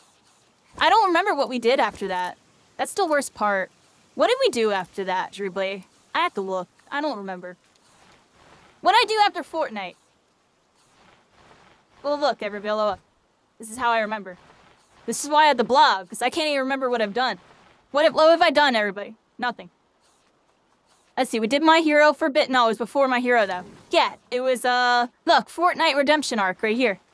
Because it was after the variety arc. What did we do here? Oh, it was Hype Squad and stuff. Hype Squad and My Hero. Yeah, we literally went into My Hero right after. That's actually kind of funny to think about. See, I can't even remember, dude. That's terrible, right? And we did Fortnite right here, dude. It was pretty lit. It did pretty good. Dang, y'all, I need to get my Twitter back, yo. My Twitter is still suspended and some of these posts are missing. Right here. Oh, that's unfortunate. Yeah, go read the blog on that. That sucks, dude. I hope I can get my freaking... Because if I can't get it back, I have to, go through my Instagram and my Facebook and stuff and try to find these posts. Because I don't think I shared them on everything. I think some of them were specifically on my Twitter. And I lost some history, everybody. And it makes me really upset. And I've been writing Twitter letters and stuff, trying to get my ban lifted. And it's all automated. They won't listen to me. And I've been really trying, everybody. I've been really trying to message them. And it kind of bums me out, if y'all want me to be honest. I'm really, really bummed out about it. And it's been making me depressed. Because it's been 4 months. My account has been banned for 4 months. Or 3 or 4 months now. And they won't unban it. And I didn't do anything wrong. I don't know what I did wrong. They won't tell me. That's the worst part. They actually won't tell me. It's glitched. Because whatever I did to get my account banned has switched 3 times. I don't feel like getting into it. Anyways, everybody. Yeah, we're here. Dang, dude. That really, really bothers me.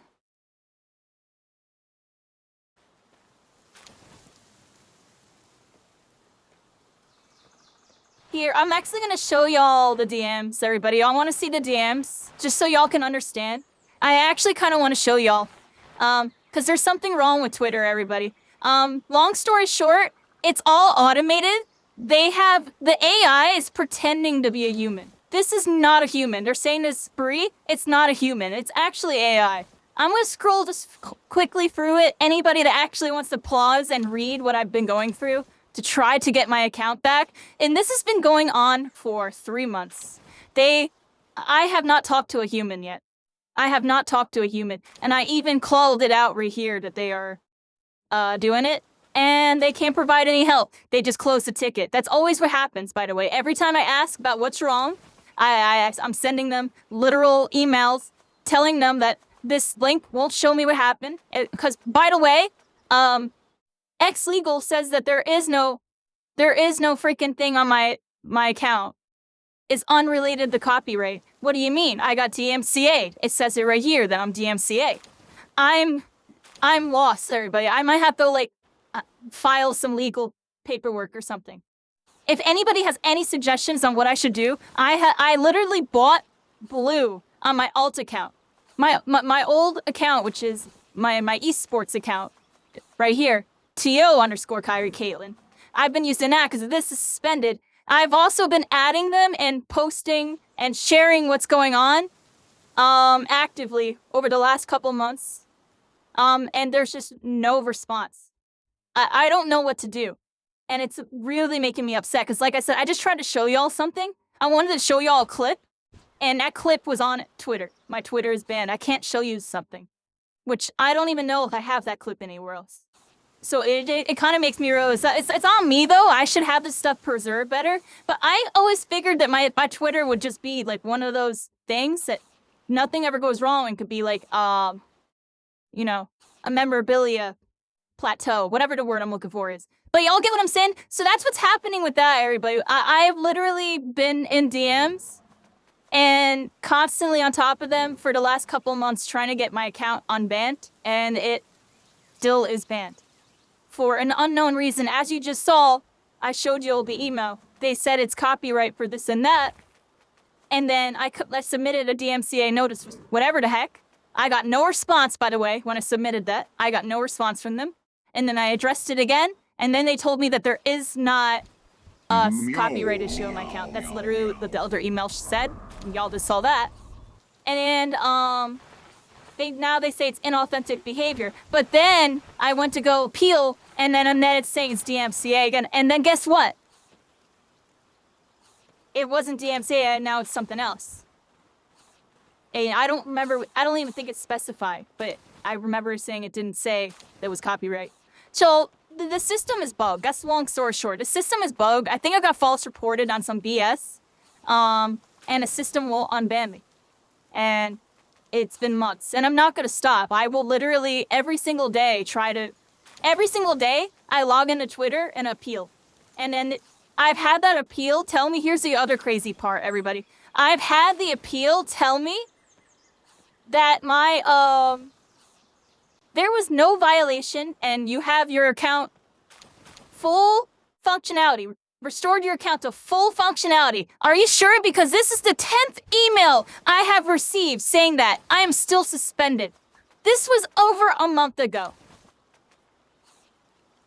That's ridiculous. This is what I'm freaking talking about. This is nuts. This is the most ridiculous thing I've ever had to deal with, ever. I don't know what's wrong with my account. You guys are telling me that I'm unsuspended. And like, it's freaking BS, dude. Like, I can't freaking post any of my stuff. Like, I'm freaking pissed about it. And actually, look, here's another email saying it, by the way. Another email. This was on the 10th of June. A week later, I got the same email. I don't know what's wrong. And there's no human. There's no human to contact. There's no phone number. There's no phone. I tried legal. I emailed their legal. I get an automated response. I emailed their legal. I might have to write like a written letter or do something. I really don't know. I also filed. Here's where it gets really deep, everybody. Here's where it gets deep. Are y'all ready for this? Conspiracy theory. I think X is trying to steal people's information. Because when it would not let me appeal unless I gave them my personal information, which I did not want to do at first because I didn't think it was necessary. But I eventually did, and then I stopped getting the automated responses, and instead I got no response when I filed a DMCA counter notice. To top it all off, the Better Business Bureau has over 5,000 accounts of this happening to other people. This is not just a me issue. Thousands of other people are also experiencing the exact same thing. As one alert, this, that. Here's like one of the people's posts. Basically, inauthentic behavior and the exact same thing is all automated, and they're really trying to say that they didn't do anything at all. And that's just one person of many people. Like, I'm talking like, you saw 5,000 complaints? A lot of them are very similar to mine, where they got banned for an unknown reason. to try to appeal, and like it's glitched out. Basically, that's all it really comes out. It's glitched out. I can't find a link to it right now for the Better Business Bureau. Everybody, actually, I do have the link right here. Better Business Bureau X. This is the official. 5,093. 630. Suspended without any clear, justifiable reason. Filed multiple appeals. Automated system puts me in an endless loop and fails to provide any support. As suspended, inauthentic behavior, no boss, third party. Gym 3. App to careful review, they didn't get whatever. Inauthentic behavior again. Technical loop, automated system is failing to update your account status to active. I'm filing this complaint. My account is suspended without giving me a clear workable reason or resolution on July 28th. The account was created down April 15th, around the same time that I got banned. This is actually around the exact same time because I got banned right after the Deadlock Creator Cup. It happened like 2 or 3 weeks later. And I've been dealing with this issue for literally months. And this is thousands of other people with the exact same issue. It's not just me. It's happening to thousands of people. Nobody's talking about it. If y'all have X, clip me right now and post what is happening right now. This is thousands of people being wrongfully banned on X with automated support that does not help at all. And you do not get to speak to any human or anybody about what happened, and there is no resolution. It puts you in an infinite loop. An infinite loop where you get no solution. Nothing at all. Nothing. Nothing. It's infinite. I have filled out. I've probably spent 500 hours on this. At a bare minimal, 500 hours trying to get my account unbanned. In terms of how long I've been trying to write emails, sending messages. I have spent at least that much. I'm joking, but I'm actually serious, because I spend an hour or 2 every day trying to work on this. Every day, I always go up and I'm like working on this. Almost every day. I don't want to say every single day, but look, every day that I have time, I'm logging in trying to get my account appealed. And it still isn't. So that is the Better Business Bureau, everybody. That's literally the official Better Business Bureau, X Corp. That was an official. They don't even acknowledge that it exists. 5,000 something complaints. It's nuts, dude. It's actually nuts to think about. You clipped it? I appreciate you. Somebody post that on freaking Twitter. I'm joking, I'm serious. Otherwise, I mean, how am I supposed to post it? I mean, I guess I could post it on my alt. It sucks, everybody. It sucks. I appreciate that. A bot called me a bot, and I can only appeal to another. Yes, that's literally what happened, basically. So, and it's happening to 5,000 plus other people. It's actually nuts. It's actually nuts.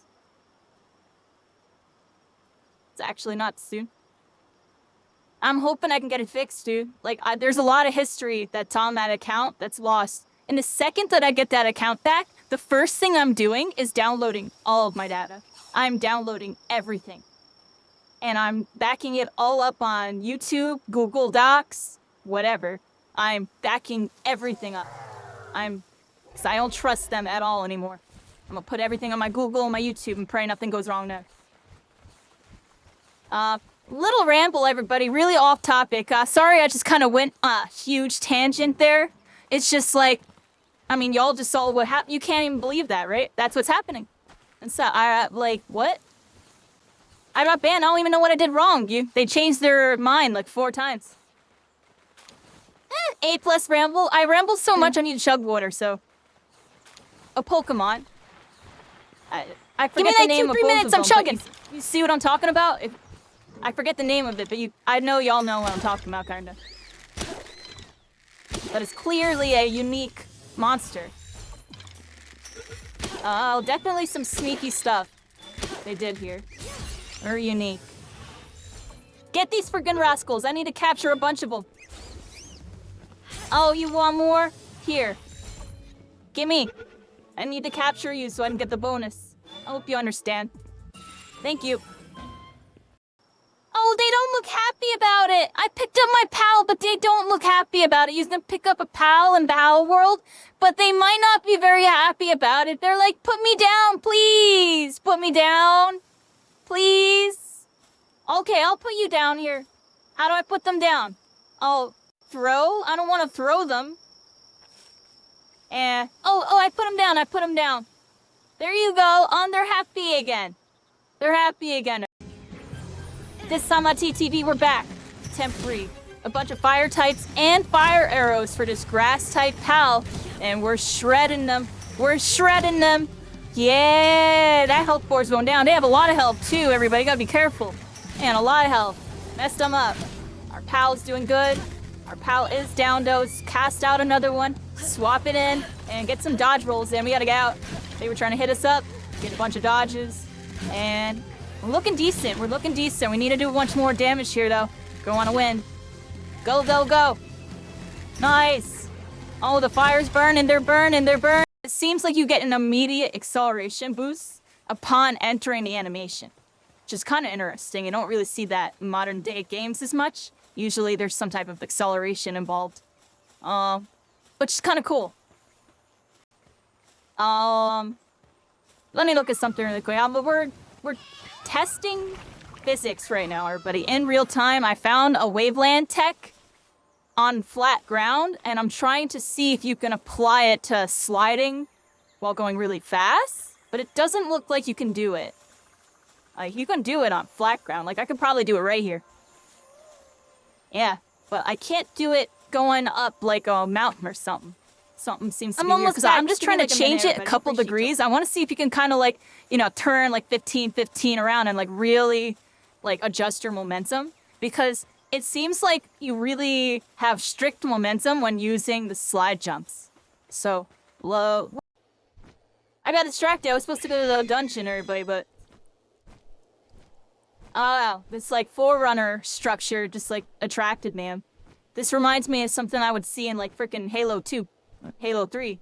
It looks like the Halo 3, when you're on the Ark and there's that mission where you have to like take out the cannon things. It looks like one of those.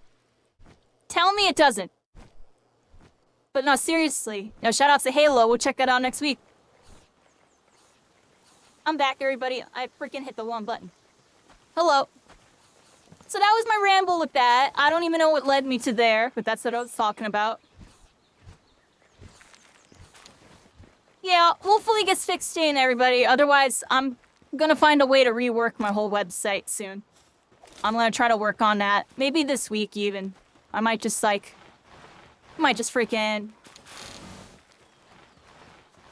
Well, I don't even know. Honestly.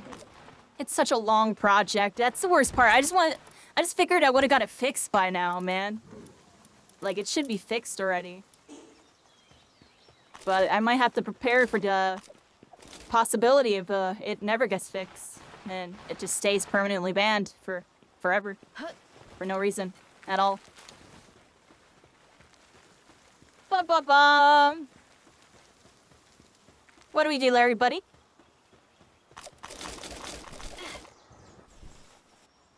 So what else can I talk about? Yeah, really chill night tonight, everybody. It was a nice little combo type of night. Tomorrow we'll be doing a little bit more, like, action. Everybody will try to capture some more pals and stuff tomorrow. In fact, let me even prep for that a little bit by, we're gonna make some pal spheres, everybody. I gotta make some, like, yellow ones. And some other ones. Just so I have some. Or I also have one of those. That's good. Like, look how many of these I have. Make like 40 of these or something. Start there.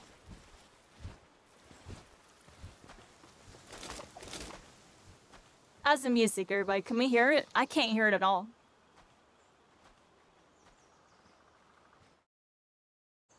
I might change it.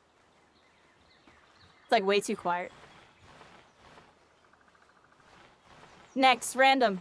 What's the gift thing? Give me something. Alright, anyways. Oh, that's a good one.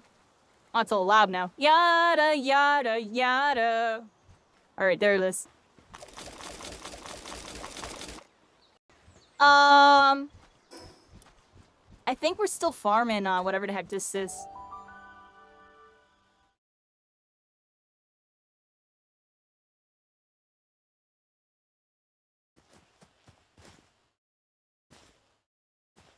Yeah, I was tis there. So this time on TTV, we're back, everybody. I'm up in the Arctic, everybody. We in the Arctic. Shout out to Arctic. I'm joking, but... I'm in the Arctic being a newbie. Oh, I had to say that. Only a few people get that joke right now. Let's go to Slayer.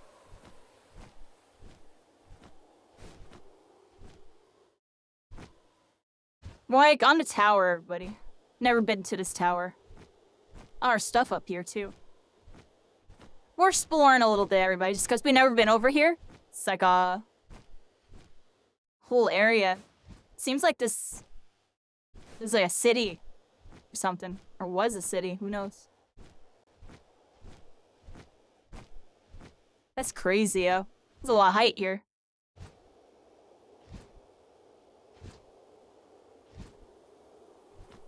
Oh, it's right there. Yeah,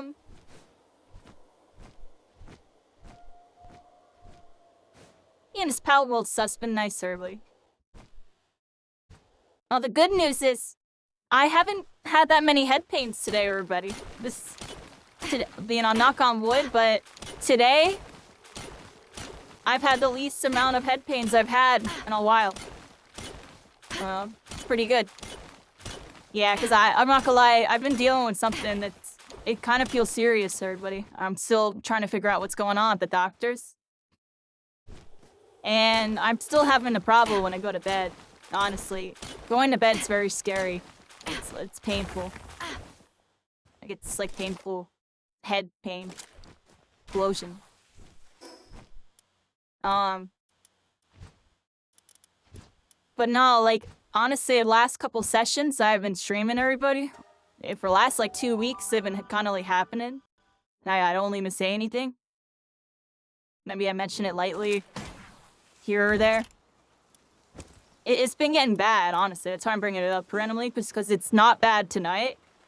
Which gives me hope that maybe things can actually get better. Because it's been so bad that, you know, I'm thinking things are about to get worse type of thing, you know? Hoping for the best.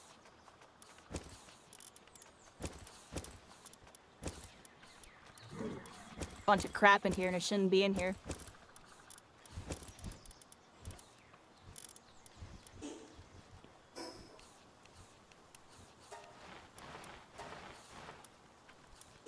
Nice. Now I know that stow button that changes everything, everybody. Alright, this is annoying me. Let's withdraw these 2 eggs and we're just gonna put this in here. We'll pop it like down here or something. I don't know what these are, yo. I don't know what a lot of this stuff is.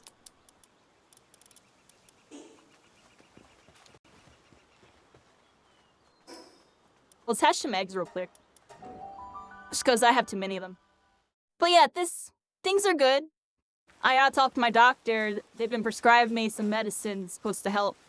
I've been taking it. Oh, I feel a little bit better today.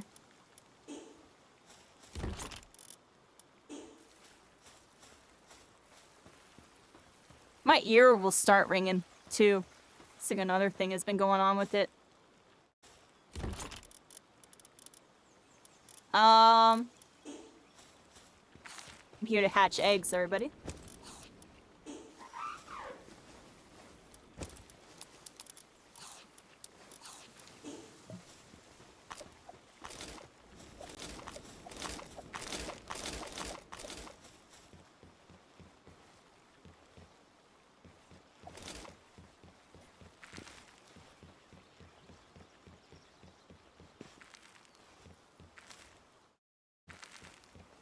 My plantation's all dry, everybody. That's not good. There ain't nobody doing nothing up here. Ow, one water. Ow, one water. Is that it? Like, what are these guys doing?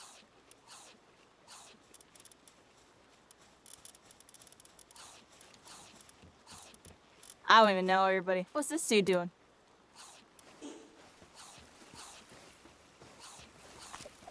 Whatever. I guess as long as these two are being made, we're good, right? So what's up with that plantation up there? Ain't nothing being made.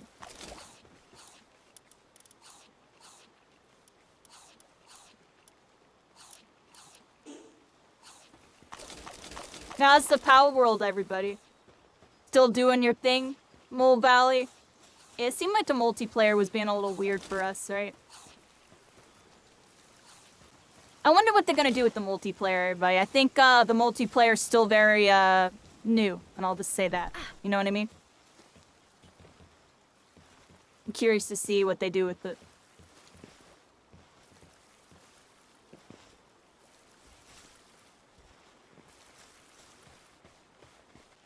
We should be able to bring our characters over to people's stuff, yeah.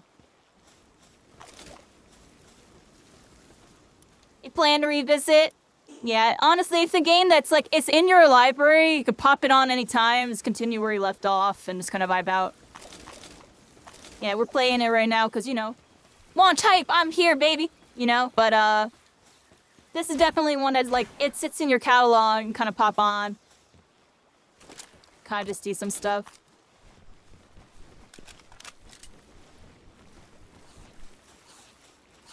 I'm honestly really happy to be playing it. Like, I watched people play it a couple times in the past.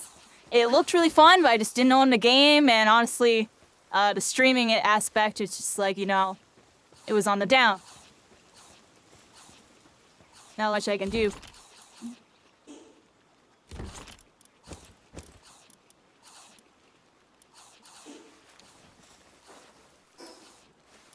So this has been nice. Especially because, honestly, I still don't own the game, and I still wouldn't be able to afford to play it right now. Y'all want me to be honest, I wouldn't be able to buy it. I would not be playing this right now if I didn't have it shared to me in the library. It just wouldn't be happening. Or I would have had to borrow money off somebody, or, you know, get lucky with a donation or something. But, now we got it in the library, and I'm good.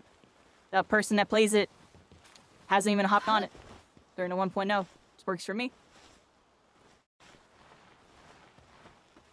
Very, very appreciative. Yeah. And it's chill. Like, honestly, as I play this game and I, like, you know, venture around and see all this Pokemon, I really do just be thinking about the old days of Pokemon, you know? I said Pokemon like 3 times there, but you know what I mean? Like, in Digimon, too. I was really into Digimon. Like, the first 4 seasons, I was really into it. Season 1, Season 2 was like a sequel to Season 1. Season 3 was like this, like, completely different season, but it was still very similar in some aspects, but pretty different. And then Season 4 was just wonky. I don't even really... I just remember Season 4 was, like, wonky. And then that was it. I didn't really see anything after that. Season 1 and 2, or whatever, were, like, really cool. Because it was, like, the original freaking Digi-trainers or whatever they're called. And then, like, the next season, like, they were grown up and, like, they were teaching the next generation on some... It was basically, like, the first, like, you know, next generation type of anime I've ever actually seen. In terms of, like, here's the main cast, and now that they've grown up and are teaching the next main cast, like, how to do it type of thing. And, like, you've seen, like, Naruto swing and miss with that with Boruto. So it's, like... It's interesting. I feel like that show did it pretty right, if I remember correctly. I remember I liked it a lot. I remember I liked the second season a lot. I like Boruto a lot too, everybody. It be getting a lot of shade. I understand. It's still pretty decent, y'all. The Momoshiki arc goes in. Tell me that was bad? I'm joking. I'm serious, yo. I mean, they're having. Everybody has their preferences, yo. And I get it, the paint arc was lit. Yeah, this freaking... This and that was lit, right? And OG Naruto?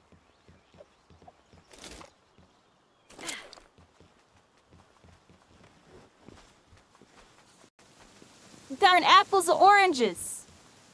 What's the point? I'm joking, I'm serious, you know what I mean? What's your favorite Naruto fight, everybody? Tell me. What's my favorite Naruto fight? I don't know, yo.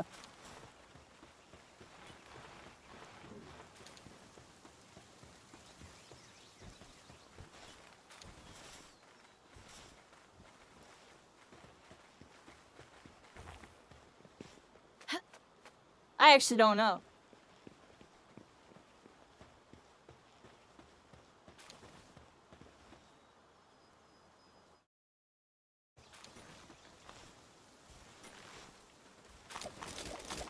That's a hard one to answer. What's your favorite Naruto fight? Dang.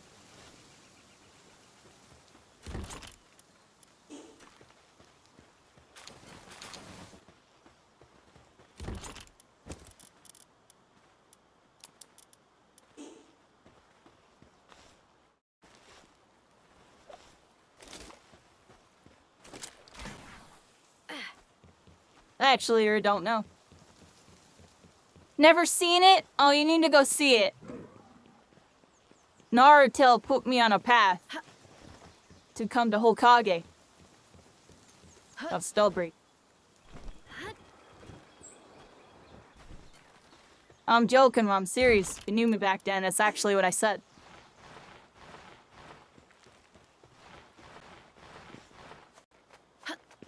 It was a joke, of course. It eventually became a reality.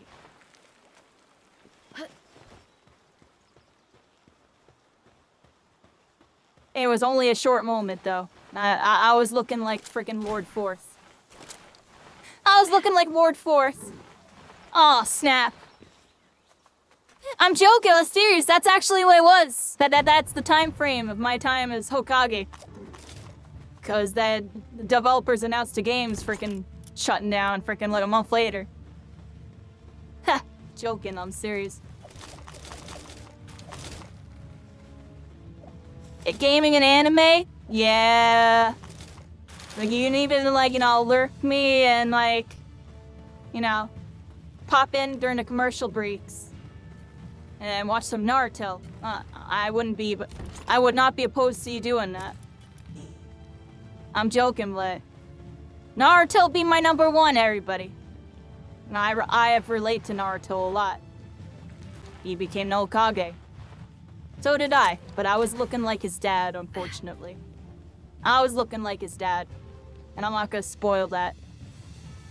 Except, I'm looking like, Like, wait, what? I'm joking, I'm serious, everybody. You will know in due time. I forgot, there's people that haven't watched this, I just stopped talking. And just... I'm gonna leave that as a mystery. Like, who's dad? Who knows, yo? I have no idea.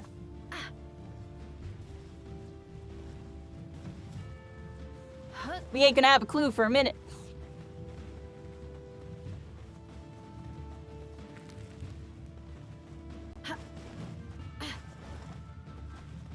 So sometimes I'd be like doing what I've been doing for the last 10 years. I kind of feel you. I've been kind of doing what I've been doing for the last couple. Except it seems like we're doing better over time type of thing with it. No, not everybody. I miss doing things that I used to do, but due to who I am, like, I really can't do a lot of things I used to do anymore. Even within the gaming world and even in the real world, everybody. And just, I don't get the same interactions, unfortunately. Things get weird. People are kind of weird towards me. And I just don't feel comfortable most of the time, honestly. I just don't feel comfortable doing a lot of stuff I used to do. That, and honestly, like, you know, comes with getting older, I guess. Like, a lot of stuff that I used to do, it's just like I show up and it's a bunch of people are like just got out of high school or in their early 20s or something. And I don't know. I ain't in my early 20s no more.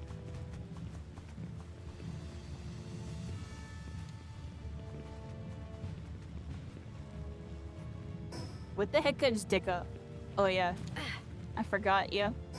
Honestly, I'm just popping them right here. Cold to death.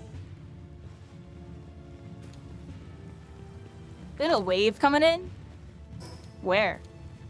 Oh, my other base is under attack, everybody. My other base is under attack. I'm sitting here, chilling.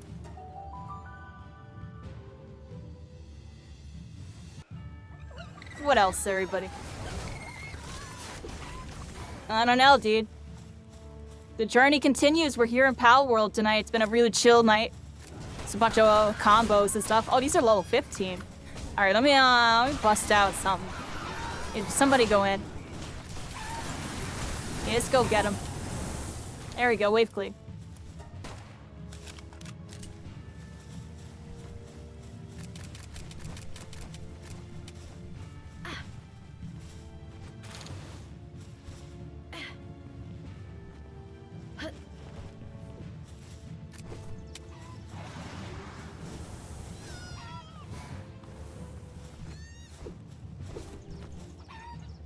Does anybody see the wave? Yo, I think it's over there. It's the indicators this way. But where are these guys? Oh no, they're right there. There they are. So where the heck did these guys come from? It's all part of the journey, right? Yeah, journey hardly. I just don't know what's really next for me, everybody. I like doing deadlock, or just think, I gotta make sure I, you know, do other stuff. That's just one thing I really be thinking about.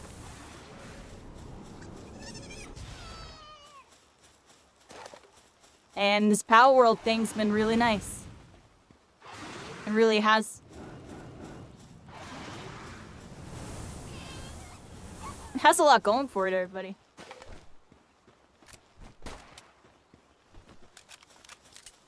I'm gonna start playing at Palworld TCG, everybody. I'm gonna play it just cause. I'm literally gonna do it. I'm like dead set on it. Like we're 100% doing it. I don't even care if it becomes a niche thing nobody plays. I'll play it.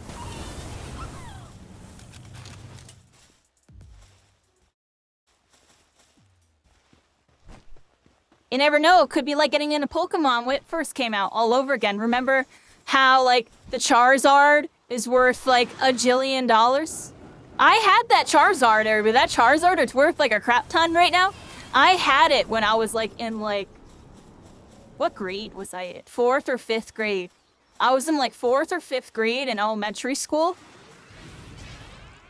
I had it, and then it was my first ever bad trade in a card game ever. I traded in a trading card game, everybody. Because, you know, the word trade is in the name. So it's like, yeah, let's trade. Because everybody had binders and stuff, right? We all had, like, binders full of cards and stuff. And deck boxes full of cards and stuff.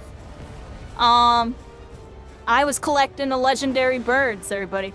I was collecting them. I wanted to get Articuno, Jolteon, and Flareon. Or, no, not... Is that what it was? No, not Jolteon and Flareon. Was it Zapdos? Sorry, I'm getting stuff mixed up with freaking EV trainings, yo. Leave me alone. The heck? Yeah, what was the other one called? Did I say that right? Articuno? I think that's a freaking dog. Alright, whatever they were called, yo, I don't even remember, dude. The 3 legendary birds. Can y'all tell me in the chat? I know, Zapdos? What were the other 2? Moltres.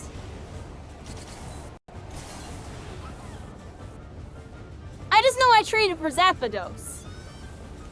I traded the extremely rare Charizard. It's worth thousands of dollars, anybody. It's worth thousands of dollars right now.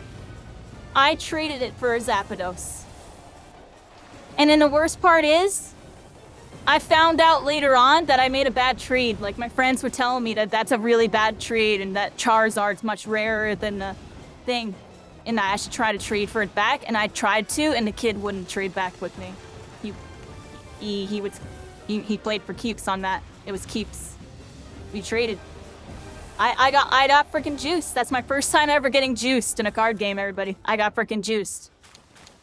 That's the term that they use, by the way. When you do a trade with somebody and the trade is like really, really not in your favor type of thing, you getting juiced, yo. I got juiced, dude. In fourth grade, I was getting juiced. For my freaking Charizard, it's worth hundreds of thousands of dollars now. Dang, dude. You telling me I'd be rich if I've kept that thing till now? That sucks. That's some DS. I traded it away when I was in 4th grade. Holy crap, this thing's gonna kill me. Wait, it let me try to catch you before. How do I catch it? Oh my gosh! Please catch! Please catch! Oh! Oh! Oh! Please! Please! Please! Oh, we caught it! Boss kill! Oh my gosh, we got that freaking big mammoth, everybody, and I was spinning around. We got that big mammoth. What the heck?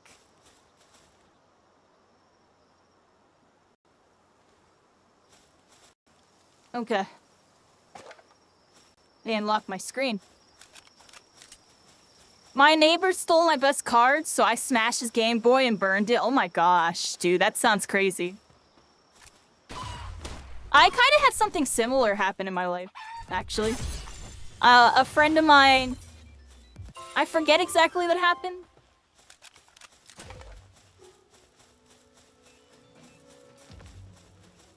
He kicked the back of my backpack and my DS went flying out of my backpack in the air and crashed down and broke.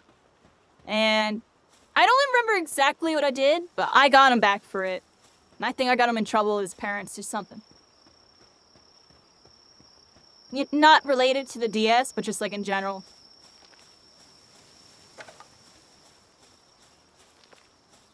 So, that was some BS, yo. I was picked on, honestly, for a bit, everybody. Middle school? I was getting bullied. 6th grade? It was not good. And then even in high school, it happened for about 3 years. It was only my senior year of high school where I was, like, really my own individual and, like, made my present. Honestly, I did what I did here. And, like, I kind of know everybody. And I'm kind of friends with a bunch of people. Or this or that. But I'm not necessarily part of a group. I'm kind of, like, just my own entity. I feel like that's just I don't know why, everybody, but I feel like I'm meant to be like that. Just because when I try to connect with these groups, I realize I'm too different than them. Every single group that I've ever been part of. So, I walk this road alone. No thanks to... Do you know the song on that one? This time on TTV, I made a Screamo metalcore reference. Yo, are we ever gonna run into a freaking Daydream out here? Remember, I'm still looking for shiny Daydream, but I don't think we're ever gonna find one, yeah. And it's crazy how that one time I came out here, we had that shiny Lambell and that other shiny, and I freaking killed them both on accident. And they put my POW on peaceful so that doesn't happen.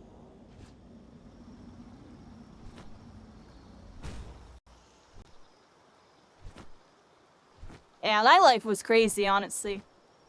Maybe one day I'll not give a crap enough to tell y'all the whole full story of what's ever actually happened to me. Maybe one day. Until that, I can give you hints of certain things. I've never told y'all the bad stuff, though. Not the actual bad stuff. The nightmare of my life. The 5 years of hell that I had to experience that's similar to Arrow. An Arrowverse, Green Arrow, everybody. I definitely had something like that going on in my life. Y'all ever watch Arrow and they have you know, he's Green Arrow, he's up in city, but then does the flashback 5 years ago and he's stuck on the island with all this crazy stuff happening to him? That's me. That was happening to me, dude. And those 5 years were spent in like a dark vortex where I was holding a candle of light, everybody. And it was pretty rough. But it was all I had. Worked with what I got. Got dealt a really bad hand.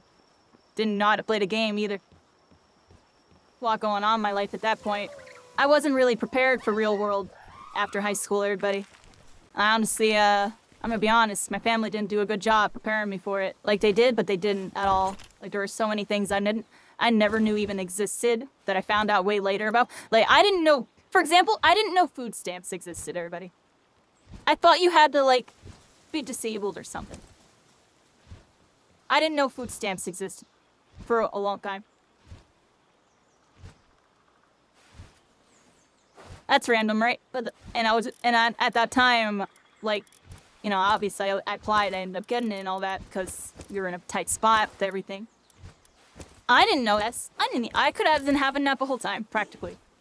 Didn't even know it existed. Anyways, that's just a vague example of just like how unprepared for IRL I was after high school, but completely unprepared. And way I lived a second life for a little bit. It's weird because it was like one of those things where it's like it was the worst of times, but it also was some of the best of times.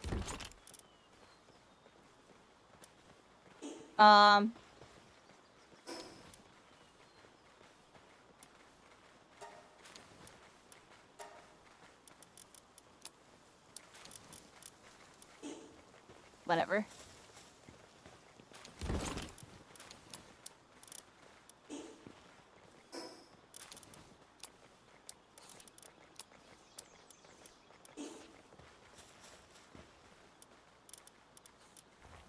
Let me put this dude back in. Dropped in the deep end, learned how to swim.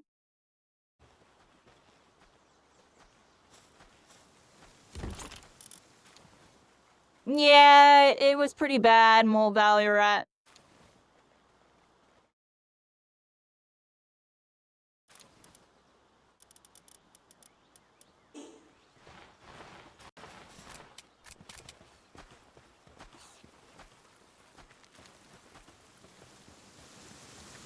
Yeah.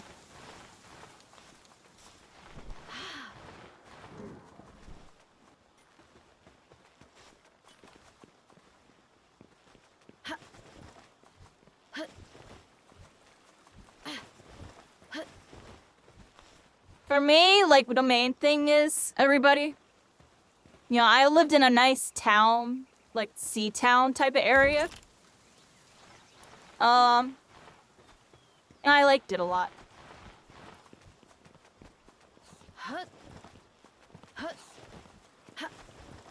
And just, the problem was,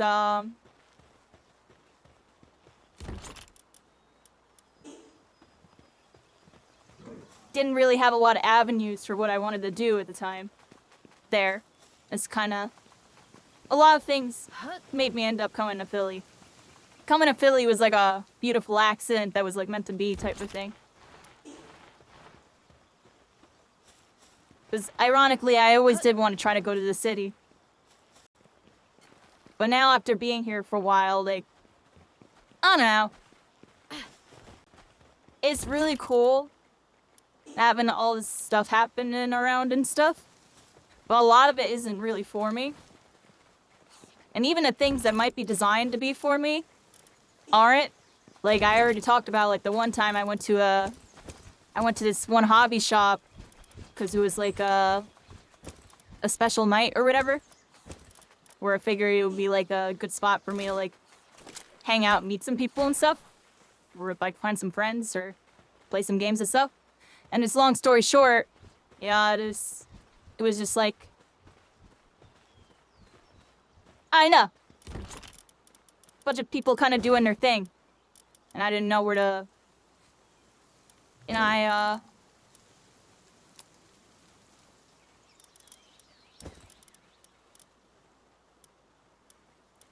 wasn't prepared. I'll leave it at that. That happened a couple times, a couple things. I don't know. I don't know what I'm meant to be doing.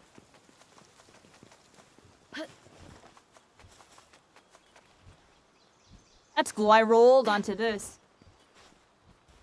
The ray property in this game's interesting. I feel like it acts as if you're on the ground, even if you leave the ground. I see this again. Yeah, kind of. Alright, so what's the next thing? Or can I build it yet?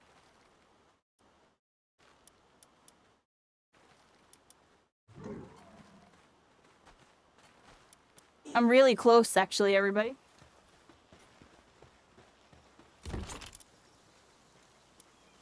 I need to get a little bit more coal and a little bit more of that other thing.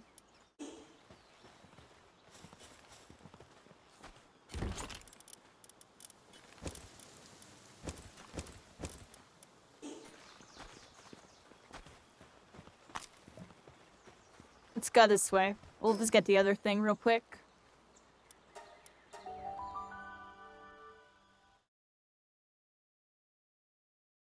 I feel you, Mole Valley Rat.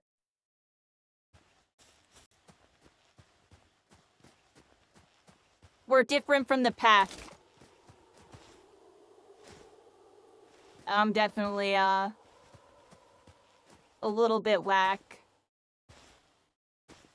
That's crazy. There's only one of those rocks right here. Where are the rest of them? It's gotta be more than that, right? They can't be the only one.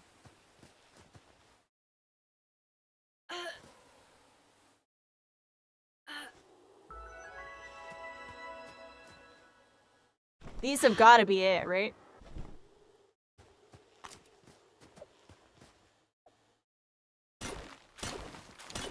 Nice. Found some. Right, that's all I need.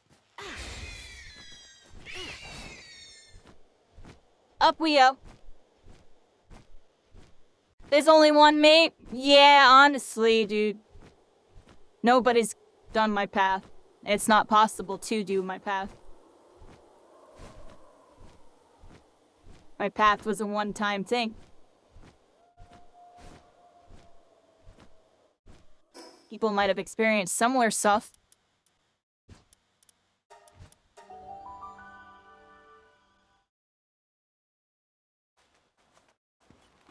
We write our own stories, everybody. We write our own stories. The story doesn't conclude where you think it does, you know what I mean? I gotta get some coal, everybody. Ready? Watch this. And sorry to remember where everything's at. This is here. I'm gonna auto run and chug a bunch of water. Alright, everybody, we're... What's that? At this orb force field thing. Is it gonna stop me? Oh no, we went in. Number 1, wildlife sanctuary. Alright, we just entered this like force field beam dome area. I'm here, everybody. I actually need to get up and get water in a bit, but I'm not gonna yet because I just don't feel like getting up. I drank all of it, but I didn't even realize. Oh, those are both level 52. Oh, we are in trouble, everybody. Get ready to get fried. Oh my gosh. My Nightwing is one tap. Run, run, run. No, no. Oh my gosh, the tree blocked it. We would have got hit. My Nightwing is one shot. That's actually really bad. One's thing gonna switch off. Keep Nightwing for really desperate measures. Let's ride this guy.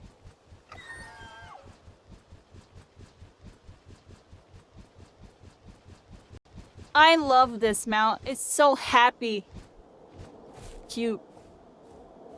Alright, come here. Yeah, rat.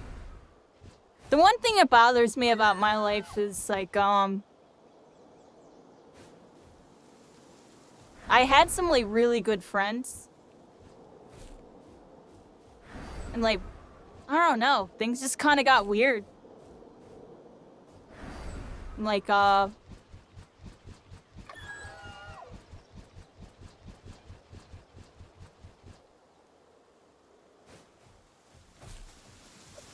had a bunch of people I always took up for, I feel like. I always kind of did extra for them. And even when they messed up really bad, I never really held stuff against them type of thing. And, like... I don't know, yeah. Seeing people manipulating situations definitely happened. Not a single doubt in my mind that didn't.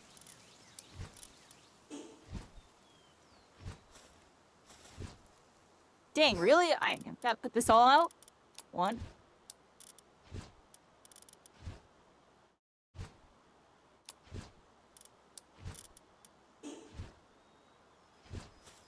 I don't know, yo. There's a bunch of people that mean a lot to me that I don't think I ever meant that much to them. Or I stopped meaning anything, you know? It's really changed my perspective on, like, making friends. And I was really, really shut in for a long time. I didn't really let a lot of people in. Still kind of don't, honestly. But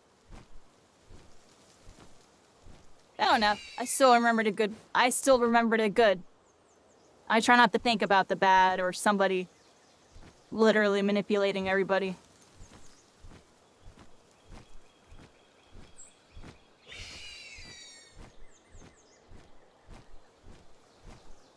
It sucks.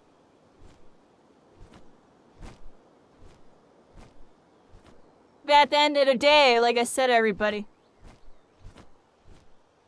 Yeah, in all the friend groups I was in, even the one that I was the centerpiece of, and I literally brought everyone together.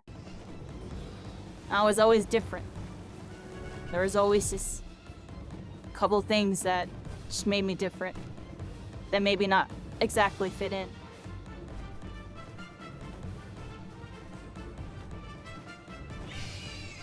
But I didn't really let that stop me, though, from being their friends. It's because... I don't know. They were, like, all I had for a bit. At that point in time, things were messed up with my family.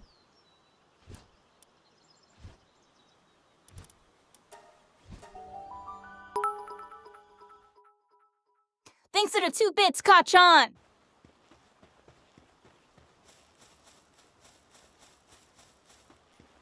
Old alley rat.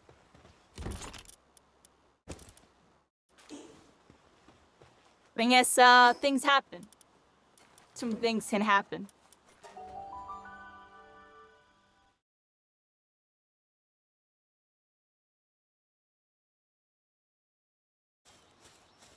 This one thing is just that if I ever had any of my friends helping me out, I always try to know that, you know, I always really appreciated it. And I always tried to tell them, like, you know, but a lot of them, they knew I really couldn't give back. I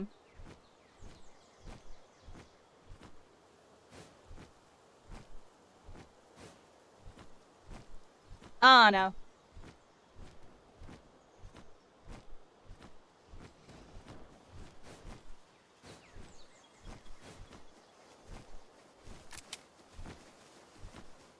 I unfortunately live a reality where, like... What are these bugs doing? Is this where I was, everybody? Didn't I have like a bunch of coal? What are these bugs doing? They're like glitched out. Y'all see that? They're in a fight with nobody. Oh, now they're coming for me. What happened to the coal that we mined, everybody? Y'all remember what I did with it? Was it on that island or was it on this one? I really don't remember. Anyways, I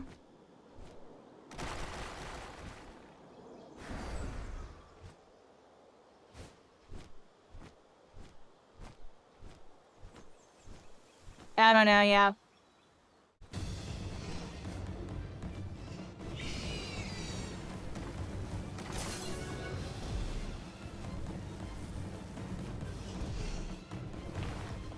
You know, I had like a dream, and they all believed in me, honestly. And you know, I went out and tried to make it happen.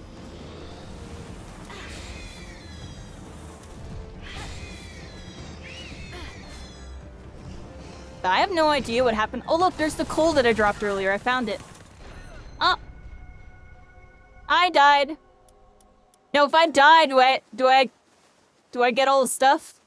Let's go back to base. Maybe I have the stuff. Yeah, and Mole Valley rat.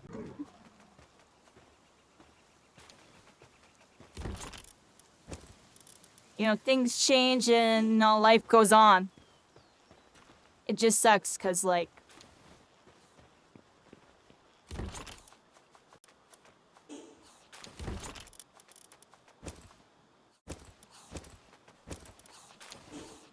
I don't know, my life was never the same after like that friend group kind of disbanded and we all went our ways in life. Just nothing ever felt the same, everybody. And every friend and friend group I made since then, there's just like a barrier that I can't seem to put down. I can't seem to put it down.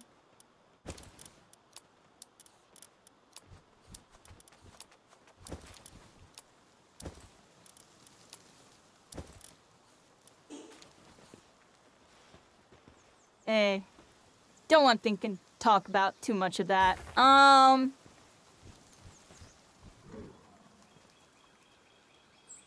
Yeah. And I had like a couple groups I hung out with since then.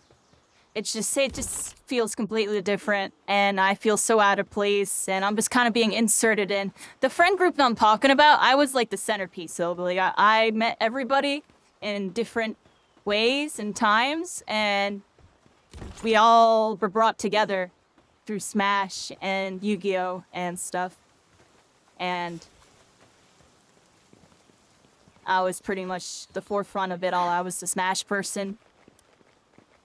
I also beat them all in Yu-Gi-Oh! Too. But I was the best one in our group. In Yu-Gi-Oh! I was the best one in our group. But I wouldn't win the tournaments in Yu-Gi-Oh! I would just do good. I would get like top 4 or whatever. Smash, I was winning the tournaments. But yeah, freaking. Won't be you? And what, Yu-Gi-Oh! Or Smash? Smash Bros. Brawl? I'm sorry, you'll never beat me. But the other ones, you might, if you know what you're doing, you might be able to beat me. Smash Bros. Brawl, you can't. I'm sorry, it's not possible. Yu-Gi-Oh? An Edison format? Maybe. I'll give you a maybe. If you're saying a new Yu-Gi-Oh! The new stuff, I don't play none of that. What, playing Brawl? I was a Diddy call me. I played that Diddy before anybody even knew he was good. And I could do every tech that GNS and ADHD can do. And that player 1 guy. There's one tech I don't have down, single nano walk. But that came out after I stopped playing. Well, it technically was invented back then, but it's been optimized. Like, you can set up the situation. No want more. I'd have to learn how to do that. If I learn how to do that, I pretty much have everything else down.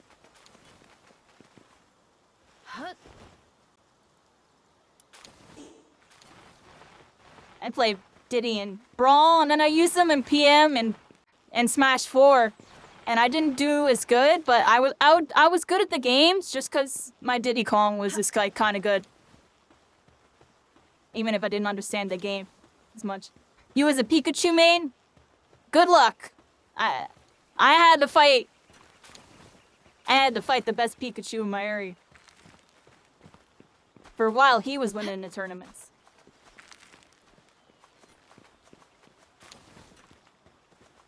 Wow, that's a matchup I definitely know how to play.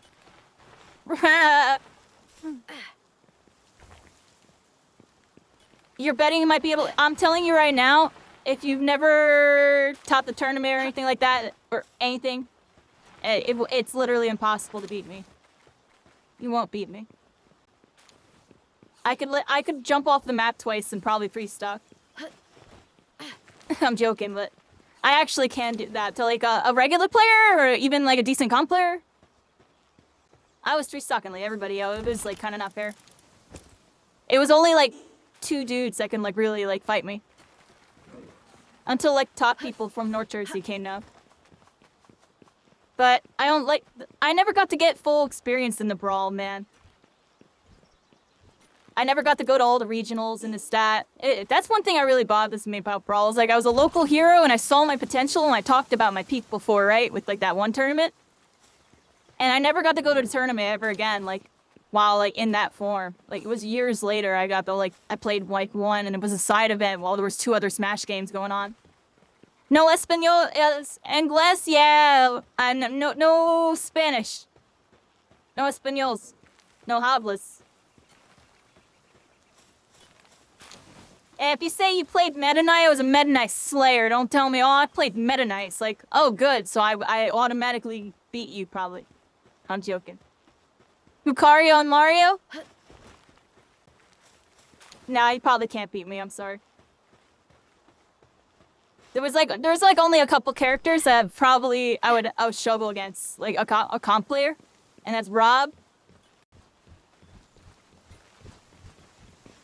Allamore.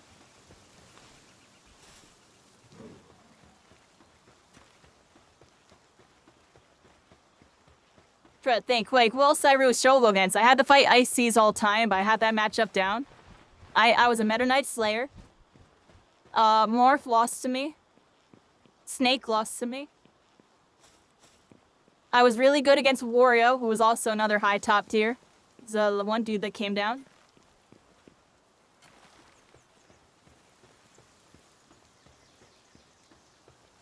I almost beat the best ICs player, a guy that was named Lane. He was like the dude that like invented like the infinite in that game. I fought him at Apex, I almost beat him. And I remember that. I was really good against ICs. After I fought that guy, like any ICs player I ever fought ever again. How about Ike? I actually fought against the best Ike. His name was San. I fought against him at Apex. He beat me. I was doing alright against him. I was doing alright. Not as good as I did against Lane. But I did fight him. And any Ike I ever fought ever again, I mean, it wasn't even close. I literally fought the best one. You know what I mean? Like, go look it up. San Ike. If you look at Brawl, like that was it. If you type in like Pro Brawl Ike like that, and you look for like the 2000 whatever, it's all that guy. Yeah. He was it. He was the guy that put Ike out of low tier, because Ike was the low tier Meta Knight for a while. He was considered low tier, so when there was low tier tournaments, everybody would pick Ike. Eventually, Ike rose to mid. They put Ike in mid tier because of San. He was just doing too well in tournaments for them to say he's low tier. That's a throwback. Anybody know what I'm talking about there? No, I fought against that guy. He beat me. I did alright against him.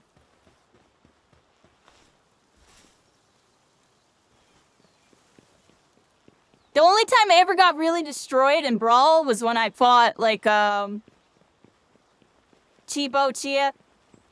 And that was, like, years after the game died and I had no practice. So I was really sloppy. I was, like, all Project Damned up in Melee. and very inexperienced in that matchup too. I honestly feel like if we played a couple more sets, it would have started swinging my way. But we only got to play a couple sets. And then, I had to fight ADHD, everybody. And he was the best Diddy Kong. And that's what made me switch to Diddy Kong, ironically. Because I saw light. I saw the light. I was like, this character's insane. They're saying he's like mid-high tier. This character's ridiculous. I'm playing this guy. I picked him on the side. I just to mess him like, what? This character seems kind of cool. I'm gonna try him out. Okay, whoa, I like this character a lot. So it's like playing Pit and like Marth and Meta Knight. I was playing like a bunch of sword characters. Mario was a casual stomper? Honestly, he was. He actually kind of was. You're actually right about that. Like, Mario was like mid-tier, but like, there was always like one or two like really good Marios that would do good in the bracket. I actually lost to a Mario. At the college OCC tournament, I lost to a Mario spamming side B because I was really nervous. I was really nervous, and I couldn't time my banana throws to punish the lag, and I would mistime it and hit the reflect, and he would combo me for it. And it was one of the most painful losses. That was still before my come up. Because there was like, I want to say a 1 to 3 year period, roughly, where I wasn't doing that good in that game. I was entering tournaments and getting like knocked out after like a couple rounds. I was getting like placed in the middle, or I would get like 4th or 5th or whatever out of like 20 people. And my friend would win or get 2nd. And it was like that for a couple years until I got trained from a top player dude who lived in New York. I ended up taking a train up there, and they helped pay for my trip to help me get up there and practice against them. And then after I did that, and I went back to New Jersey, because I went all the way up to New York City for that, from New Jersey. I took a train, everybody. That was it, yo. I started winning all my tournaments. I started beating my friend. I started beating my friend, and my friend quit. I made my friend quit. My friend that had me motivated, that I literally, my goal was to beat him. My goal was just to finally be better than him and win. You know what I mean? It was my goal the whole time. I beat him and he quit. He quit the game. He stopped completely. They started talking about how bad the game is and this and that. Now I play Project M. And they were good at Project M. I think even at the end of the day in Project M, I might have surpassed them. But we never really got to play like that. We did a little bit, but it's weird. I have very few memories that are like burned into my mind. Like I can remember the scenery, I can remember the people, I can remember the words and stuff. I remember the day that I beat him, and he got really upset and left, and we got into an argument, and he left. And I just feel really bad about it. Cause like, you know, in a way that was their identity. Their identity was like being the best Smash person, and you know, being the go-to, and I don't know, yeah. They changed up a lot after that, you know. They changed up a lot. They weren't too into Smash anymore. It's kind of bummed me out a lot. It's like one of those things, like it's your number one goal, you reach the goal, and it's just not the outcome you expected. You know, I expected us to like have some Naruto, you know, Naruto Sasuke, some Goku Vegeta, like type of like back and forth, right? I was really, that's what was going on in my mind. That's what was going on in my mind with all rivalry. But it's like, it was like a Goku Vegeta thing. And, you know, they're Goku, and I gotta catch up as Vegeta and like surpass for a moment or something. Or really, it was really more like Naruto Sasuke. But back then I was thinking like in a more to Dragon Ball or to other anime terms. Like I really thought we had something like that going on. And like I was content with like being, you know, not as good, but like motivated to get better. And it just really sucked when I finally hit it, and like they didn't even give me my props. They got mad at me. They just really stomped. It hit me differently. And honestly, our friendship was just never the same. After that, it was pretty much like our friendship has some ups and downs because of just like our lives and our lifestyles. It just sucks that like when that happened, dude. It actually really sucks. They should have been hype. Yeah, but they really were, that's when I realized, you know. Like I said, I saw it as Naruto and Sasuke. They saw it as solo leveling or something. Like, you know what I mean? Or I'm trying to think of like something that's like really centered on like the front freaking main character and like everybody else is beneath them type of thing. Like, you know what I'm saying? So like solo leveling or something. Like, I can't think of a good example, but like, there was no Vegeta, there was no Sasuke. You know what I mean? And it's just unfortunate. The perception, that's when I realized that, like, you know, even though we were friends and we had like common interests and stuff, we didn't have a common mind, you know, common mindset. You're very different. Yeah, Vegeta would be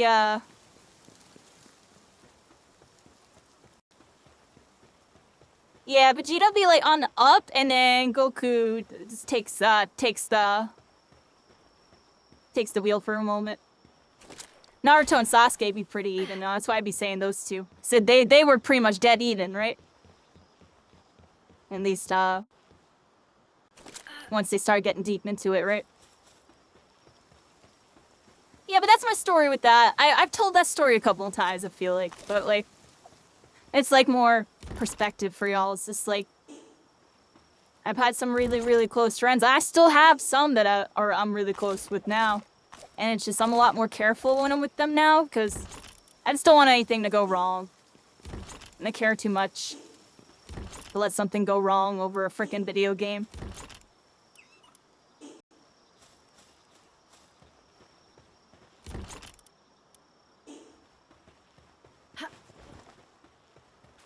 You know? That's why it's just good to enjoy the moments with people when you have them, everybody, and you're doing this stuff. Try not to think too much about what will happen later. Just be happy with what you got now. And when things get bad, you know, then you could start thinking about what you need to do later. Or what needs to be done. Or changed, or whatever.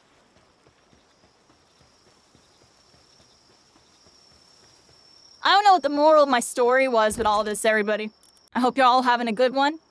I got a bunch of stuff now, so I think I can make the thing that I've been trying to make all night, everybody. All night. We literally spent this entire night trying to get these materials so I can build one thing. Because it's apparently in this high-level area that I never visited because I'm freaking lazy. So I'm getting the production going on all that.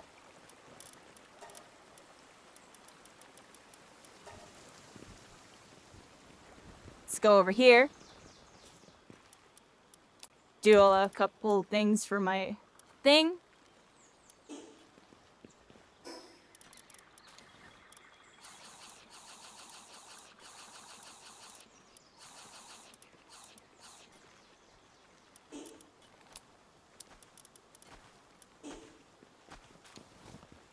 I gotta go to this production thing, if I remember correctly. This one. And we gotta make, some of these polymers or whatever. I'm just gonna make, like, a whole bunch of them. Like, I don't really care. Let's make the teenable. Guys, I gotta get water in a bit. I'm doing that thing where I'm yapping nonstop, and my water is completely gone, and my throat's starting to get dry. We got a bunch of stuff being made in the furnaces right now. I actually can't do anything until it finishes, so I might get up for just like 2 to 5 minutes and just again drink a bunch of water and rest my voice, because it begins scratchy. We're still chilling for a little bit longer though. How long we been on? 5 hours or so. Yeah, we'll still be on for a little bit. Just give me a moment. I'll get to your message in a second. Rat. Let me get water. I gotta go in. Is there anything I can use in the meantime? Not really, right? sent all my things out on expedition earlier, so they're all doing the expedition.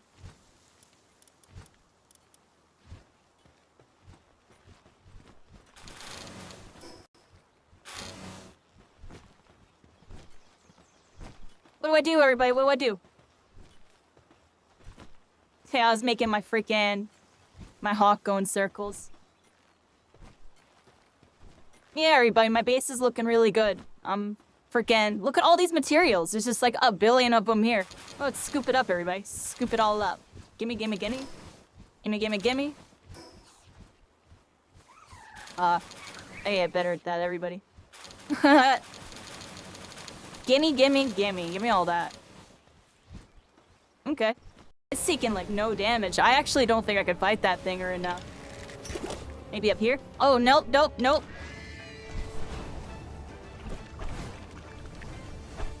Oh, that's kind of not what I wanted to do. You know what? I think if we fly and keep a distance from this thing, we should be able to take it out. We gotta be careful, though. Yeah, if we keep our distance from this thing, I think we can kite it out. You just gotta keep moving. Braloha. Watch out. Combo him. Oh, my Nightwing's taking a lot of damage. Oh, we might be dead. Oh, I might have messed it all up, everybody. Throw a freaking ball at it and run. And run. Oh, I can't even, yo. I can't even. It's freaking too high health. We're just gonna freaking chow it. We're dead. It hit me with a freaking thunder stomp. Nice. Here we are, everybody. We got the mount on Hell Zypher in Palworld. They could fly in the air. Got a flare storm. What's that do? Oh, a little fire tornadoes. We got shadow burst. Oh, that was actually the other skill. Shadow burst is this one. Oh, big AoE. Oh, this is cool. Nice. What's this other one again? Oh, okay. Interesting, everybody. Look at that. Who's that? A Wixen, everybody. Level 32. Let's go after it. Come here. Let me set my water guy out. Come here. I choose you. Serpent. Get that Wixen. Beat him up, beat him up. Oh, one tapped them with the water. They're down. Oh, goodbye. I'm sorry. Oh, they're all confused. The dead bodies are little ragdolls, everybody. The physics is kind of silly with it, too. Alright, so from here, we can go into our building thing. I bet you can get some walls going. Oh, yeah. Let's just get walls where I know I want walls.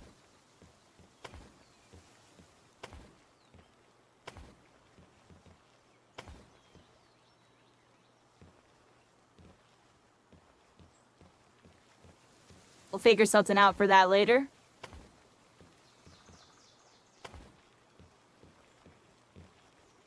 Nice. There we go. We got a bunch of walls. Lee's Punk versus Muffley. Up. Capture. We're getting the fire type up. They don't want it yet. But we got to try to keep capturing them, everybody. I might have to upgrade my PAL spheres on this one. We're going to try to capture again. Boop, boop, boop. Bop, bop, bop. Beep, beep, beep. And we got them, everybody. We got the freaking first fire type. Nice. There we go. Very dangerous area? I bet it is. That's why we're at the base of the volcano. I already know. I can already guess that as you go further into the volcano, I would assume that it just got higher and higher level. So we're probably just gonna have to hit up the outskirts for now. But we'll try to investigate the volcano. I'll try to get as close as we can without actually dying. It looks like there's a tower up there, so maybe we can get up there. And maybe even a checkpoint. Okay. Got places to go and things to capture, everybody. My house, everybody, my house. It's not the best looking house. Some of you really, y'all, but we moved in.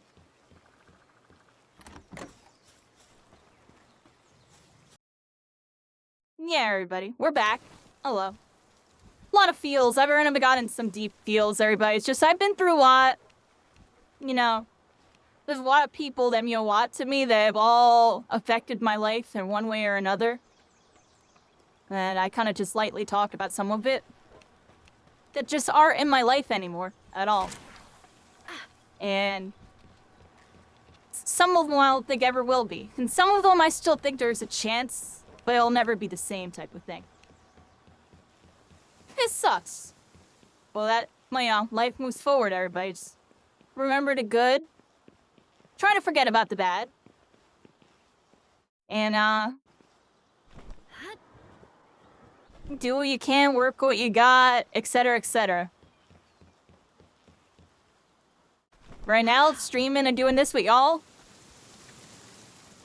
This is the best I got, and I'm very happy, everybody. Y'all mean a lot. Y'all care enough to come by and spend some time with me. Now, experience something a little different. Well, at the same time, a little relatable.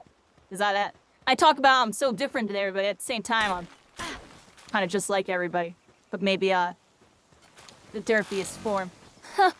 I'm joking, you know what I mean? I'm the derpiest form of it. So derpy.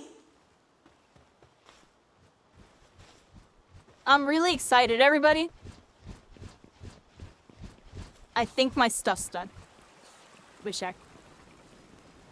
Oh, no, and as soon as we get that done, though, we finally get what I've been trying to get done.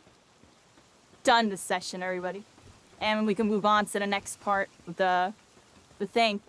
Which is good, because I want to get my base to level 3, everybody. Or 3 bases. And I want to set up a new base, either over here, or and possibly at this place, just because over here is going to need, like, cold resistance and stuff. But I want to set up another base. Because right now, I got, like, over here. I only get, like, this one. I gotta look it up. I probably won't do it tonight, but I'm gonna look up where my next base should be. I actually have no idea. I found this one by chance. Like, honestly, I want my base to be, like, right here. Or here even. Like, somewhere over here. Just so I'm in the middle of the map again. Honestly, wait a second. Where's 0, 0? 0? Oh, dang. I'm walking all crooked on this.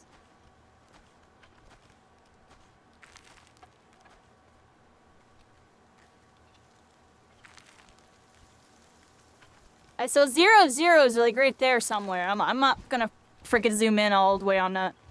Alright, so maybe I do just make the base right here at this mining spot over here, because there's like a mining spot somewhere over here. I forget where. And we get the coal, and then that's like the center of the map, and then we'll try to get our 4th base. How many bases do you get total? Or does anybody know what the end game for that? Alright, let me see. I'm so used to... Yeah.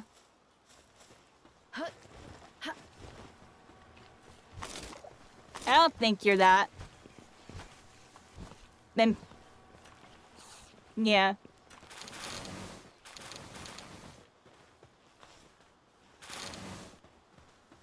It's weird. I used to voice my opinion a lot online, everybody.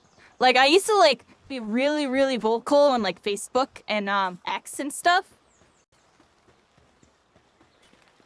And then I realized one day, everybody, that it doesn't matter. It just doesn't matter. What I say really doesn't matter. You know, unless there's some, like, real force behind, like, what you're doing online, everybody. You know, voicing opinions doesn't actually change anything. So I stopped trying to, like, voice my opinion or change my opinion or change someone else's opinion or try to educate them to change their opinion. I stopped doing all that a long time ago. And this kind of instead just kind of focused on me and this, like, the people that vibe with me and stuff. And I've never had a problem since. You know what I mean? I feel like I took, like, a dynamic, like, a layer of, like, you know, social interaction, which is mostly considered, you know, drama. You know, right? The drama aspect of, like, opinions and conflict between them. I've, like, almost essentially taken it out of my life. It still exists, and there's still, like, you know, spheres I have to navigate around, you know, in terms of just, like, political or whatever type of, like, views people might have. Which, if y'all know me, y'all already know by this point, I don't got a view on none of that. I don't know what the difference between a Republican and a Democrat even is. And I don't want to know. Every single time. Don't tell me in chat, I'll delete your message. I don't want to know what it is, because they're both the same to me. Does that make any sense? And right now, someone's like, no, they're definitely not! They are. Yeah, it's hard to explain, but I mean, the less you know, the better, everybody, when it comes to it. You know, let me know when they start, like, coming after me. That's all I keep saying when it comes to government. Let me know when they're coming after me. I'll just move out of the country or freaking find somewhere to go.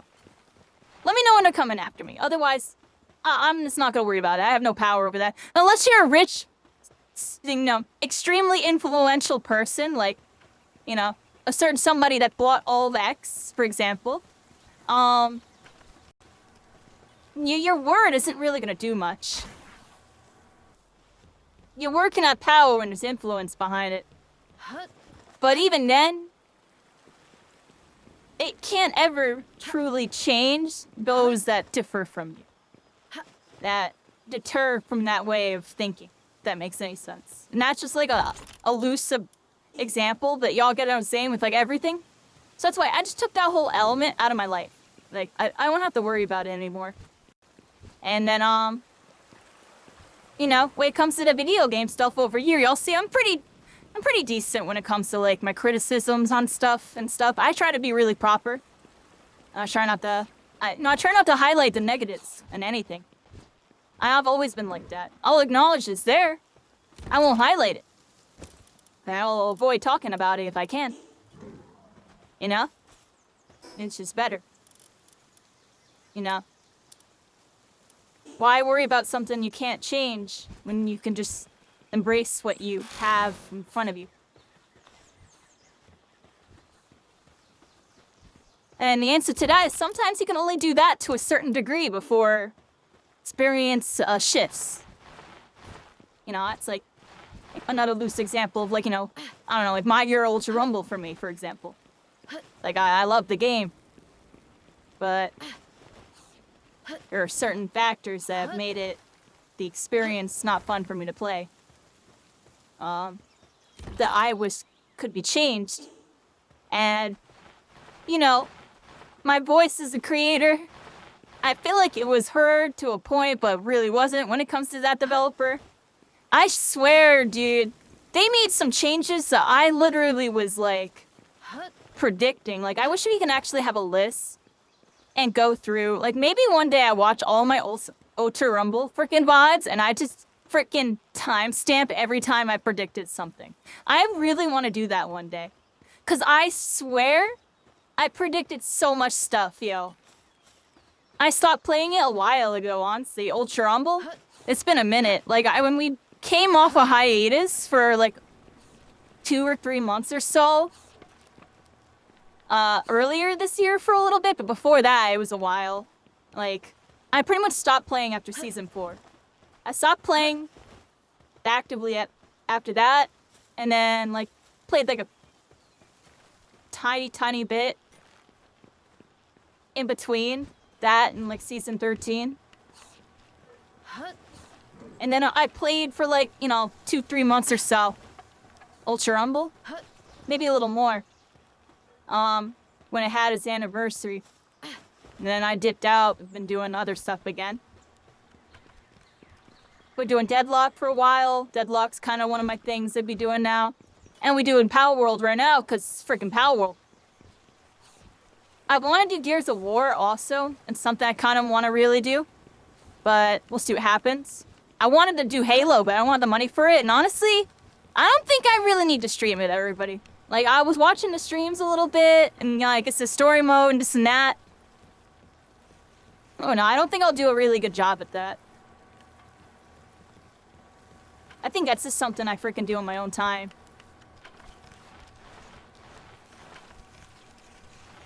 They get that Halo multiplayer, maybe we'll be talking. But Gears of War, I think Gears of War we can definitely do. As story and it has multiplayer. Do a little bit of story, do a little bit of multiplayer. Probably bite out on that.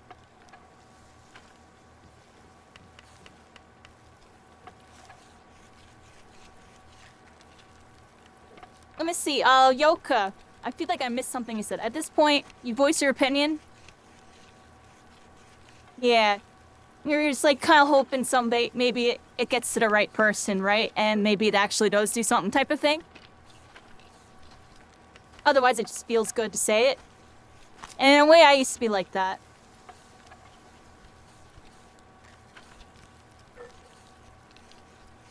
They had to be open and receptive. That is very true. The main thing is, when I started doing that, the wrong people would interact instead, if that makes any sense. Like, say I make a post voicing my opinion about something that honestly, objectively, probably should be done. You're gonna attract that 1 or 2 negative Nancys that are just gonna attack you in the comments and say you're completely wrong, talk like a whole bunch of BS. And then it just becomes beef and stuff. It gets weird, yeah. I'm just good on that. What do you mean? We were friends because we like did this and that together. What do you mean, like suddenly acting like you hate my guts and want to kill me because of some weird opinion? You know what I mean? That stuff's weird to me. That's why I'm just non-yo, because I don't want to deal with that at all, and I'd rather not know that a person's like that. I'd rather not know that you're gonna do that to me. I'll just make it not possible for you to do it. Isn't that crazy? That's how I am.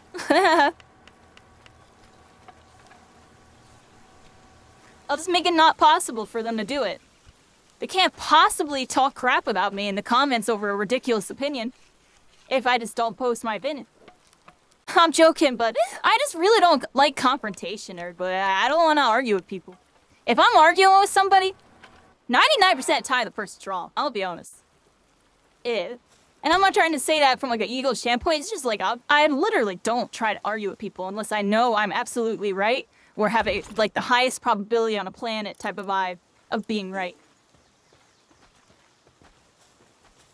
Alien, I'm not gonna sit and argue. If I don't understand something, that's when I'll start asking questions.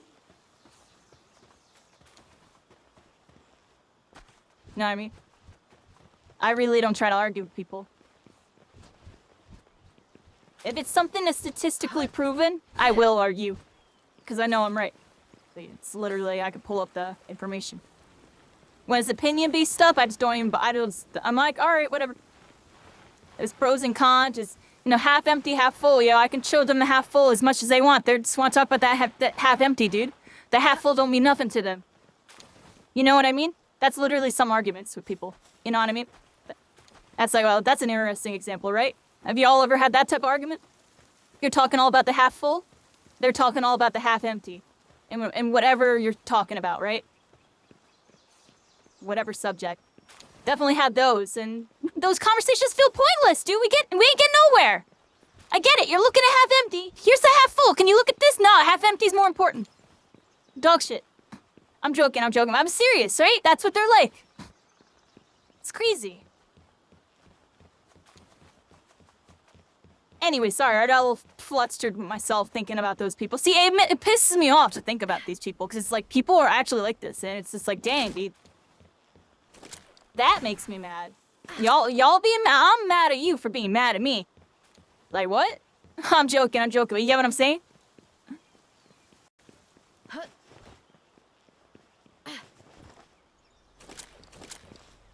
I don't know what to do right now. Oh, I got complete. Oh, I got all that stuff here. What the heck? Take all that. Oh, I got like some goodies out of that. I actually got some really good goodies. This one seems to have more stuff. Yo, auto sign, send them all in. Oh wait, they're not do it? Start. Go, go, go. Oh, I got the big mammoth now. I forgot I captured one of those. Oh, we gotta summon the big mammoths in a little while. We got a gigantic one.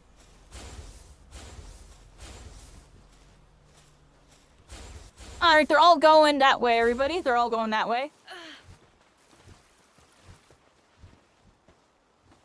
Yeah, right. I feel you. Exactly.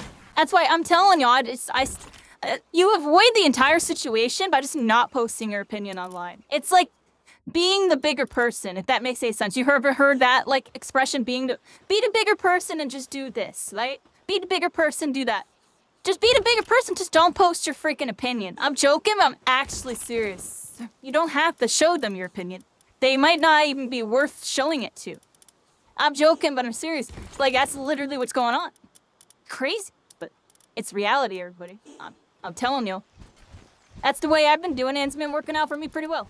I don't get no arguments with no people. I don't get stressed out over no nothing. I used to log into Facebook and see some freaking transphobic post or whatever, and a bunch of freaking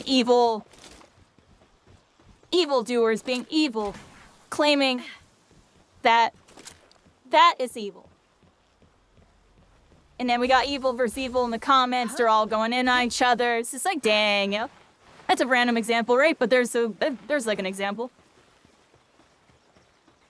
I used to go crazy on some people in those comments. Now I don't give a crap that this person. You're talking to a wall, dude. You're literally talking to some AI, like not even programmed properly, like beginner bot. Like there's no getting through to this. They're gonna walk into the wall like this, dude. No matter how much you tell them how to walk to the left, they can't do it. They are doing this. They are doing this. That is you talking to this person about your opinion. They are just gonna do this, yo. They're gonna do this. They don't know how to. You be like, you can go left and go around. I don't need to. I'll go this way. And just go left. Oh, less frickin'. You know what?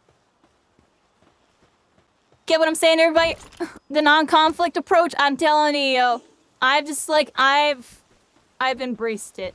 I mean, I was always non-conflicted. I really was always like that. I tried to be like everybody's friend, even if they were my enemy. I'd find a way to find neutral ground. Even if they hated my guts, I would really go out of my way to try to find a way to find some neutral ground. I was really good at that. There's one thing I'm good at, it's finding a way to make a person that hates me hate me less. Pretty good at that. Very good at that.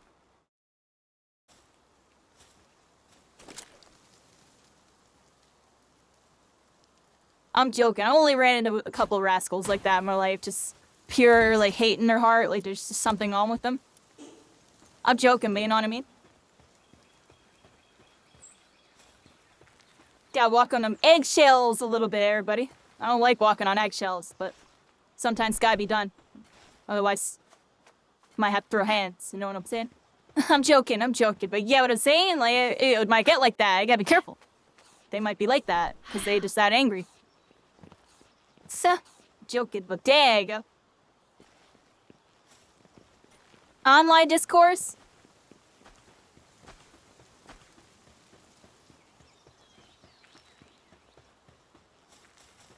Yeah, it just comes to getting older.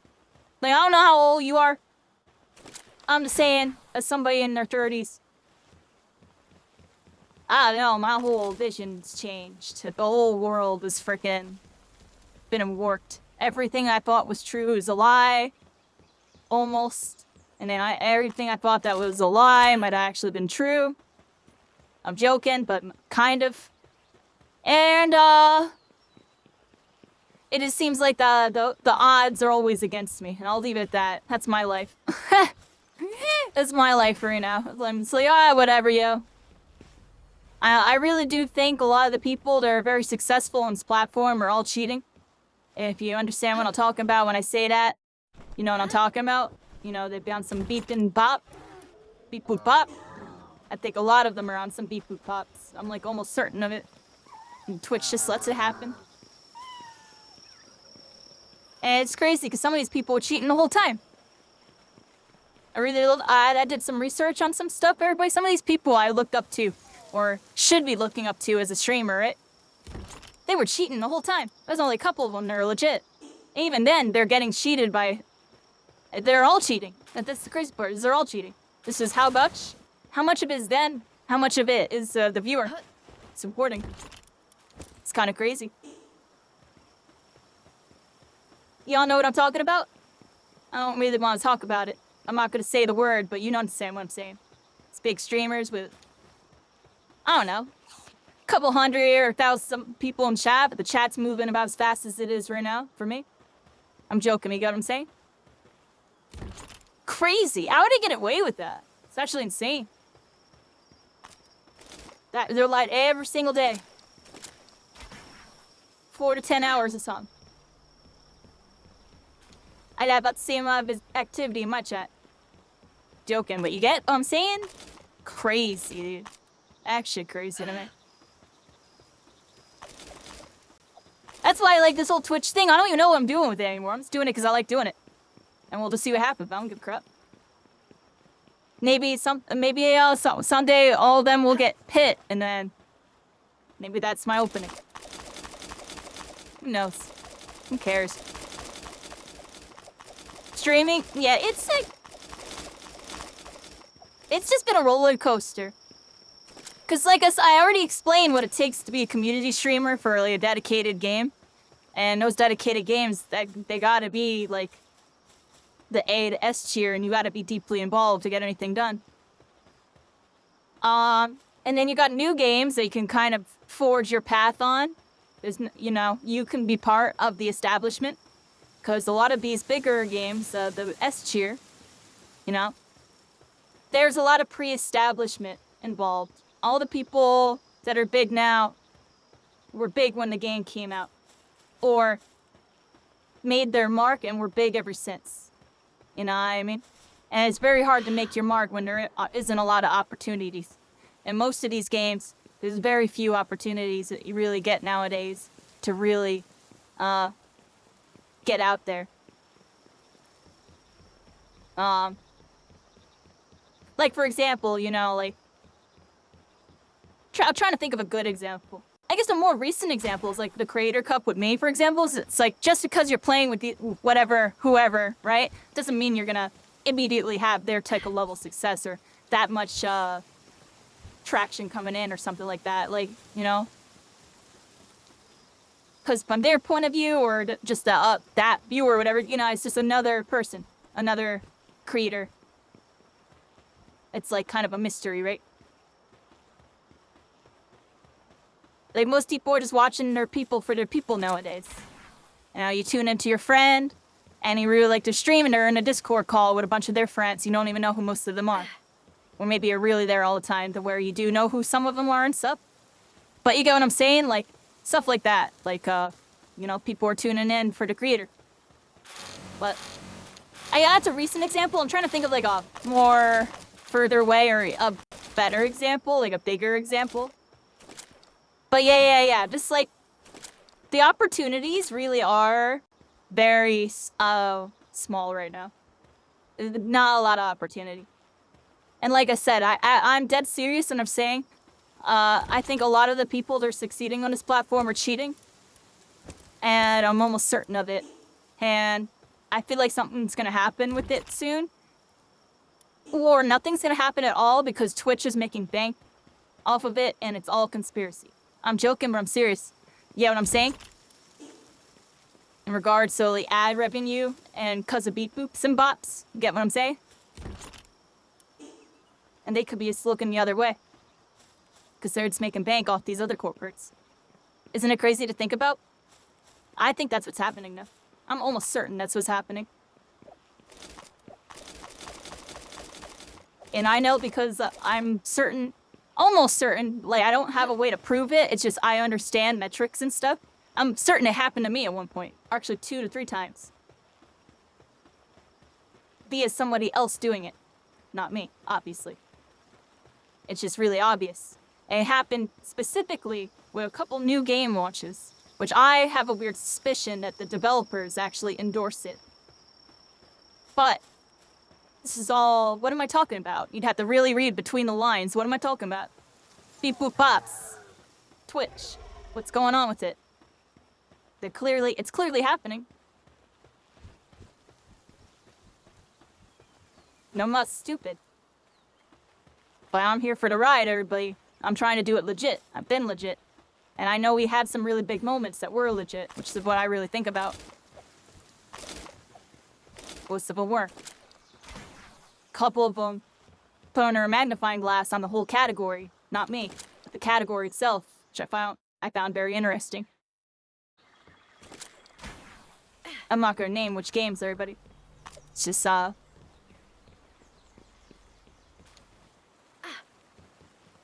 it's really obvious. Anyways, so back to what I'm saying. Palworld's been nice because this is all organic, baby. This is all you and me, you and I, and tonight. You know what I'm saying? It's nice. I appreciate y'all. We've had pretty decent turnouts for these. Even when I'm just sitting here chatting with y'all about life and stuff. It's been a different change of pace because things have been really intense with me, and I really do want to like slow down, kind of focus on life, and you know the enjoyment and things, for really like trying to overzealously do stuff, right?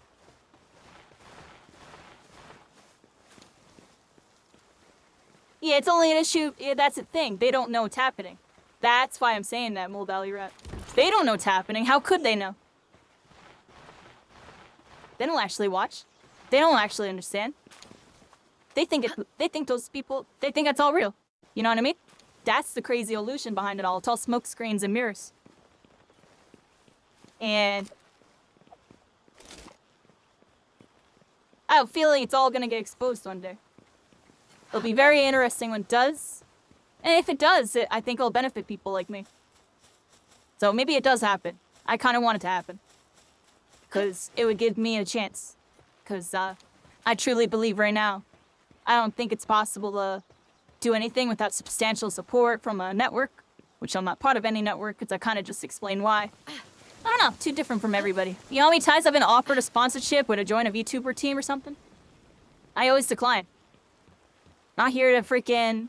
I don't want to make fake friends. I don't support random organizations I don't know anything about or don't use or whatever.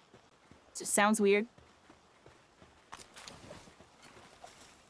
Hey, I'm not trying to make friends to like milk them for like their following or whatever. That's why I try not to make friends with other creators really much. Like as a couple that I'm like, no, I know we're kind of friends. But we had never really ever hung out before or anything, but we've always been friendly to each other type of thing. Or maybe a couple DMs here or there about some random nonsense. Which is nice. So there's a couple, but it's all like, when you're creator to creator, just like an arm's length type of thing going on. Almost, sometimes. Sometimes, not always. You gotta make sure they're really your friend, you know? And a lot of people out there on some big friends. And I'm not here to really do any of that. Like, and like I said, I'm already too different for me to be friends with most people to begin with. Joking, but serious, you know? So where am I getting at with all this, everybody? Yeah. It's like really crazy. The Twitch world, the meta is the hardest it's ever been. 2026 has been the hardest year, especially for me. But I think the platform as a whole, when I like look at it retrospectively, I think the platform as a whole is in its like, it is the toughest time to become, to do streaming and try to become a streamer or whatever right now. Like, I don't even know what it would be like to be a brand new streamer right now that isn't doing like a niche dedicated game or something. Like, starting out is like variety or, you know, casual entertainment for random games and stuff. Like, they gotta be really cooking to get anything going. Otherwise, it's gonna be a grind.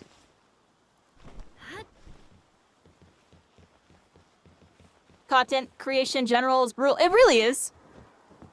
I have a lot of ideas for stuff I want to do for content, everybody. But honestly, my content usually just doesn't do that good, so I just don't do when it comes to like YouTube videos and stuff. So I don't really make them because I don't like video editing. Like my vlogs did pretty decent. I've had some stuff do decent. It's just I've had some stuff I put a lot of work into it and it flops, and that's just always what feels bad. That's what made me like kind of gravitate towards mostly streaming, because I know no matter what, I can do a decent job with this always, right? And sometimes I can be one of the best when it comes to like some of the niche games I've been in, right? So it's like, you know, a confidence thing, right? Like I know I at least will have some bare minimum of something going on just because we've made it happen, you know? You made it happen. Someone knows like hard work pays off over time type of things. You know, we've been at this for a while. A person come by like I haven't seen you since Spellbreak. That person hasn't seen me since 2022. You know, I haven't seen you since My Hero, Season 1. That person hasn't seen me since 2024. You know what I mean, yo? How many gigs had this in between all that? I'm joking, but you know what I mean? We're here, everybody. Whatever game we played and met in. Palworld's been nice. It's a change of pace, everybody. I'm definitely gonna be hopping on this game whenever there's like an update or like stuff going on with it, because I know we can do stuff with it, everybody. I really want to see them improve the multiplayer. Like, I want to just be able to like, you know, really get servers going and get people in here. Because it seems like that a multiplayer is still kind of like in an introductionary stage, I want to say. Because it's just like a game browser, and it seems like hooking up to other people's servers is a little finicky. I'll leave it at that. Because I know there's a lot. I've already had a couple people come in and ask me about how the multiplayer is. And I just been mostly going single player. And a lot of people streaming in this game, most of them are on their own servers. And have the server like up and going for a while.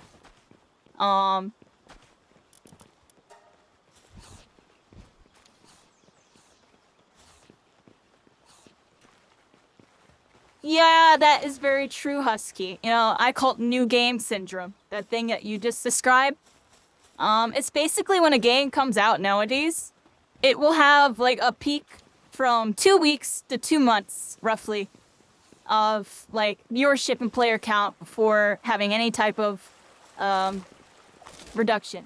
And a reduction going up to like 90+% sometimes even. Sometimes it'll lays a drop down of like 50% or even lower. But it's usually some drop down of people trying or beating a game and then kind of moving on to the next game.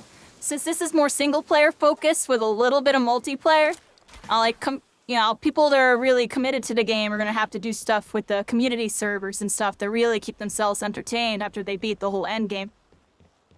That's what I'm saying. I think the multiplayer, if they can improve the multiplayer in the next patch, along with give single player more, which I'm probably sure they're gonna do, that would be really good for this game, because they'll keep people on it longer. Because right now, a lot of people already beat the game, and are kind of just like, you know, they're good already. Meanwhile, here's me, I'm level 37, I don't think I'm level 38. I barely did anything this stream. I just farmed stuff, and we talked deal. I'm vibed out the whole time. And that's wonderful to me. I'm down to do this for the next freaking week or two. I'm totally down, because this is a really chill experience. You know what I mean? I got this like freaking Fortnite Valheim Poke Digimon, you know? I think I finally have enough materials there, but I think that gives me enough. We're gonna check over here. I think I have enough now. Let's look. Oh yeah, I got 100. And then I got... Where's the other stuff? I put them somewhere. Alright, let's just go up to the thing. I think I have enough.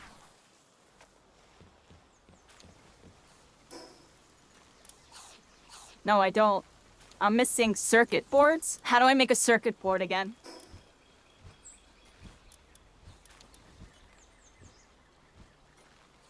Production assembly line.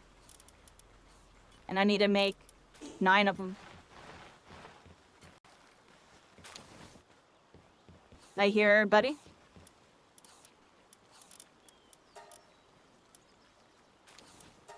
And I'll take 11, screw it. I haven't played any multiplayer, just solo. Yeah, like, that's perfectly good. That's what I'm doing too. You know, the game's kind of meant to be played solo, but definitely has, like, multiplayer features. You know, it's the 1.0. They increase the game by X amount with, like, them pals and locations and stuff. You know, if it's 1.0, then what? We'll get a 1.5 or something? Or just a 2.0? There's gonna be another update, right?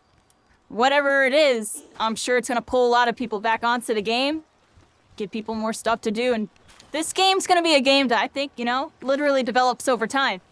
Because people really like it, and it's definitely got a community, right? So, you know, I mean, there's a couple of games that are kind of like this. Where, you know, a bunch of people play it when the patch happens, and then, you know, go do something else in between, and another patch happens, everyone's back on it type of vibe. Like, MMOs, it's like that, you know? World of Warcraft and Final Fantasy, it's like that. And dungeon crawly stuff, like Path of Exile and stuff, it's like that. And I don't know if it's like that with survival games. I haven't paid enough attention to, like, those kind of games to really know.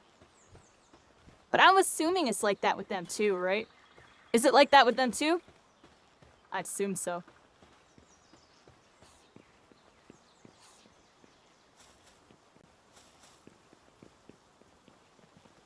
Yeah, we'll see what's up with it, Mole Valley Rat. They always want to join their Discord and, like, really start paying more attention. Maybe I'll do that after I get off tonight. Dang, it's already 4:16 in the morning. We've been on for 6 hours. I want to make sure we build this last thing and level up my base, and when we do that, I think I'm going to be done, everybody.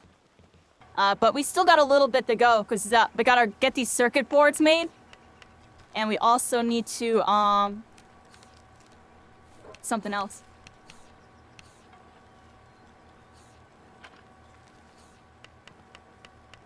Yeah, tomorrow we'll be doing more quests and we'll be fighting a lot more and getting really into it, everybody. I'll try to get on early, too. Or earlier. I got on like 10:15, 10:30 tonight or something. Try to get on like 9 tomorrow. 9 Eastern. We'll see.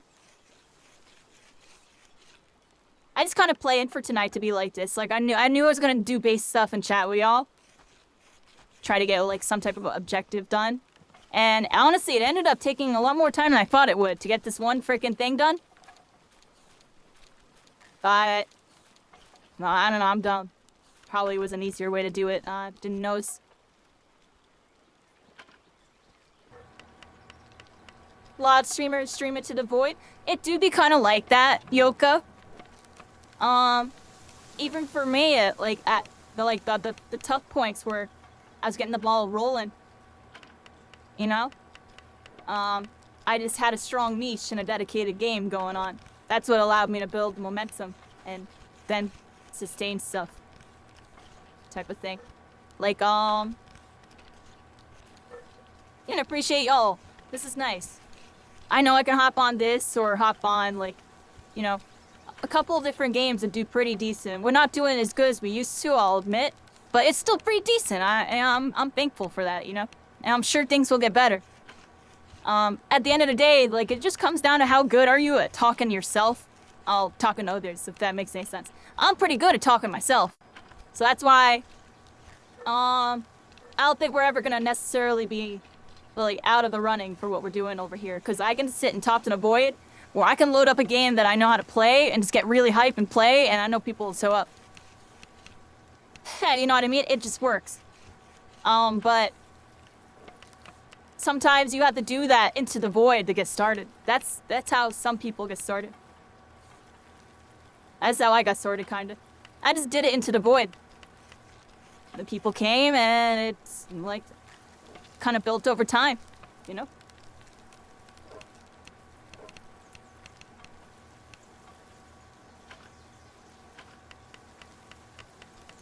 I feel you, Mole Valley Rat. I tune into a couple of friends. I tune into a lot of people. Honestly, big to small.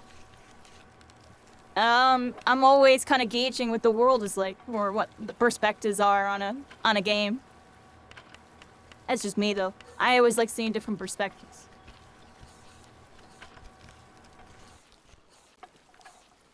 I don't really talk that much in that many chats anymore. There's a couple streams I'll chat a little bit in. For the most part, I don't really chat much anymore. I'll throw a couple of emotes down, and I'll be like lurking. And so I don't know.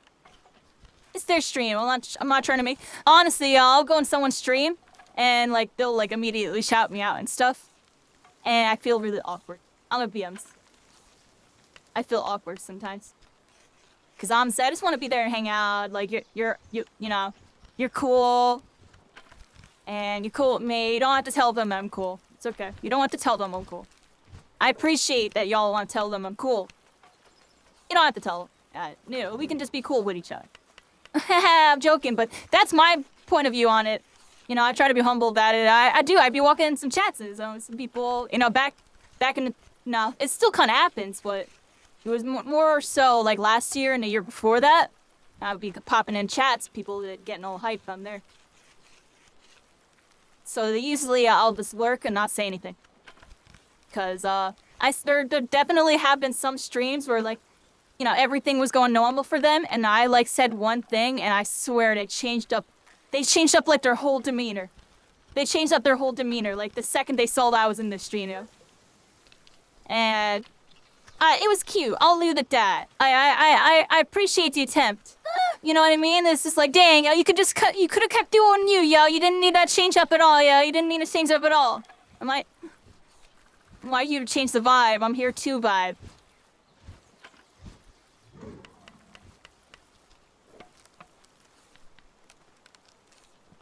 Is this done yet? Are we there yet, everybody? I got like 3 of these done.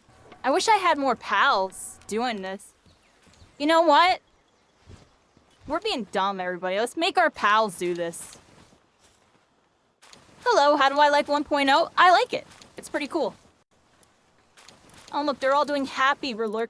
I'm not working them like, you know, on some freaking fast food restaurant.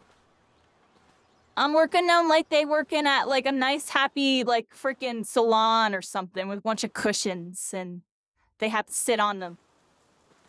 Their job is they have to sit on the cushions. Okay. I'm joking. Alright, let's go over here. Let this thing? Yeah, we need to like you, and you. Get over there. Get over there right now.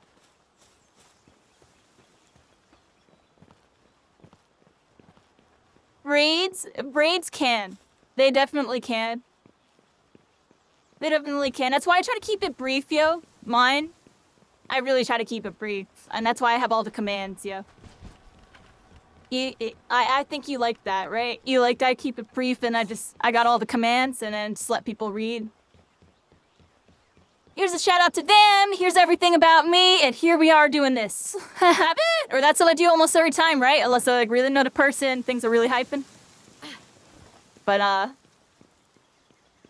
yeah, that's usually what I do with that, everybody. It's a pretty good strat, it's been working for me. Some people, they'll have like shout out players, you know, like play the clips and this and that. It could be a little awkward, yo, especially when I plays a clip that's like not the correct vibe for the stream. I'll just leave it at that for whatever it may be. I got rid of mine. I used to have a clip player for people. I got rid of it.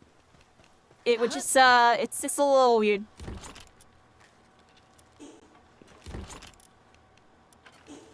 Just cause you know, sometimes the content's different than the content we got here, everybody. My content's a little different, everybody.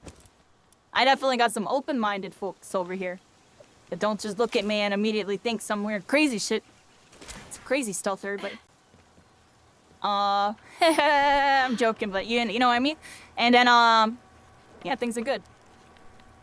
Dang, yo, I got 3 of them working on this, and it's still, like, moving like a mile an hour. Yeah, we had to be here for a couple minutes on that. Yeah. Most people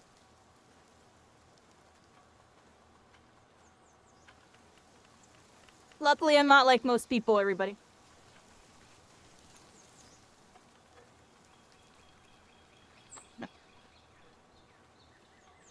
Yeah, I'm gonna be really all. Once we make this table, I'm probably good for tonight. It's been a really good stream though. We got a couple more minutes still, like 5-10 minutes. This could take a bit to make that. So we're kind of vibing for a sec. Yeah, we're just kind of doing our thing. I appreciate you, dreamers. Yeah, we up on the Twitch and the YT, everybody. Make sure y'all check out the... If y'all ever miss a stream, just know that my YouTube has an archive of every stream. We did Palworld today. Here's the thumbnail for today. It was a pretty good day. We chit-chatted, and just kind of did base stuff. Level 37, freaking just trying to get my one thing. We had to explore some new areas and get some new materials, so... It was a nice little vibe stream tonight. Tomorrow we're gonna fight a bunch of stuff and probably try to do the quests and stuff. Tonight was good though. Tonight was good. I appreciate the sub, Noel Dreamers. Yeah, we're here, everybody. I don't really know.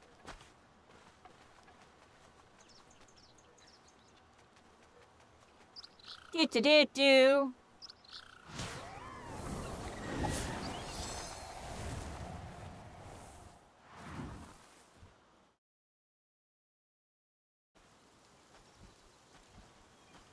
I got 1 billion YouTube shorts come out, everybody. I got a bunch of them. Definitely check them out. We got some like neat little thumbnails with them too. YouTube put a thumbnail on them now. I'm doing like a social media test, everybody. I normally I used to post like 2 clips a day or like 3 clips a day on my socials. For this week and some of next week, maybe even all next week, I got like 5 to like 7 posts a day. So feel free to just go on my YouTube shorts and go check them out. I have them on some of the other soul sheets too, but yeah. I worked on that like yesterday. That's what I was working on yesterday. And I'll say I get a whole lot, everybody. We got like 60, 70 something posts coming up. A couple funny ones, some decent ones, some explanations and stuff. I don't know. We're just we're testing stuff out. I'm testing stuff out that I used to do with My Hero. That helped get me started with My Hero. So I'm trying to do it a little different with some of the games that I've been doing now. Like, Deadlock, I was trying something out over there, and I have a new strat that I want to try. I want to do that again. And we're trying out a new strat with Palworld, everybody. I never tried this before. It seems to be kind of working. I'll leave it at that. Like, some of the posts on some of the socials will randomly pop. And most of them are at least getting a decent amount of average. Some of them are missing algorithm, it looks like 1 or so. We're testing some stuff. Like I said, I got 5 to 7 posts coming a day. It used to be like 2 to 3. So it's like, every like 2 to 3 hours, there's like a post. And earlier days, like every like hour or something. I forget. I don't know. I've been like really nerdy. I'll be on some nerdy stuff here, but you know, like I said, we're trying to get things going again, and it's been going pretty decent. And just go with the flow, everybody. We got Palworld here for at least another week or 2.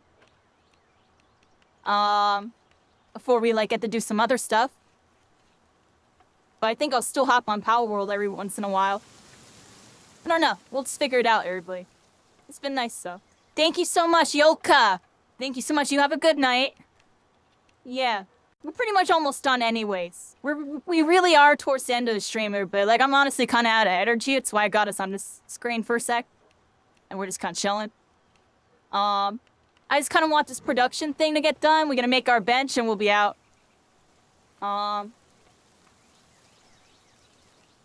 And then I'll be on tomorrow, but I'll be on tomorrow. We freaking... Do I have my thing? We'll be on at like 9, everybody. We'll be on at like 9. 9 Easter. And I'm on mostly on the weekends. I'm trying to get on Tuesdays and Wednesdays again. Keep an eye out.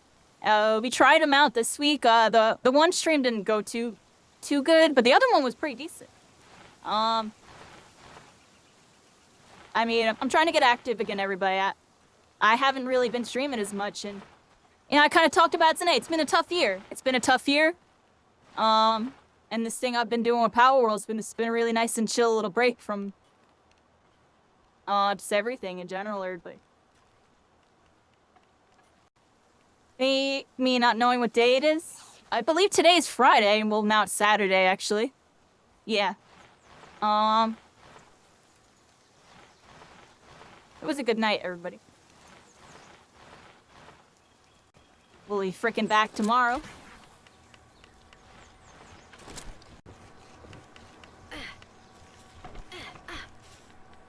Tonight worked out for me. Honestly.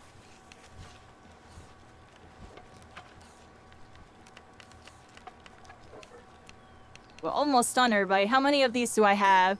Can I build it yet? I can build it.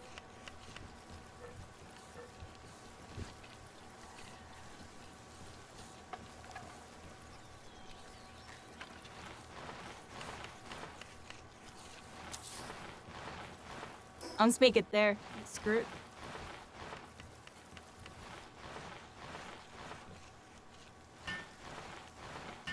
Oh, I am not spending 20 minutes to make that. Let me take these guys off the frickin' thing.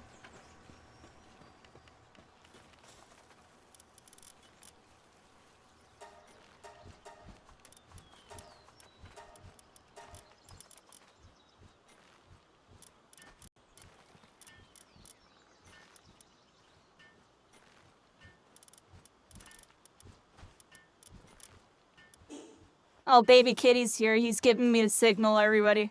He's giving me the signal to get off. That's kind of funny. He can tell that I'm getting off. Hi, baby.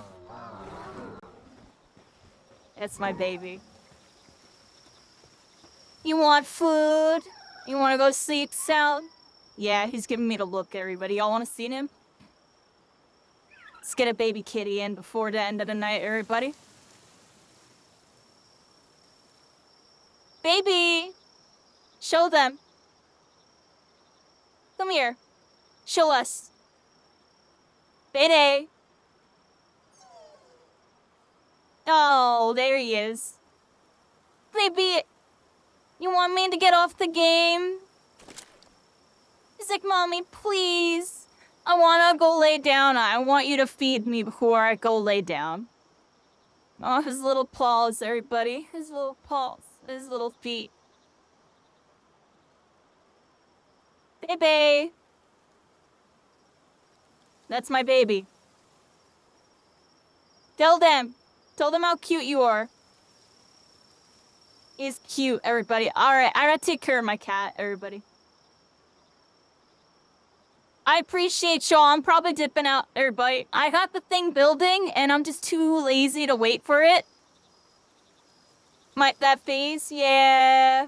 It's time. He wants me to feed him. He wants to lay down.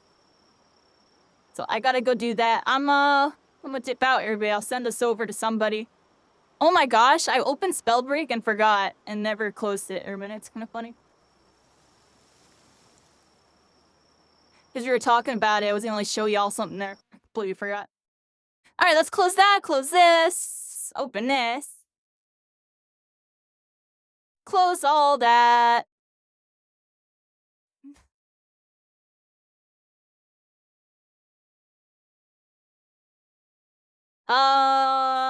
And let's see what we got here, everybody. Lesson learned. Yeah. Lesson learned. Yeah. Echo.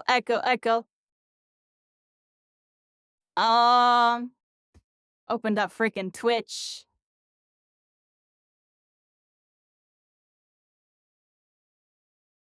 Is there no... dude, I don't have any friends on Palworld. Crazy. Screw it, everybody. I'm on Palworld. I don't give a crap.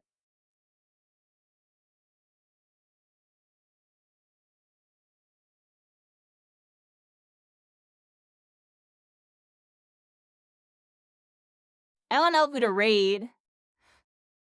I don't know, ways be poor. Gonna raid random VTuber that looks,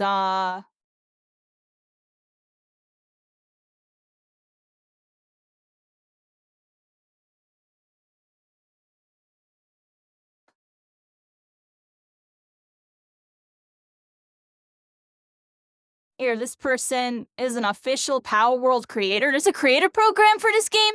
I'll look that up tomorrow. Maybe I join a creator program for this game. I didn't even know there is an official Palworld creator. Alright, let's read this person. Alright. Thank you all so much. We're reading a Palworld partner. Oh, my cat is... Oh my gosh, baby. You want to melt again, move while you're at? Look at this. Oh, my baby. Oh, wrong button.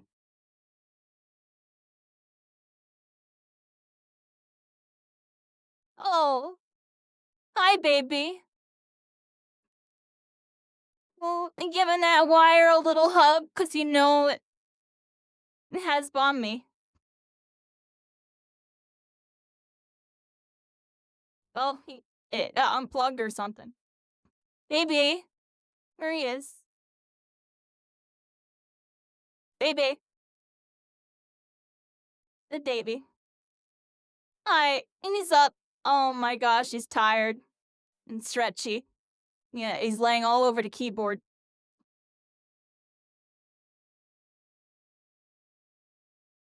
Okay. He's literally on the keyboard and I can't hit copy paste, everybody. Come here, move. Okay, I got that. Yo, I cannot type because y'all saw how my cat was, so I'm literally, streams ending now. There we go.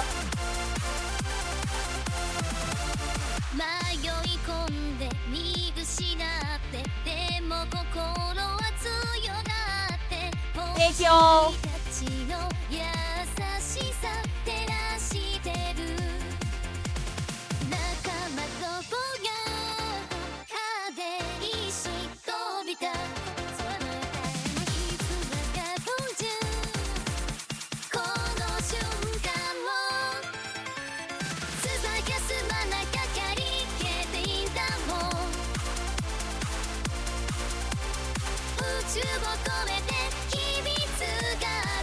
I forgot to pause the music. I'm so sorry, yo. I hate when I do that.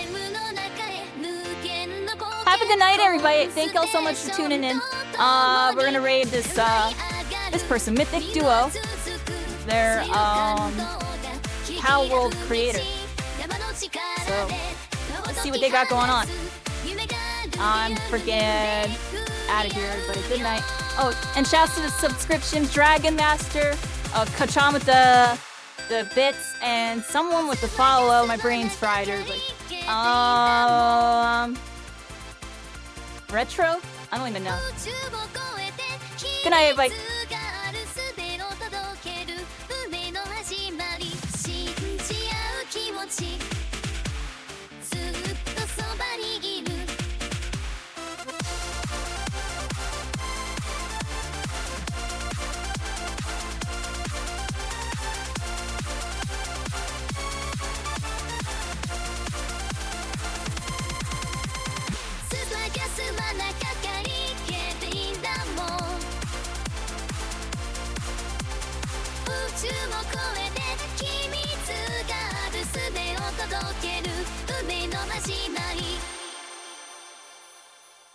Much love, good night.